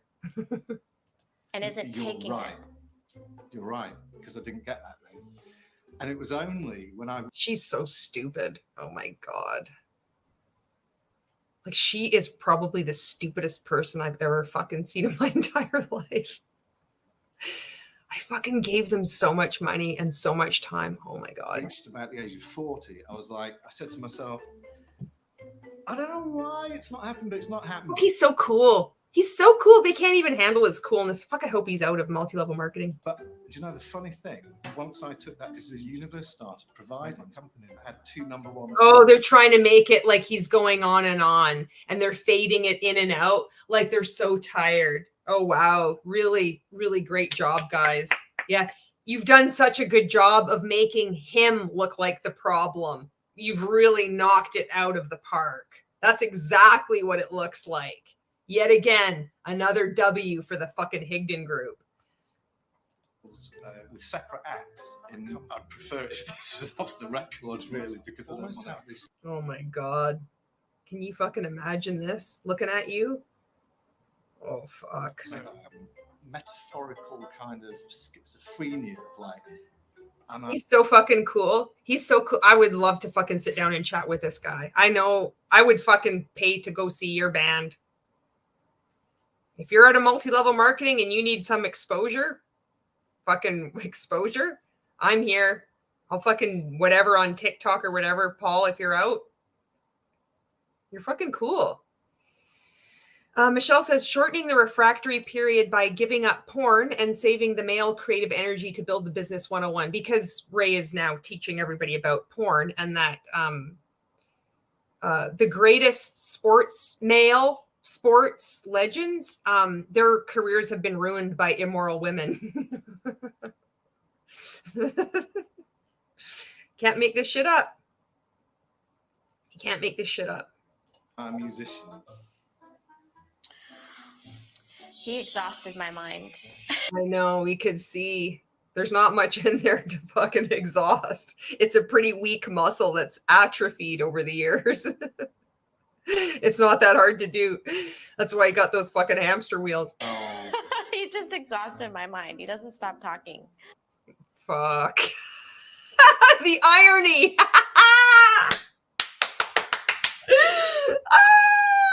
And Monica says they're trying to make a comedy skit at his expense. They try to do this at everybody's expense. You're right.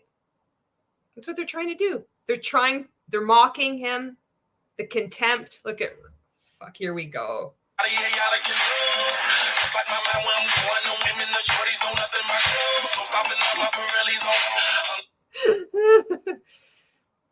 And Jen's like, but don't worry.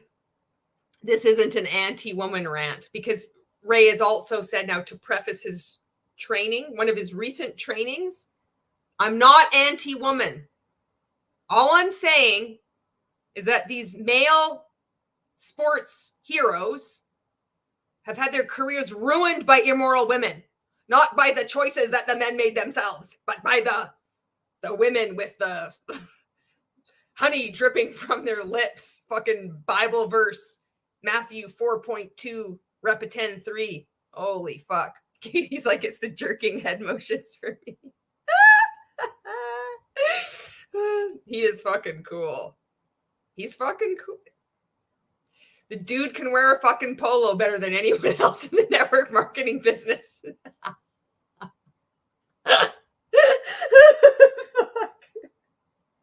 You know, it's so easy. Okay, let's do it. Easy to say, let's study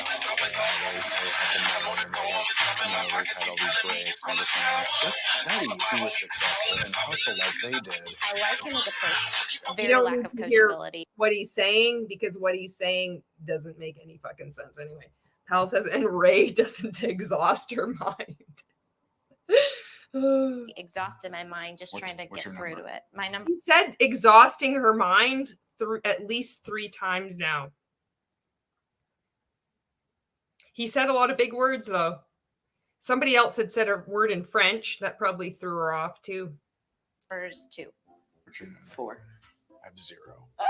What a fucking asshole. Are you kidding me? He gave him a fucking 0. You're a fucking 0, Ray. What do you think? What would you rate? Let's rate Ray right now. I'm going to type in my comment. I'm going to rate Ray. He's a fucking -0. That's my fucking vote. What do you rate Ray? Let's rate Ray on his fucking anything. Any coachability, polo shirt wearability, fucking music ability. The fuck? Michelle is -2. So we got this coming in. Let's see what's going to fucking happen here. Sherry's 0. Got 0. Stephanie's a 0.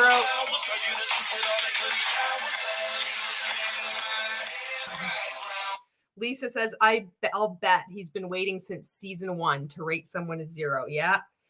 Pal is -infinity. Jen is like, he's a -11. Angel numbers.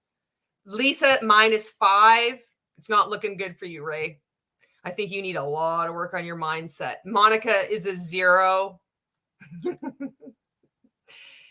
Sherry is 0 infinity. This is a lot of votes. There's more than 3 votes here. And none of these people are getting paid. There's no transactional relationship here. This is just freely given. This is a 0. It looks like you're not very well liked or respected. It looks like people are seeing through your bullshit. I do not think he is coachable at all. I have a hard time with being vulnerable. Good for you, Paul. You got out. You dodged a bullet.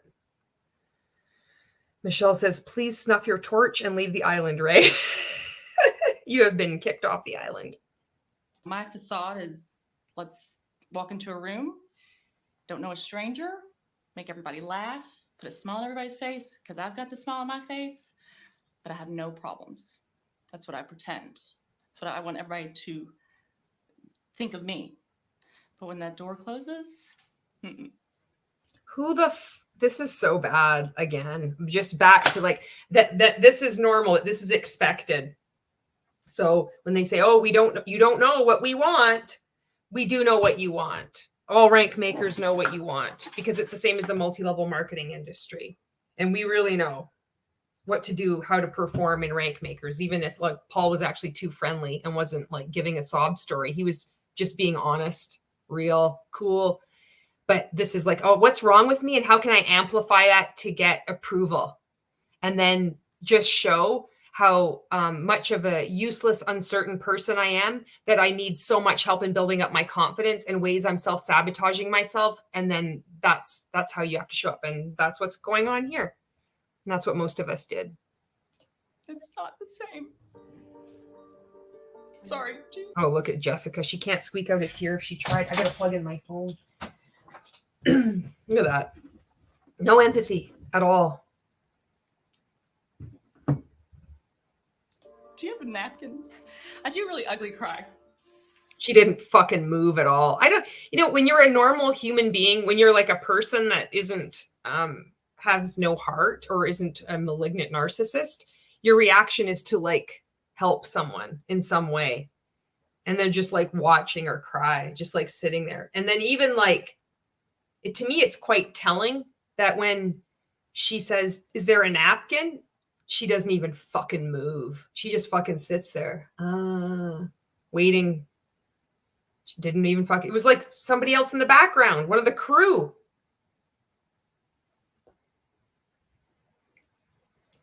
So that's all I've done my whole life is make people laugh, make them feel good. And then Look at this. Yeah, we like this one. This one's a good one. Monica says she's the perfect candidate. She said she has a problem being vulnerable. She put a target symbol on her back, although she thinks that this is the greatest thing that could possibly happen to her. This is what we're taught to do. And Monica's like, "Oh, Paul." Jen says, "You're so right. Paul didn't give them the sob story. He's pursuing his dream." And he corrected Jessica too. She's like, "Oh, you haven't had success or something." And he said financial. Good for you, Paul. Fucking music will set us free. Michelle says, "I'm at capacity tonight. We'll catch up at a later time. Much love to all the contestants. It gets really awful." Oh my God. We're already at 4. This might, okay. Thank you, Michelle, for adding your comments. And we're almost at 4 hours. I got to get a fucking move on here. All right. Going to the back corner. I'm like, who's making me feel good? Because I can't do that to myself. When I walk into a room, we're here to have fun. We don't cry. No crying allowed, but yet I'm the biggest crybaby. What's the results in your network marketing company right now? Well, right now we're at pre-launch, so there's no commission. So it sells us, but I've got about 600 people on my team. So what I want to hear. And you're not in a pyramid scheme. You have 600 people on your team. Come on. This is about recruitment. This isn't about product sales. Come on. Come on. You've got to fucking see this. This is recruitment. It doesn't matter if they've bought a product pack or whatever the fuck. It's recruitment. You're not even selling shit outside yet. And you already have 600 people on your team. Come on. You fucking know. Whether you're fucking sad or crying or not, you gotta look at that. That is a problem. There is going to be a willful turning away from criticism if you don't see this. 600 people on your team. Give me a fucking break. Here is you start talking that way about yourself. And I don't mean being self-indulgent but you're talking about how amazing everybody else is and how shitty you are as a person. Oh, Jessica's dropping the S word now. That makes perfect sense. When you want to turn that team of 600 into 6,000 or 60,000, vulnerability is going to be the key. So, Tiffany. See this? It's vulnerability for anything. Any kind of growth, it's linked to vulnerability. People are going to study this shit for sure. This is going to go down, man. This is fucking bad. Oh, fuck. Thoughts? I think she's smart. I don't know. I think she kind of opened up there halfway through. Yeah. I mean, she opened up a Yeah, she lot, opened no up all the question. time. She knew right away what her problem was. I like that. So, I mean, I give her an 8. As far as working for a company, I don't know yet, but she's definitely, she has potential, I think. I give her 5. I give her 6. Yeah. I don't know. Okay. That's my take. Those cracks that they just opened up and all that cement leaked out. Yeah. Thanks, Ray and Jess. And so, where would you say you are in your career? In my career, I'm advancing, but I'm not where I want to be. Because I'm also in a commercial cult, and it's a pyramid scheme. It is the multi-level marketing industry, and that is what I'm in. And that's why over 99% of people also have the same story I do. And that's why we need your coaching so desperately, because that's the only thing that's holding us back is just our mindset. I have some issues that I have a bit of fear. Bit of fear about what?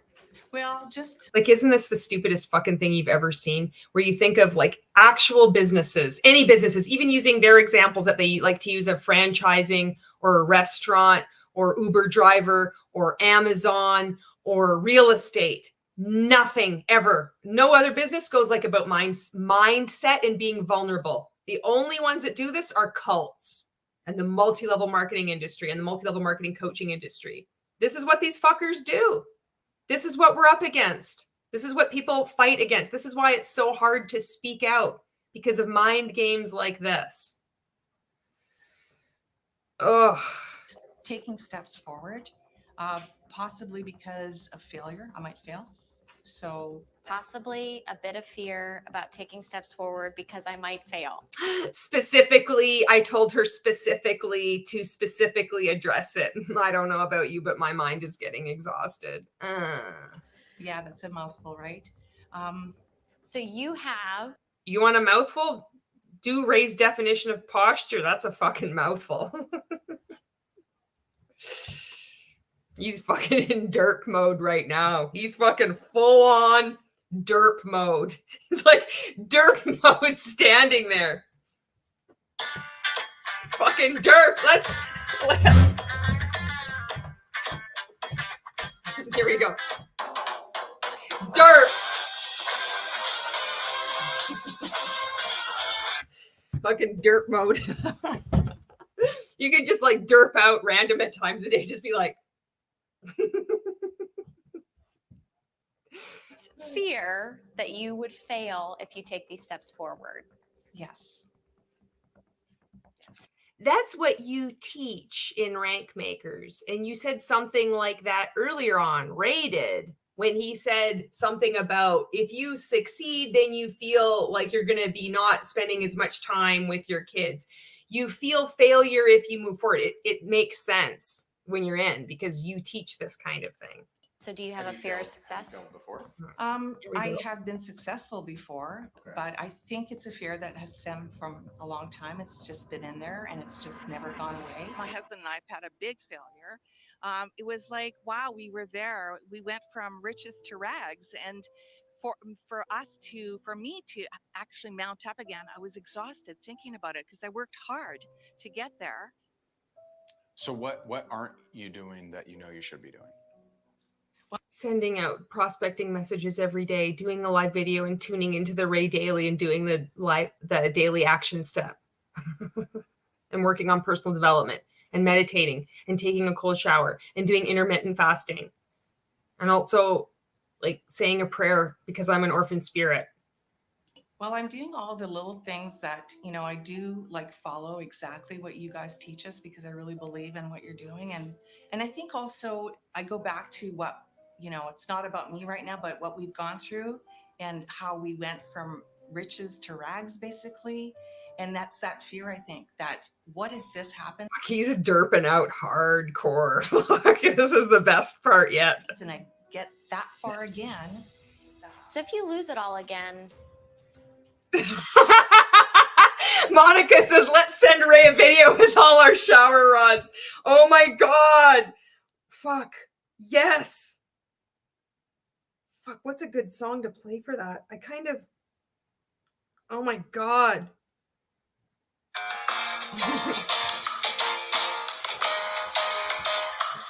Let's do that. That would be so funny. What's the worst that's going to happen? Start all over.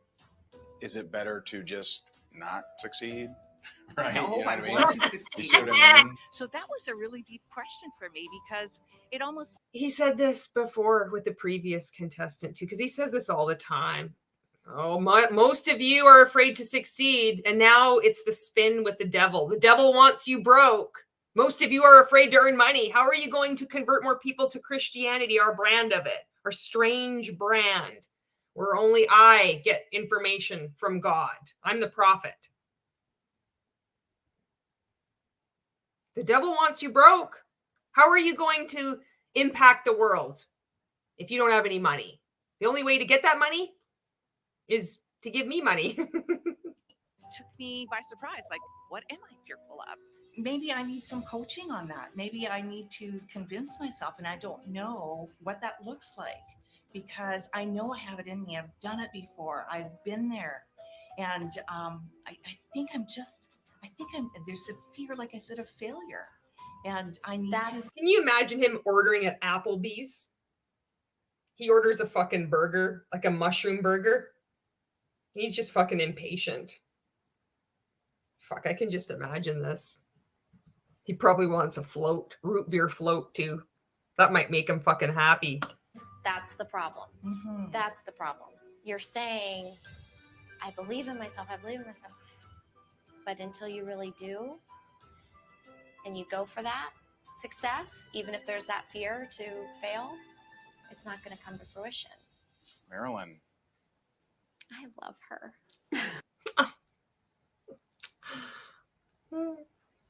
Katie says, is there ever a mention of pay or benefits? Can't help to think that the winner has a job for life. That's what I'm afraid of. My friend Michelle McKenzie won this thing too. Michelle Culberson was on here. She won the first one. How fucking weird is that? 2 Michelles from Canada both win each season of the reality show. That's weird.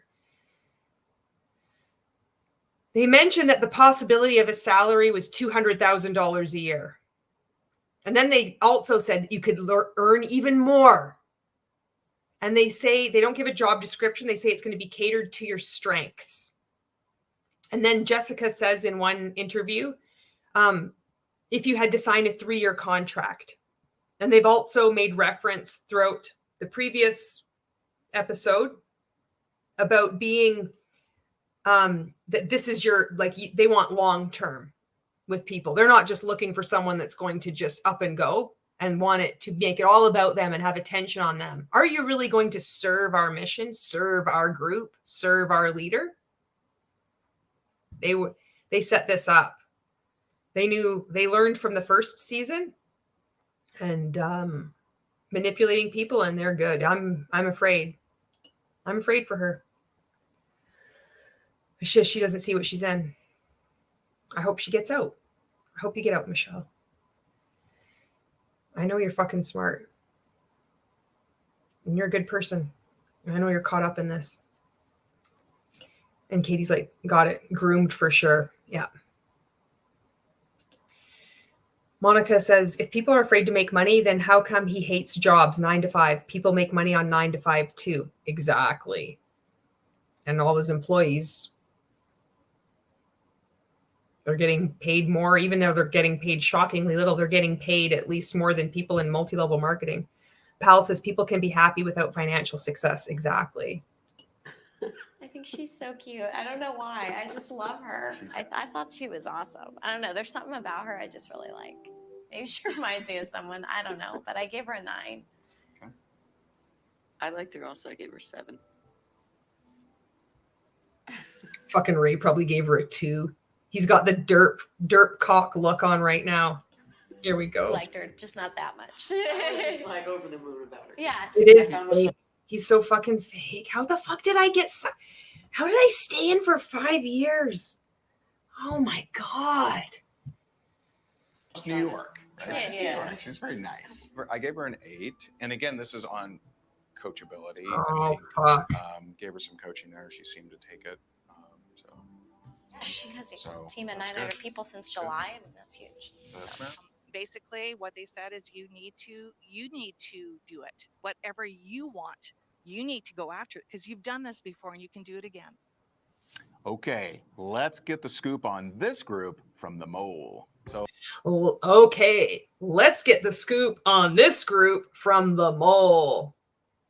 Okay, let's get the scoop on the group. This could be a fucking song. Somebody could mix it. So if you haven't watched this, they have recruited, I think it's Mary Kate's husband. I don't know who the fuck this guy is. I don't know why he's here. I don't know why he was selected to be a mole, but he's pretending to be a contestant. And his whole purpose, just like in cults do, they want to throw everybody off and have a spy to report on people. And that's what this guy's doing. So who knows? I don't know if he's employed by the Higdon Group, if he's just his Mary Kate's husband.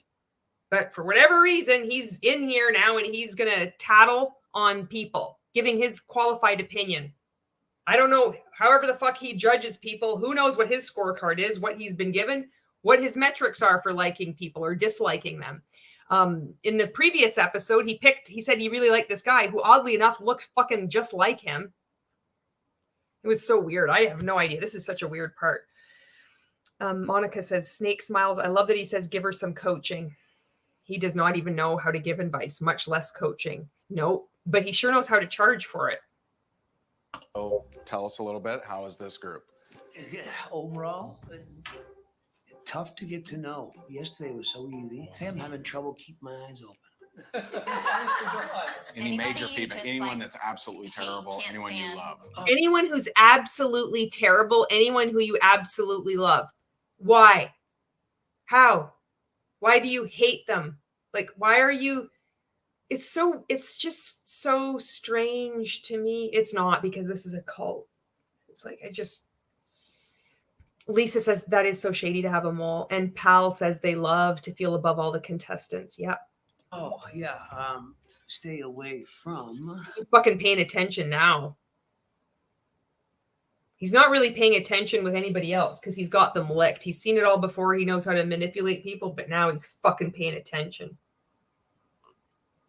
That fucker is clued in now. Holy shit. Beard. I forget his name. Is it Kyle? Yeah. Yeah.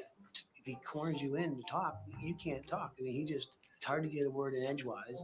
With Kyle? With Kyle. Okay. Yeah. So he really doesn't make much sense, quite honestly. Okay. I hate to say it. I mean, nice. You don't hate to say it at all. And they don't hate to hear it. They like to mock people, laugh about them. Guy, but he doesn't make much sense. They don't make much. And they're all laughing and none of them make sense. Like, you got this guy who's redefined posture and also has invented the amazing term, which is oddly enough like fucking Scientology, using invest, learn, teach, ILT. Then you've got the fucking this one. Oh my God. You just think out of the box. You're in the box. You're out of the box. You're in the box. And then you got this one. What the fuck is going on? Tracy. She wouldn't be great for Higdon. I love her. She's great. I mean, I'm talking to her all day. She's the one that's keeping me awake, kind of just talking to me. But not Higdon material. Not Higdon material. Thank God you also dodged a bullet. It must have felt devastating or whatever at the time. I don't know, but I hope you're doing well. I hope you got out. You dodged a bullet. Being rated, being selected or whatever is nothing to do with your being coachable or not. They're looking. You dodged a bullet. You dodged a fucking bullet. And the truth is coming out, and the truth will continue to come out as the years go on. Is there anyone you really liked? Oh, yeah. Marcy. Fantastic. The two blonde gals. He called her Marcy? He got her name wrong? Marcy. Is it I'm sorry, Megan. I'm sorry. Megan, sorry. Easy. I mean, who cares, really? They're not people. They're just products. So really, who gives a fuck, right? Talk to. Energetic. Yeah. Too energetic? No. Okay. I don't think so. Her friend is Kelly, maybe? Energetic, too energetic. What the fuck does too energetic mean? Like, none of this means anything. Monica says the deception, put the spy with the contestants and know that you mentioned the background song. I keep noticing they put it on when mocking the contestants. Yeah. That's right. That's what they do. The other blonde, they do the same network marketing. All right. She's also good. The other blonde, tall cup of water. Tall cup of water. Yeah, Tiffany. Thank you, Tiffany. Breakfast at Tiffany's. That's right.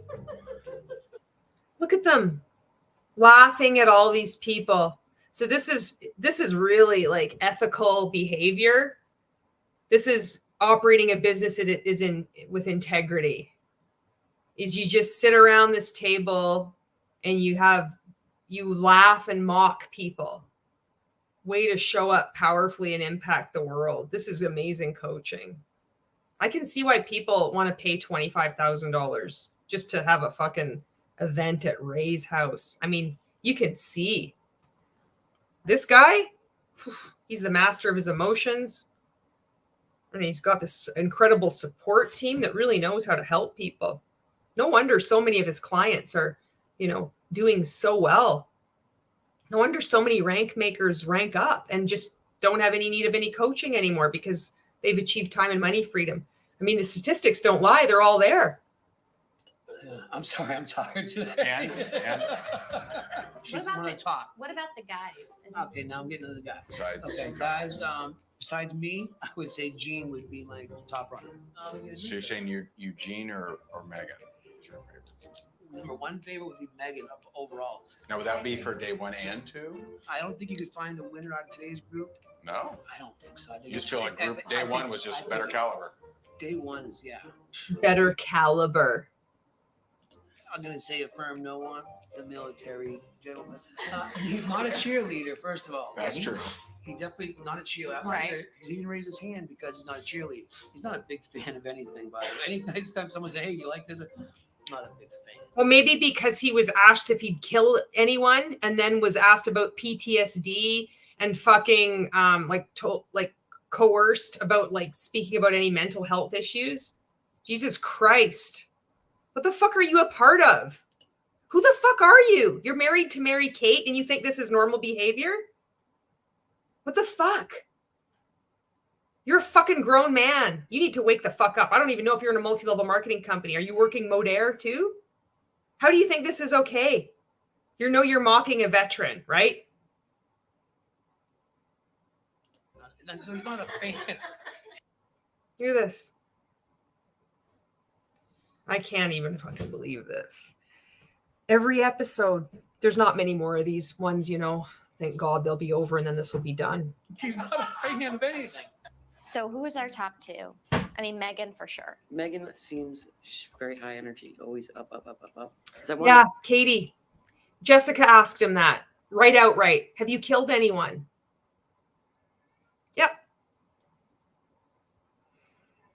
So he was asked if he killed anyone, just came on 30 minutes ago. Oh, yeah. That was where I was like, holy shit. Give the trigger warnings at the beginning, not knowing what's going to happen later on. And yeah. To know if it was nerves in here, I'm ready to go, gangbusters. Yeah. Or if it was you're up all the time. Megan was also paying for coaching or had been. Michelle's like, I couldn't stay away. I'm so glad you're back, Michelle.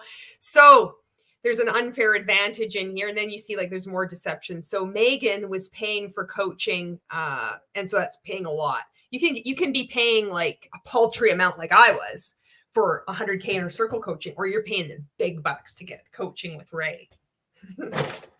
So they're going to treat her more favorably because she's a paying client.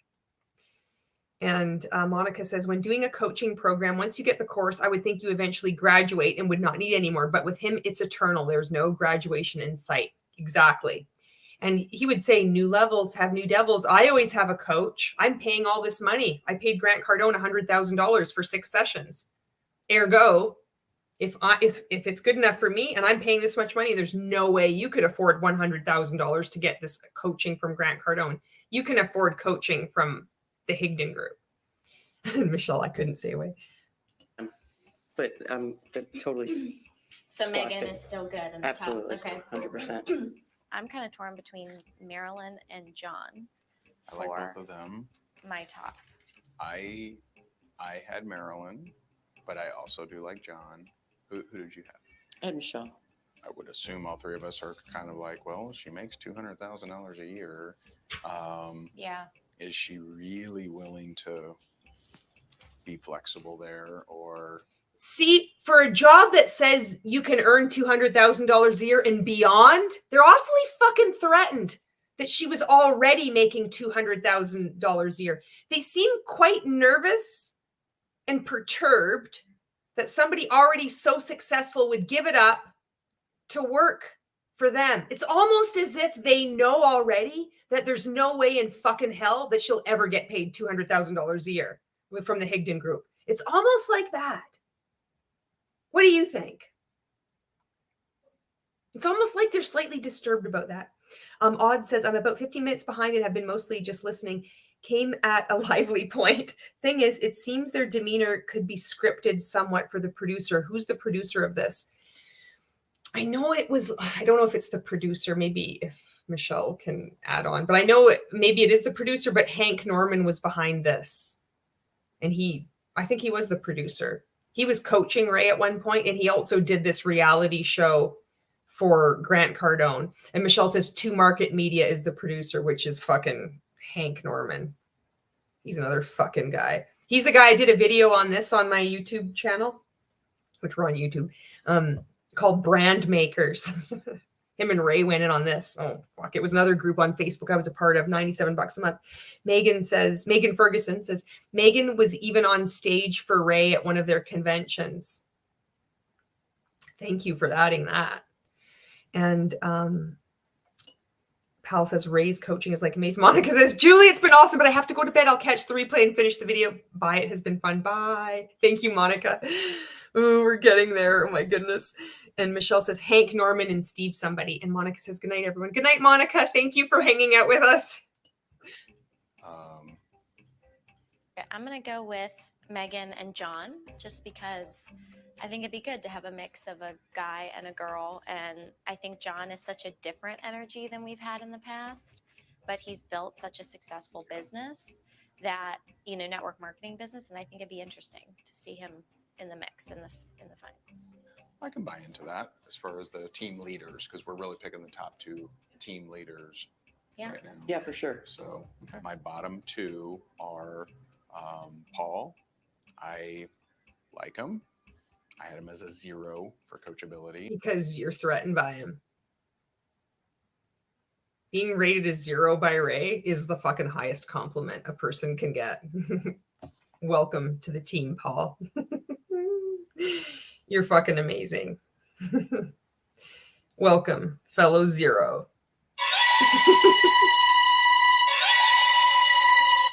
I do not think he is aware of what his hangups are, and I also had. I don't think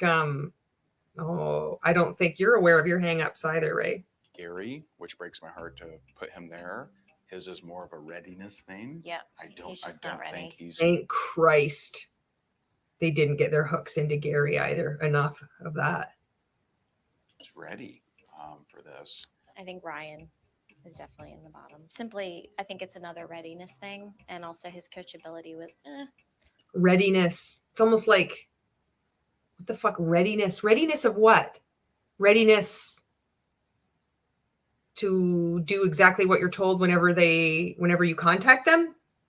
You just message them and they're ready. Like what is readiness? And Michelle says Gary is amazing. Gary is amazing. And Michelle says Paul had joy in what he did, and that threatens Ray. Absolutely. Sunny and Kyle. Sunny and Kyle are your 2. Mm-hmm. Why are they in your bottom 2? Just don't see it as a fit for the team, to be honest. I mean, and Kyle? Kyle is not ready. Mm-hmm. He's a fighter and he wants to get there, but he's definitely. It's like, what you'd think after all this work and doing like screening all these contestants, you think, what the fuck are they going to be doing? Like, are they going to be like brain surgeons? Like, what is their role in the Higdon Group? Like, what the fuck are they doing? They're writing social media posts and going live on Facebook.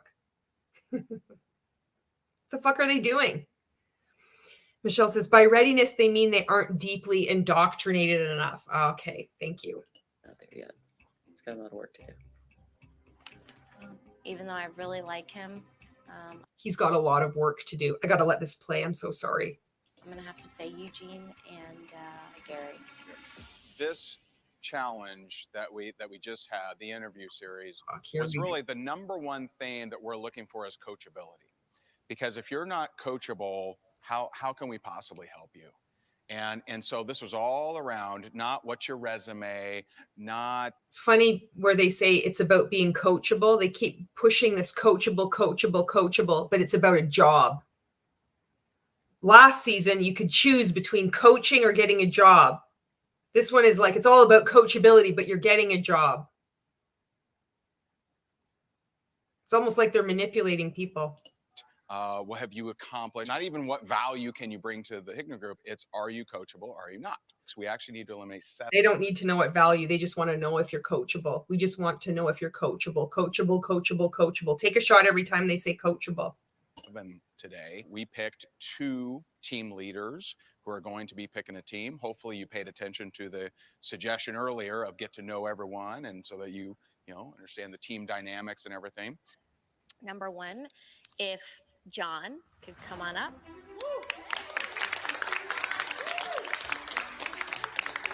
And the next team leader, Miss Megan. And so, See, if you just think the world of network marketing is like, it's big, but it's also small. These fuckers, we all know each other. It's like 1 or 2 degrees removed at this point. And so when you see people that have been in a long time, that they're paying for coaching, they can afford to, maybe they've been in 13 or 14 multi-level marketing companies, and then eventually you get in at fucking pre-launch. And then they're all moving around. It's always the same ones at the top. Oh, they move from one company to another to another. They're always at the top of each company. How is this possible? It must be their mindset. So what's gonna happen next is you guys are going to pick teams. Megan's in the first spot, and so you do get to pick first. My first choice is Kelly. Kelly is, I actually work with Kelly in our network marketing business. She's the yin to my yang and my right-hand woman. And so I want her on my team. Okay, all right. Paul, we share Gilman Jar together. We're going to take over the world. Oh, okay. All right. Whoa. Oh, he's fucking really threatening. Oh, Paul's taller than him. Oh, that's Walter. He's tall, and he's even like just kind of slouching around too. If he fucking stood up even straighter, he'd be towering over Ray. That's oh, fuck. He also doesn't tuck his polo in. He doesn't tuck his shirt in and then pulls it out. My next pick is Amy. Tiffany. Gotta go with the South. We're going to Disney World. Eugene is my next pick. Also, Maryland. Yes. Michelle. Keep in mind, she's the winner of this. I blew it, but I mean, this whole thing is fucking a shit show. So I just want to see her get out. I want to see all these people get out and wake up. I just think it's so weird. Like Michelle Culberson is on here, and I'm like, what if it was you on this show, and I was like happening to do this video, then you'd hate me. You probably did hate me at one point. Fuck. Army Bros. What's that? Army Bros. Army Bros. All right. Very, because we share a height level. You're on the same level. Got it. You were the last 2 options, the last 2 picked. And so you are going to be part of the group that's fighting for their life. We have a list of people that fighting for your life. It's so dramatic, but this is multi-level marketing, and especially Ray's coaching. It's like fighting for your life. It's so fucking dramatic, but we really believe it. And you can see the looks in everybody's eyes when like the first person is called, they're like so fucking jealous. Like people are kind of, but we would, like, I wasn't on this show, but within Rank Makers, that is how the feeling is. We're all like kind of like really loving the community and loving people, but also just so fucking jealous and competitive. It's so weird. Flo says, and the winners are the one whose stories are the most heartbreaking. Yeah. We're potential, in that group, and you will be given the chance. And I will tell you that one of the people yesterday was in your exact same situation, fought for her life, and got it and made it. And so you will be in that space. But just the part of this exercise is also reflecting on, why am I in the bottom 2? How do I come off to teammates? How do I come off to people? What made me part of the bottom 2? And really, really. This is when they just want to hurt people. I hope you're both doing well. I hope you got out. What was done to you is not okay. You got to think why you're in the bottom 2. You deserve it. This is just cruel. This is the Higdon Group, and this is the multi-level marketing industry.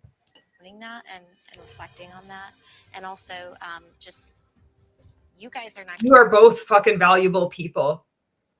You do not deserve this treatment. You didn't earn this treatment.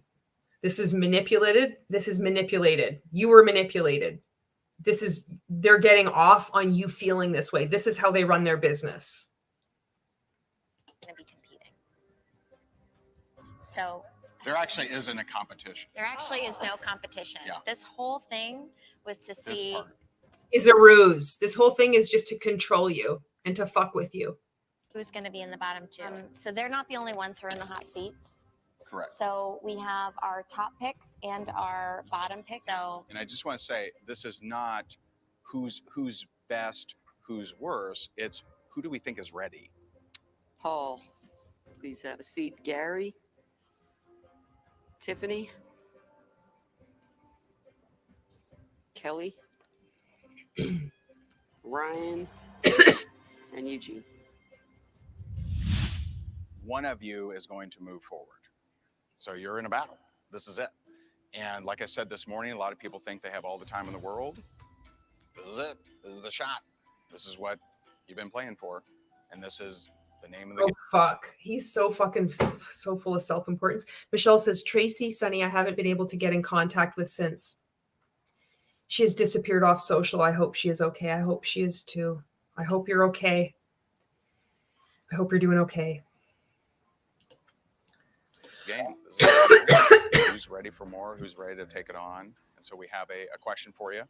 And that question is, what is the toughest thing that you had to overcome? And what did you do to overcome it? And I'm going to start down here with Eugene. Toughest thing that I've had to overcome was the fear of reaching out to people. And because I thought that you would have to build rapport. And I thought that that's what you had to do. Until that video in Rank Makers that you did saying building rapport versus going for numbers, I believe is the name of the title, where you said it's okay to get straight to the point. So I just want to stop you for a second. And because you're the first one, I want to give you a pass. Yeah. Okay. So this We want to hear your trauma stories. We don't want to hear you edify us right now. We need to hear about your abuse. That's what we want to hear from you. I see myself in all of these people. I was part of this group for 5 years. These are good people. can be the toughest thing you've had to overcome business or personally. And if reaching out to people is the toughest thing that you've had to overcome, that concerns me. May I ask why it concerns you? The reason. Good for him. Fuck, I hope you get out, Eugene. You asked a question. You didn't just fucking take it. It concerns me is because the minute that we throw something at you at the Higdon Group that's tougher than that, which there will be things that are tougher than that. I don't. What exactly are you going to be throwing at people that's so tough? What are you going to be throwing at people that your employees that are so that you're going to be paying $200,000 a year or more? What are they going to be doing in a job that you've created for their strengths? What is it that these people are doing that are working for you? Know your ability to overcome it. I can't think of anything tougher. The hardest thing I've had to overcome is learning to love and like myself again. So with that, I went through counseling, rehabs, just working on my self-worth, things like that, and then continuing education always. Okay. Well, the toughest thing I've had to overcome is living with an unmedicated bipolar spouse, trying to save him from suicide. How did you try and save him from suicide? Jesus Christ. See, how did you try to save him from suicide? This is so bad. Odd says, do you think the government gets kickbacks from MLMs? Well, I know the lobbying, I guess they do, because the lobbying groups are so huge. They get a lot. So I don't know if that counts as kickbacks, but I know like Dave Vaughn, if you follow him on Instagram, he's posted in his stories some great pieces of information from the MLM conference, the Consumer Protection Challenge that was in Washington on the 13th. Do I have the screenshot still? One of them says MLMs are outspending other retailers and major lobbying dependent firms by percent of revenue. It looks like, I'll show you, it looks like this. This is the little screenshot. So MLMs are outspending other retailers and major lobbying dependent firms by percent. They're like, it's like off the charts. MLMs lobbying, it's fucking out of this world. Yeah, Sherry's like derp makers. This is it. This is, at least he derps out. But yeah, this is so brutal. Can you? Oh.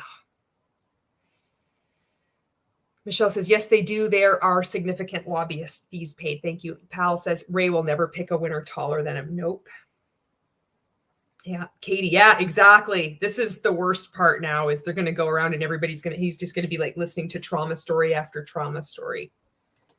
And Megan says, I want to see proof of any of their therapist degrees. Yeah, I'd like to see that too. And look at their faces. Oh, I took them off the screen because it was disturbing. All of them are judgment. No empathy. This is just really disturbing. How can you listen to these stories and have this facial expression? What the fuck is the matter with you? What the fuck has happened to you in your life where you think this is okay to treat people like this? I had to set boundaries. I said, I cannot live the next 50 years of my life feeling like I'm constantly living on eggshells.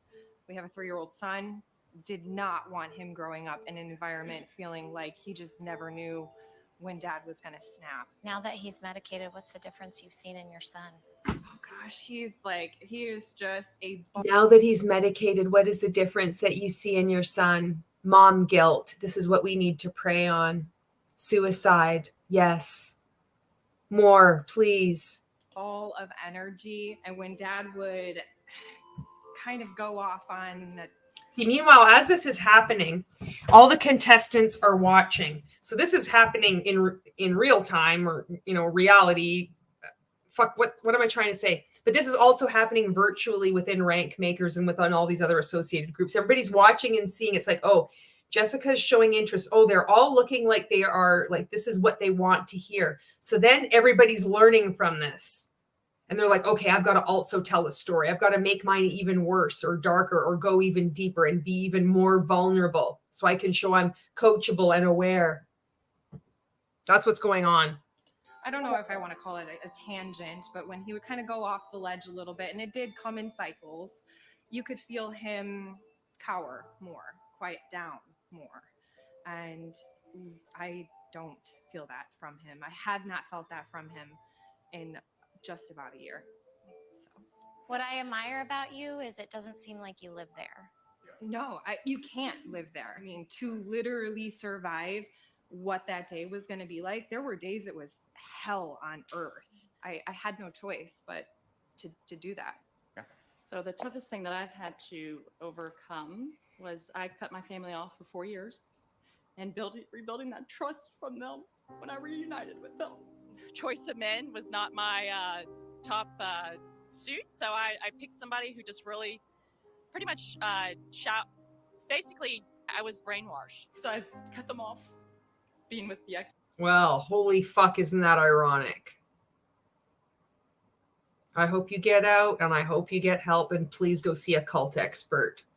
See someone who doesn't support the multi-level marketing industry. Ask them if they have any experience in working with cults. That's really important. It's not up to you to educate them about multi-level marketing or cults. They need to find someone. You need fucking help. Because your family is going to be really suffering and you're going to be fucked up.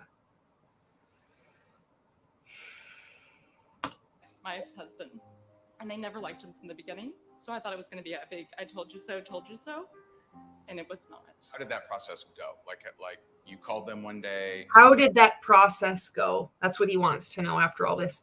And Michelle says, Tiffers has a beautiful heart.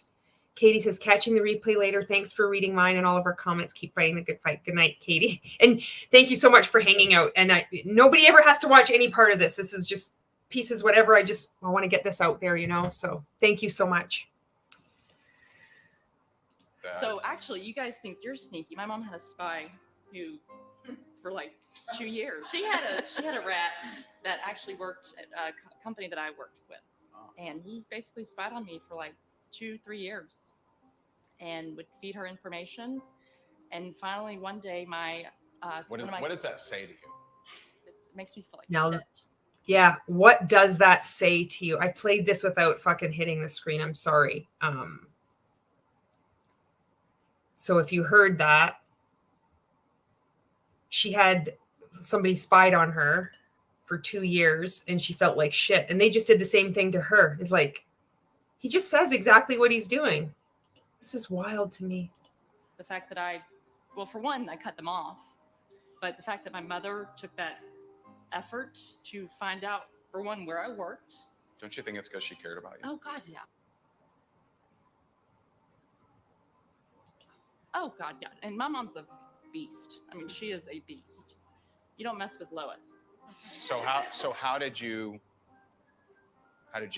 engage that? My cousin passed away, aneurysm. He was like 30-something. And she reached out to me, and literally my ex-husband had to come with me to the house I grew up. Of course, everybody showed. Jesus Christ. There's a reason why there's not many views on these. Nobody can fucking watch this stuff. It's horrible. It's so disturbing. Oh, I'm so sorry. If you're getting triggered by all this, this is so bad. We're at 48 minutes. We've got 10 minutes to go. I'll wrap this fucker up. He was mad at me. He was mad that everybody showed. And I'm forever grateful, because I don't know if I would have ever hit that point to reunite with them. I was so weak. But... So Tiffany, I want to point something out to you right now. And, you know, Ray and I, again, are just here to help. And we want to help. And We want to help. I wonder what they're going to say. our mission is to make you want more, to help you want more and be more and do more in your life. And you have broken down probably about 6 times today, which signals to us that you have some healing to do. Oh, yeah. Yeah. And that you have something in your life right now that's holding you back from taking what you want and getting what you want. Maybe it's self-worth. I don't know, but you need to come to that realization and realize that you Jessica needs to shut the fuck up. are worthy. You are making it happen. You are here. And haven't you had enough? I don't know. Yep. It's like, there's no crying in baseball, you know? And like, I'm doing it again. I can't stop crying. Every time I cry, I take a shot. Because you know what? I feel it's almost like, there's like our bodies have this reaction sometimes to fucking danger. Sometimes I think it's like that. Lisa says, how could they possibly call this entertainment? Yeah. Michelle says, we're here to help. And then they kick her down further. That's exactly it.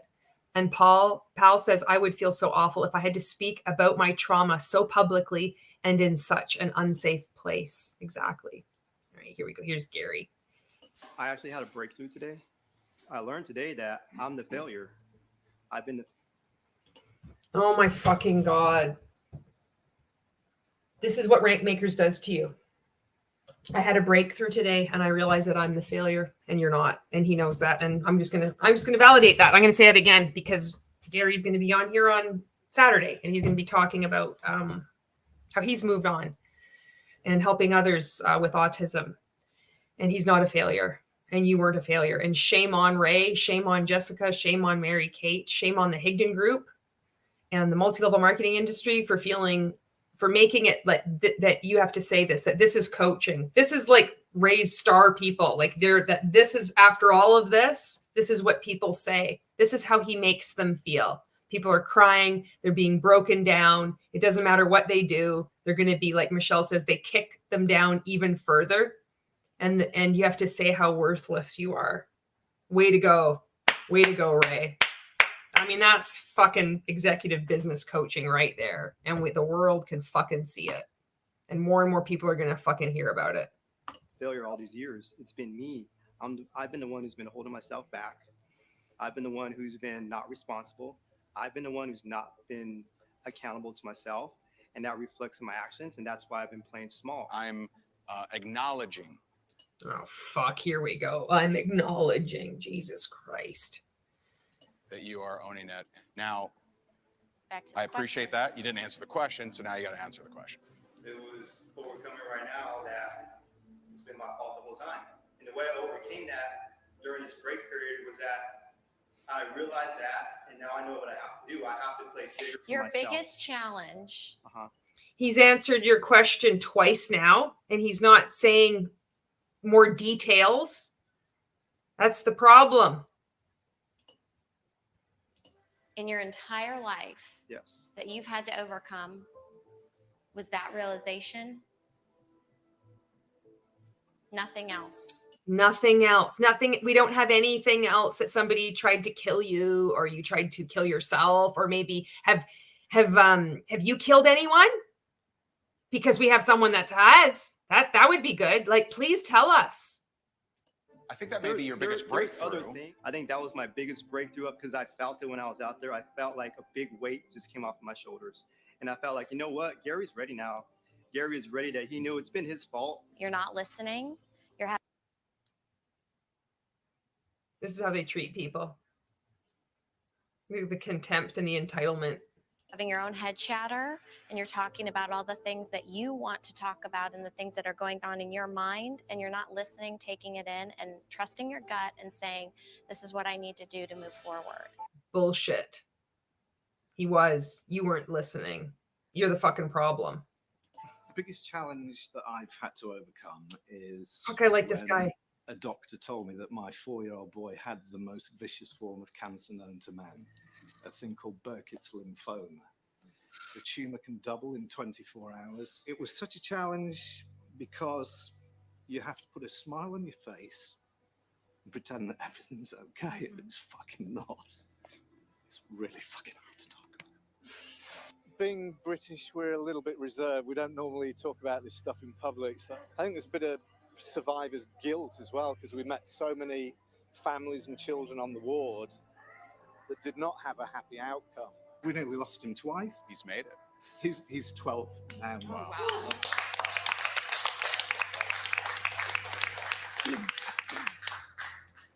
That's why we do what we do. Oh, fuck off. Now she's crying. That's why we do what you do. You had nothing to do with this. This man, you were kicking him down. You're making fun of him. You're laughing at him. And now you're crying because he's talking about his child. So you can milk that. This is fucking disgusting.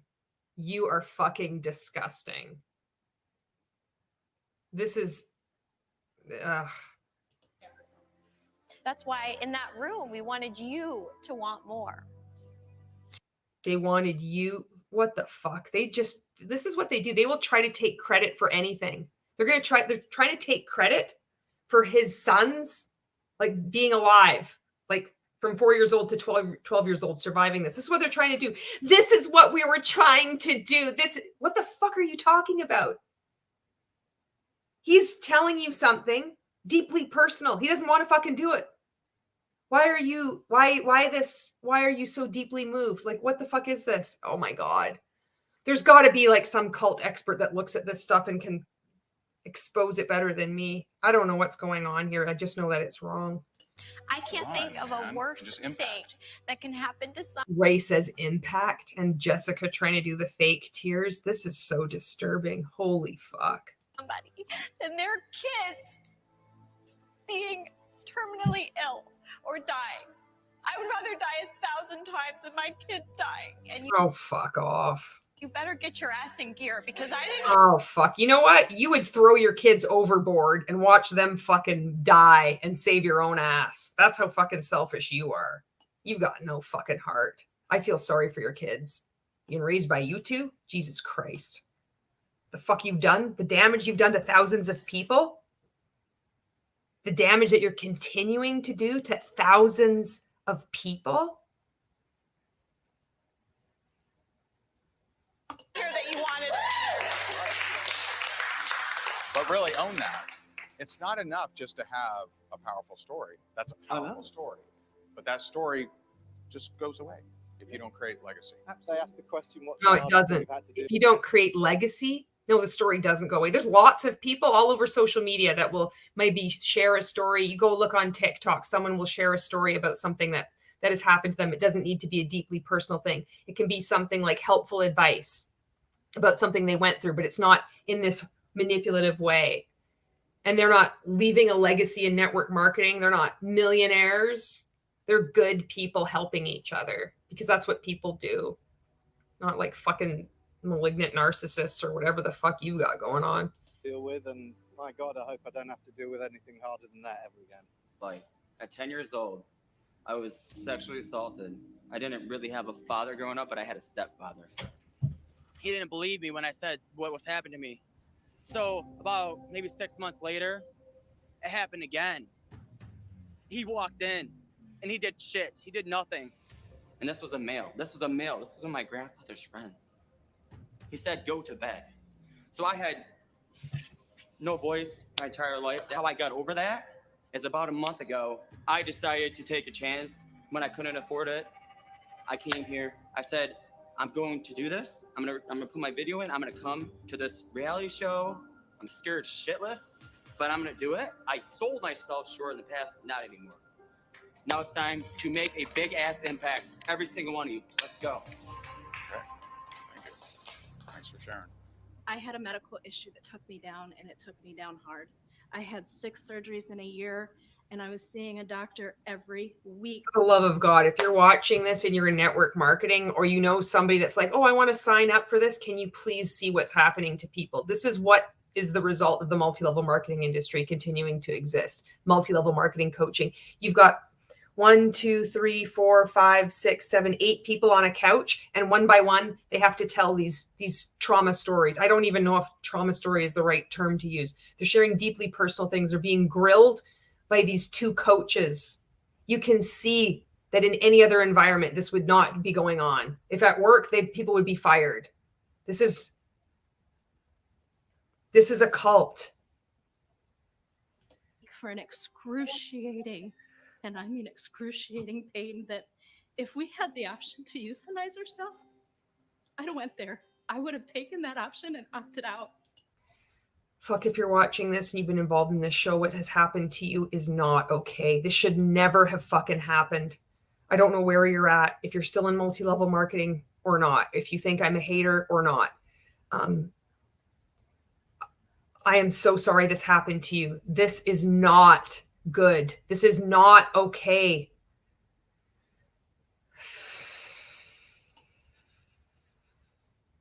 I was done. A lot of my life has been taken away from me because of pain. Bedridden from a lot of back issues, herniations, stenosis, a bunch of different issues that make me not able to move and not able to live the life that I truly desire. But I refuse to be a victim of circumstance and allow my pain to overtake me, and that's why I'm here. And I was ready to give up. So holding on to that vision of the belief that I will make it, and you carrying us along and saying, I'll show you the way, and you not them carrying you along and following the vision. You did this on your own. These fuckers hold you back. These people have done nothing. They will drag you down. They are continuing to drag you down on this show. They don't want to see you succeed. They want to see you keep reliving that pain.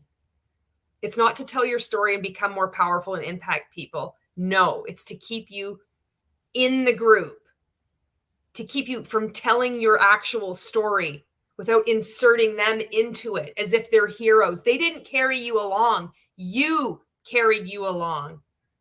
You are the hero of the story, not these fuckers. You are. Not them. They don't know your back pain. They don't know your stenosis. They don't know any of this shit, and they don't care. They're just waiting to get on to the next person. You carried yourself through. You always have, and you're going to continue to, and I hope to fuck you get out one day. I hope you're doing okay.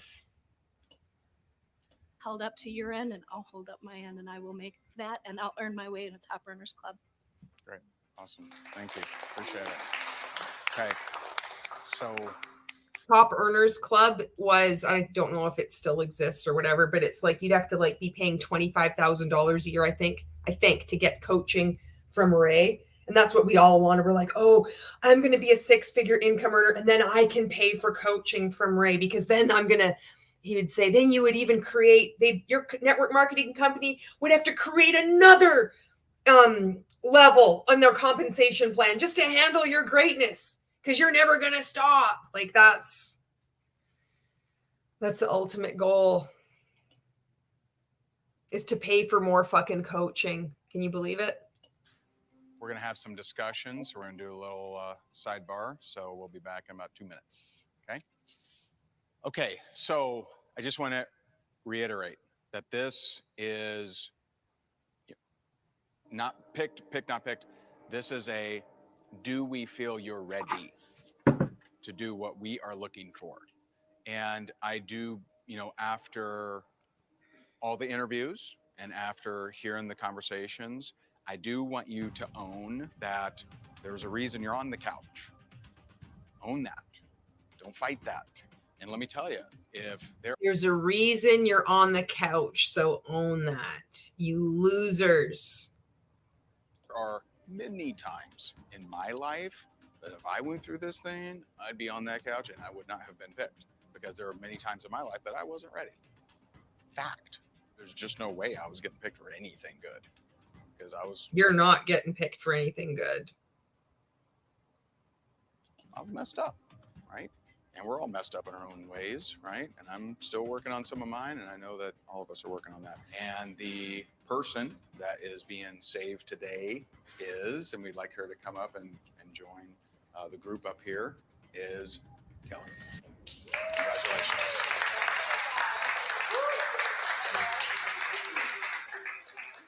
And, you know, we felt that what you overcame, it was a very clear what you did to overcome that. It was a clear, you know, this was the problem, went to here, no longer problem, did something about it. You have created a level of success in your company as well. There were many great stories, and I would encourage you to not just have a great story that can be told, that can move people, but also have a great end result. That's why more people listen. And I want you to get that. Fair enough. Fair enough. What was the point of this? This was horrible. This was a rough one. Oh my God. I don't know how we're going to get through the rest of this, but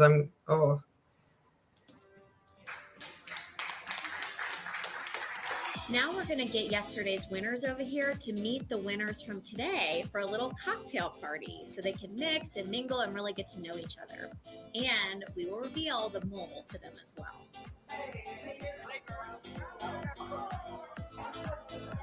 Michelle, was there real? So, first of all, Congratulations. So far, some of you here are probably wondering why the guy we fired yesterday that was such an a-hole all day long He's like, what do you mean? is back.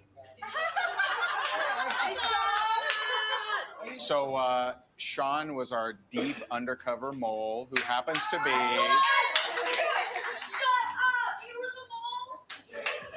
be Mary Kate's husband. This is so disturbing. And my father. No. Sorry. Yeah. Oh, you're so funny, Ray. That was such a funny joke. Sean has been providing expert intelligence behind the scenes. This is Fucking derping out. Michelle says, have a great end result. That's like, have a pool. Exactly.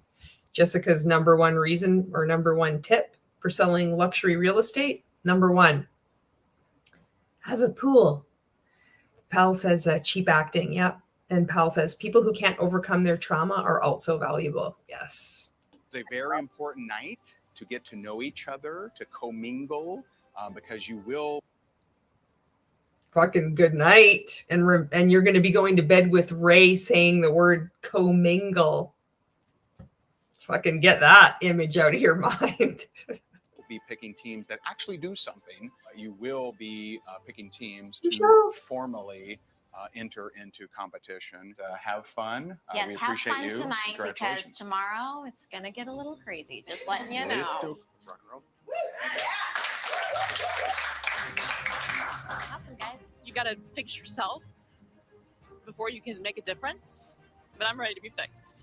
No, there's nothing in you that you don't have to be fixed. You're not fucking broken. You're not broken. You don't need to be fixed before you can help someone else. This is brainwashing. You've said you're brainwashed. You are actually more brainwashed with this too. I hope you're doing okay. And I hope you get help. These fuckers manipulated you big time. You don't need to fix. You're not fucking broken. You were never broken. We're all growing. We're all learning. That doesn't mean you're broken.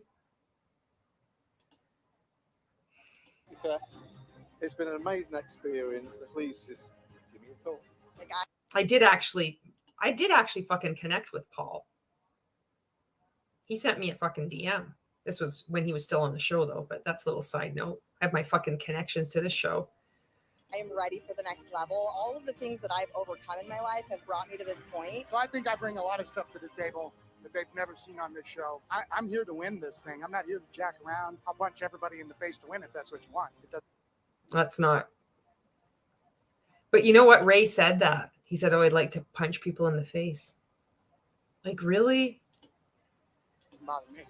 All right, so welcome. Here we are, day 3. Look around. Oh my God, he doesn't have his polo shirt tucked in. Holy shit, on the next episode of Play to Win, Ray decides not to tuck his polo shirt in and untuck it just a little bit. He leaves it loose. The winner is here.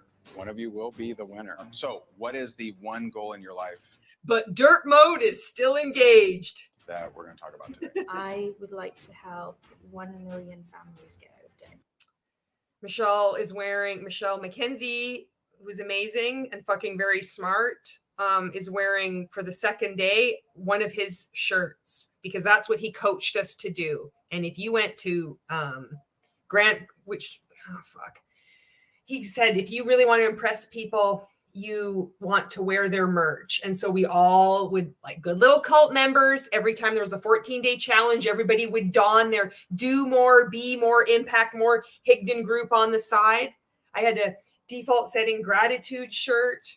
There's all these 14-day challenge shirts that people would buy. Oh, this is, you'll see that there's contestants that were wearing these shirts. They're doing this on purpose because he's coached them to do it in the past. And so that's what you do. You really want to show up to impress someone? Of course, that's what would happen. Lisa says, Julie, I love how much you care about these contestants and what happened to them.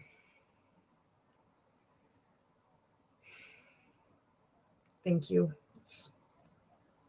1 million families. Do you have any idea how you're going to do that? Caring about something isn't the words you give to it, it's what you do. Oh, I don't like snakes at all. No. Look in the box, Janine.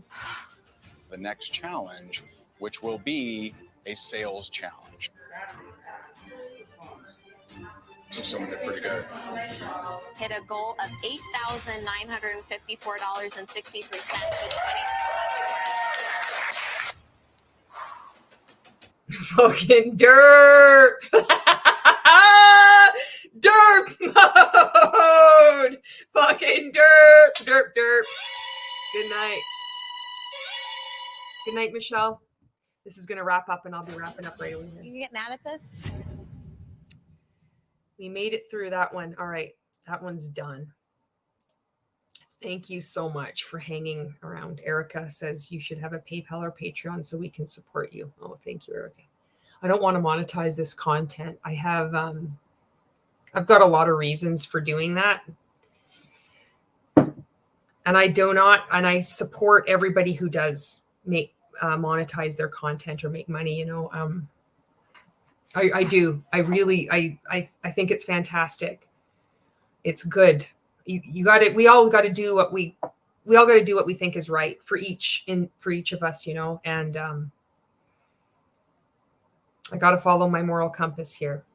And so that's what I'm not going to be ever monetizing this YouTube channel. It's going to stay, you know? So, I know Erica says accepting gifts isn't monetization. Plus I have an issue with accepting anything anyway. I've got an accepting and I've got a problem with receiving. What can I say? I'm not very coachable. So thank you so much for watching. Any bit of this, I really appreciate all your comments. Each comment is, I can't emphasize enough how important it is for other people to see, like outside that, you know, you're outside of the multi-level marketing industry or outside of rank makers, just leaving random comments. And it means so much for people who are leaving.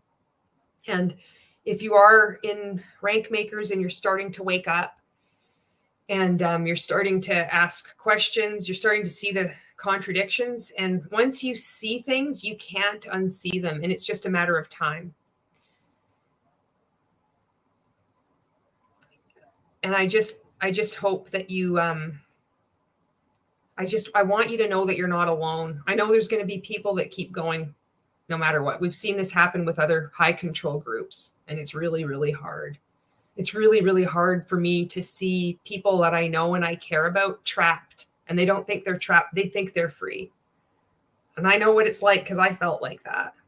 I thought everybody was crazy. Well, how could you say I'm in a cult? If this is a cult, then this is what I want to be. And I didn't see how I was behaving. And so when it's your time, I know it's when it's your time, it's going to be your time. And there's a lot of us out here for you when it is your time. So Pal says, can't wait for the interview. That's going to be the next thing. And Lisa says, we respect your decision. Thank you, Lisa. And Erica says, deprogramming from a cult is so hard, but it's so worth finding the freedom. Yes. So thank you for watching. Next up is going to be Saturday interview with Gary, and he's going to be talking about, he's going to be answering questions. He's open to answering questions too. Having like a chat, sharing his experiences with ABA therapy, bumping up against people like telling you what you should and shouldn't think and what you should and shouldn't do. And how he has made so much, learned so much, like working with his autistic daughter. He's fucking incredible. He's funny as fuck too. He's fucking really funny. We have some good messages going on. So that's going to be Saturday. And then the 23rd, March the 23rd at 6 p.m. my time, Mountain Time, is going to be an interview live with Susan Dones. So one of the fucking Nexium 9 who defended herself alone against 7 of Nexium's lawyers, and she fucking won. And so she's got so much like encouragement for people leaving high control groups, and just, it's kind of like advice. It's just, she's so good. She's so fucking awesome. And she's going to be, she's open to taking questions too and hanging out with us. So this is going to be really cool. Thank you so much for watching, and I'll see you in the next video.